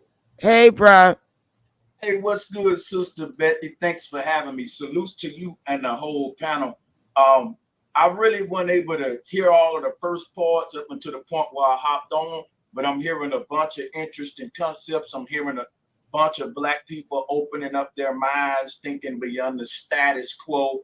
I'm feeling an environment where it's okay to think outside the box, and that's something I really appreciate. So salutes to everybody that's here sharing information, whether they agree or disagree. I heard the brother Truth say that Sanchez was here because somebody called them out, and I just want to clarify: no one called me out. I'm here because Sister Betty asked me to be here, and this ain't about a debate. It's just me being here to contribute whenever and wherever I can, and just to be open-minded with the family here. So thanks for having me. I really don't have nothing to say because I'm just walking in on it, but based on what I'm hearing about this Immaculate Conception and the Virgin Mary, I do have my own ideologies concerning that. Now, I could share that if y'all would like, but up until then, I'm just going to play the background until y'all need me to, pop in and assist. Salutes to you in the chat, by the way.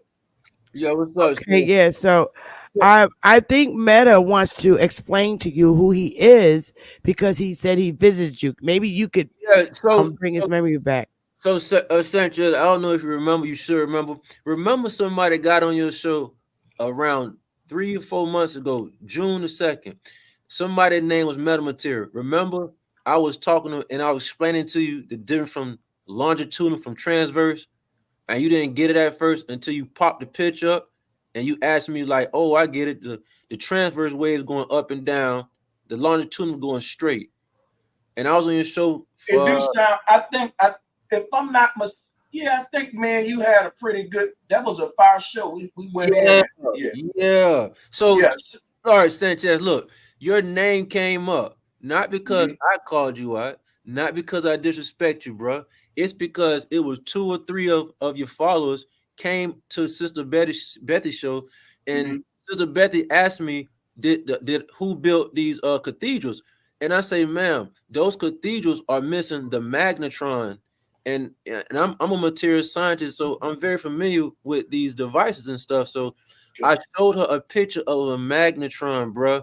Your audience came over, three of the boys, and they just went to yelling at me saying, man, you need to stop what you're doing right now. I'm like, what? Man, you took all that from Brother Sanchez show. I say, this is said, bro, this ain't nothing but a magnetron. They're inside the microwaves, brother. He say, Yeah. man, I don't care what you saying. We know for a fact you took that from Sanchez show. Hold on. Wait. Let me interject here. I want to say this to all of my people, right? Every black man that's on YouTube with a bright mind and great concepts ain't stealing from Sanchez. It's more than one smart black man in the world. We got to give our people more credit. You know what I'm saying? Hey, bro, I think the world's so dumbed down that a lot of people will find one guy that's very deep and making a lot of connections, and they may think he the only one can do that. And I hope they don't really think that. Like, nah, you know, I really think that that's kind of like cultish. Now, I don't promote that. Salutes to all my people. But yeah, if you ever somewhere, you know, if someone presents something, give them the benefit of the doubt that if they're a teacher in the moment, that if they do take some from another teacher, that they will give credit for where they sourced the material from, and give them that opportunity to be honest on their own versus you just accusing them. Basically, what I would recommend is you take what a person's saying, research it on your own. What you do instead of accusing them something, you get on the mic and you say, bro, where are your sources on that? That's more better than just you telling them where they get it from. I would respect that more better. But yeah, that I feel you on that. Yeah, that's what I was trying to tell the brother. I say, brother. So I got in a huge. I went in on different type of advanced technology from metamaterial because I got in very depth with it. He got the picture of what I do and how advanced I am in explaining this. But I told the brother I was not trying to uh uh show this Miss Bethy someone else that did something. I pulled up a pale skin boy by a channel called Divergent, and his channel been up for a while. It's just that his channel had all these different buildings that was already here, cathedrals everywhere, but he was showing the difference how they replaced the magnetron with the stained glass window now. And so I was trying to show Sister Bethy, no. The stained glass is something new. Before that, they had this device that anybody deals with in material sciences. You could use a magnetron for doing plenty of things, but it's also inside your microwave. And I explained to him, and I think he got the picture. I said, bruh, the magnetron is a high frequency device. Because listen, man, I just want them to know, because now that you reminded me of our bill, I've learned things from you. You've learned things from me, and we never really had a clash. So just to double down, yeah, I've actually picked this brother brain before when he brought back to me when we spoke before. So yeah, I think that, man, as a community, we just need to quit getting in a spirit of debating and just let's share information as a community. Let's just everybody bring what they got and take it all and quit saying, well, who right? Let's just take it all and weigh it up and put it in our collection of great thinkers who came with different concepts about a thing. That's what the Greeks and Europeans and everybody else do. Even though some of their great philosophers disagree with each other, they never delete one of them from history or say which one's right. They just give their people all of them, and here's your body of work, what we've got, and you do what you do with it, right? So I think that's probably a better approach for us moving forward as well. I think so. That's absolutely right, and that's why I conduct the panel the way I do, so that the audience is not thrown off by fighting, because the audience really be into whatever is being presented, and then a fight breaks out, and then they're all lost, and then the presentations suck. So that's why I control it the way I do. Doing a good job. Yeah, because they was yelling, going crazy. Yeah, and they could hear better now, and they could actually hear you all the way out, even if they don't agree. At least they understand where you're coming from. Like Brother Sanchez is getting ready to show his immaculate conception, right? You want to show it, bro? Yeah, this is Your one of my most popular theories about the Immaculate Conception. And the reason I'm saying theory, I want to always be humble and leave myself room to explore another concept as well. You know what I'm saying? And that's just a tip for y'all too. So what I'm sharing now is like a very old antique Christian artwork here of Jesus coming out of some sort of device. They said he wore a crown of thorns. Now, me personally, you will see this picture around different places in Christianity and stuff. I think what we're looking at right here, Sister Betty, is a CERN machine. Hear me out. I don't think there's nothing new under the sun. When they talk about an immaculate conception, I believe that they're talking about an artificial womb. Here's a collage that I made to show you what I'm talking about. The female womb is a stargate by which the spirit uses to enter the earth, right? And you make a body for yourself. So when we talk about immaculate conception, we're not talking about childbirth. We was conceived before we was born. So when Jesus said, I am the light, this is my theory right here. It's called the light of conception, right? Before we were born, we were conceived. Your parents can't create your soul because a soul can't be created or destroyed. So when our soul landed in the fetal bag, it was called the light, the flash of the light of conception here. Jesus said, I am the light, right? When we talk about the word genes, we're talking about the word genie. The sperm is the genie going into the lamp, right? And this is how the ancestors would have personified these very advanced concepts. The three wise men that saw the Star of Bethlehem, they were ancient doctors that realized the light of conception. Nothing we're doing is new under the sun. The ancestors were just as advanced as we are. And when we realize that, we will see that they personified a lot of things as well. The female womb was one of those personifications. Here's my theory.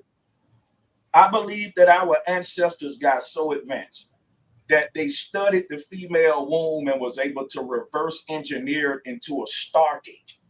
Now, there are stargate wheels all around the ancient world, like the one we see Jesus coming out of here. Next to Jesus on the left is what is called a magnetic energy field interacting with iron shards, just to show you what a magnetic energy field look like, and to show you that compared to the vajayjay that I got on the left. The female womb is doing exactly what CERN's saying it's going to do. It's giving when they talk about Mary, right, giving birth with an immaculate conception, the name Mary comes from the word Maru. And Maru is the name of the center of the earth. And this is only going to take about one more minute. Let me show you what I mean here. Maru is the name of the center of the earth right here. In Hindu cosmology, is represented by this black stone that we see there. That represents a black hole in the middle of the earth that gave birth to the universe. Here's another collage with Mary here in Christian artwork to show you she's not a physical human. What she represents is the black hole, the portal of creation. Nothing impregnated the darkness that we see in the sky when it gave birth to the stars. When the Christians speak of let there be light, we're talking about a holographic simulation, because the physical reality is an illusion. And this was what would be taught by the ancestors, that if there was light to begin with, how did we get wood, water, and all that? In other words, something from nothing. That can be explained with holography. Light can appear as wood, water, as a holographic image. So this is the holy knowledge, or the holographic knowledge. And what Mary basically represents is the darkness that gave birth to the light. And this is also the Kaaba cube that everyone is worshiping. This is the point of singularity that gave birth to the ripple effect that we call life. Now, before we had the word called devil, they had a word called diva. And you didn't have a god and a devil. You had a god and a goddess. But they demonized the goddess and turned her to the devil. But really, you had a yin and a yang, man and a woman, everybody trying to go into the immaculate conception.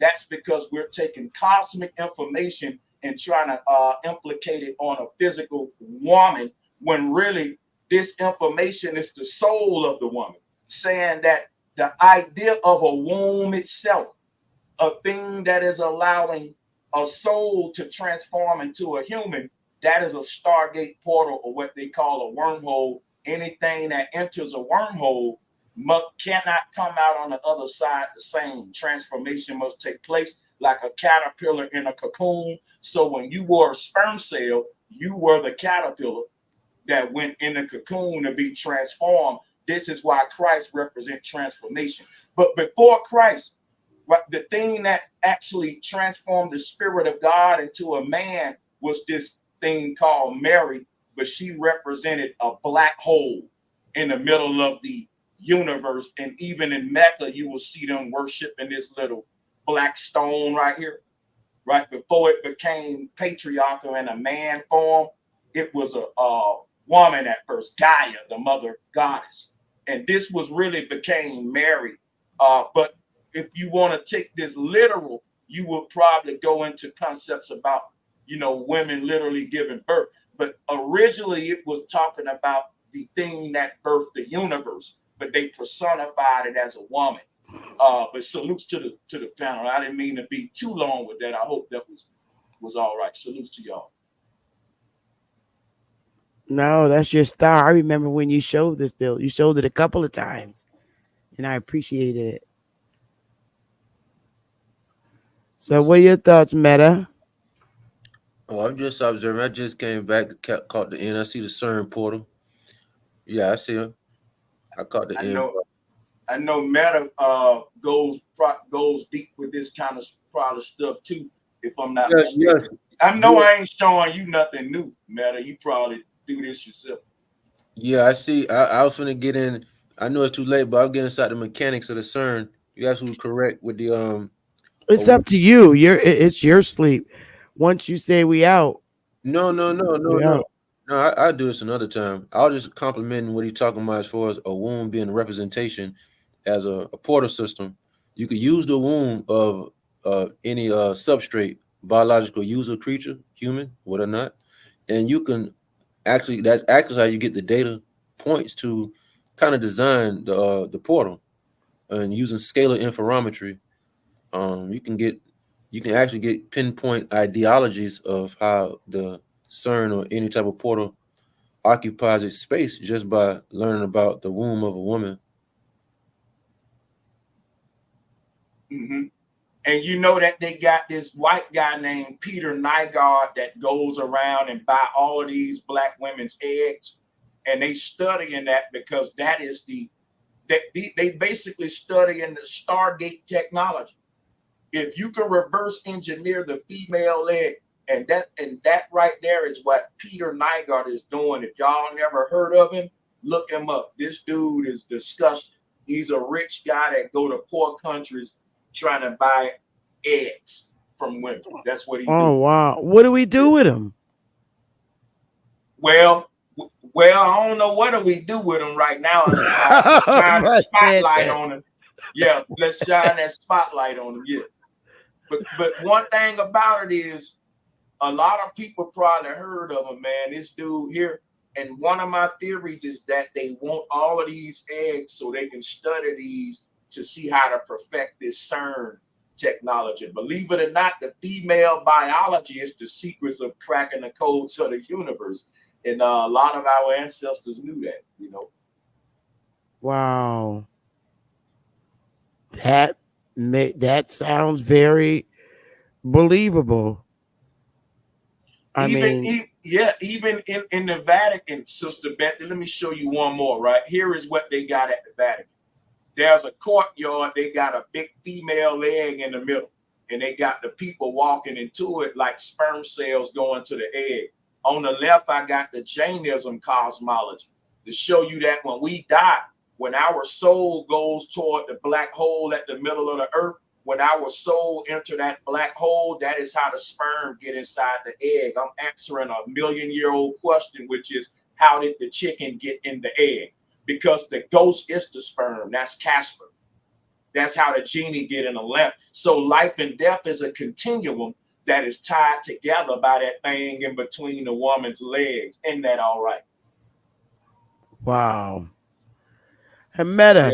Yeah. Have you ever showed Brother Sanchez? Remember you were showing the ancient guy that was sitting on what I described as a iron flying cart because he had that stick that could make him move. He could make it move. Remember you were showing that yesterday? You talking about Genghis Khan? Is that he had that stick and he was sitting down and you said he could move that thing like the Yeah, like yeah. I was trying to find it. You talk. That was a picture of. I think one of the brothers was asking me how does electromagnetic frequencies differ from the scepter? What's your boy Alabama? Alabama. Alabama was asking me that, and he said he noticed that they have these scepters in their hand. And so I was explaining to him like, no. We actually kind of build the circuitry board for scalar interferometry. That thing, the picture, it's a picture of Genghis Khan sitting inside the seat. I was trying to see if I could find it, and it shows a scepter. And I was trying to explain uh, that the scepter was not a pistol. It wasn't a gun. The scepter is using a laser. Either it's using maser, that's called microwave acoustic sound emissions, or it's using laser. A laser you seen because that's light. You see stimulated light emissions, or it's using something that took the twin tower buildings down. That's called Cesar. That's sound acoustics. So they're using sound acoustics, which is the most powerful one, because it's doing inverted gravity force field and using sound to take something down by resonance. Well, I was telling him, no, you guys were correct. That's a scepter. That scepter, he touched that button, he gonna put that laser on somebody's ass. That's all it takes. Guns are dangerous, not because they hurt people. Guns are dangerous for the user because that's an inertia-based weapon. Anything that has a kickback and it causes inertia, you don't want that. I just found an article showing that people that drive in a car or in a car for at least 45 minutes, they lose 40% of their IQ level. It's not permanent. It's just when you take that ride for a while. It's because you sit in a car that weighs 2,000 pounds in the inertia. And the inertia is the mass that comes with the weight of an object. So while you sit inside the passenger seat or you driving, your IQ level start to go down. You might find yourself driving, you forgot what the hell you was going on, why you even driving this long. And they did a study, and they're saying that they found out because the amount of inertia that comes behind it, it kind of affects the IQ of the user. Well, when you use a gun and you use that kickback, that's called inertia-based weapons. But when you use a scepter, there's no inertia. It's all compact. It's just using light or sound as a directed towards a target. So I was trying to tell him, no, he's right. Those are scepters. Those scepters are using longitudinal scalar interferometry. I was trying to show that they had this technology a while ago, but I was trying to explain to them they didn't give this to anybody that was working or the worker boys for them. They gave it to the top of the top. It showed Charles V and a few of the other coat of arms. They had scepters, and someone gave it to them because that's not regular based technology Mm-hmm. for a weapon. Mm-hmm. You know something. This brother going in. Let me share some with you, Sister Betty. Here is the scepter that he speak of in the modern day time. Watch this, right? See this Tesla's oscillator. This thing right here, he boasted that it can destroy the whole Brooklyn Bridge in 5 seconds. A lot of technology that Tesla had come from our ancestors, like the brother said, was based on scalar concept of scalar energy, which is another word for electromagnetism. But yes, when Tesla said think in terms of sound, vibration, cymatics, basically everything in existence is a cymatic frequency that is disturbing the waters of creation. So to understand that, right, is like this right here, from a snowflake to a flower. You could put this black table out and put sand on it, right? And if you dial up a certain frequency, the sand will make these intricate sacred geometric shapes. Now, to take this home, right, I believe the ancestors had technology, like what he said, a scepter that was more dangerous than a gun and less harmful to the user. Because check this out. If you are a particular frequency, it's technology out there that can dial up your frequency. And this, in my opinion, is the explanation for spontaneous combustion. It's like the mirror shattering effect. If you and your mirror reflection try to make contact with each other, you'll break the mirror. Two of these frequencies can occupy the same space at the same time, so to speak. If you are a unique frequency, these cymatic numbers is like a human fingerprint. If there was cymatic technology on an advanced level, like some of the Mayans or the Olmecs would have used, right? Because believe it or not, the ancient world was a bit more advanced than us today.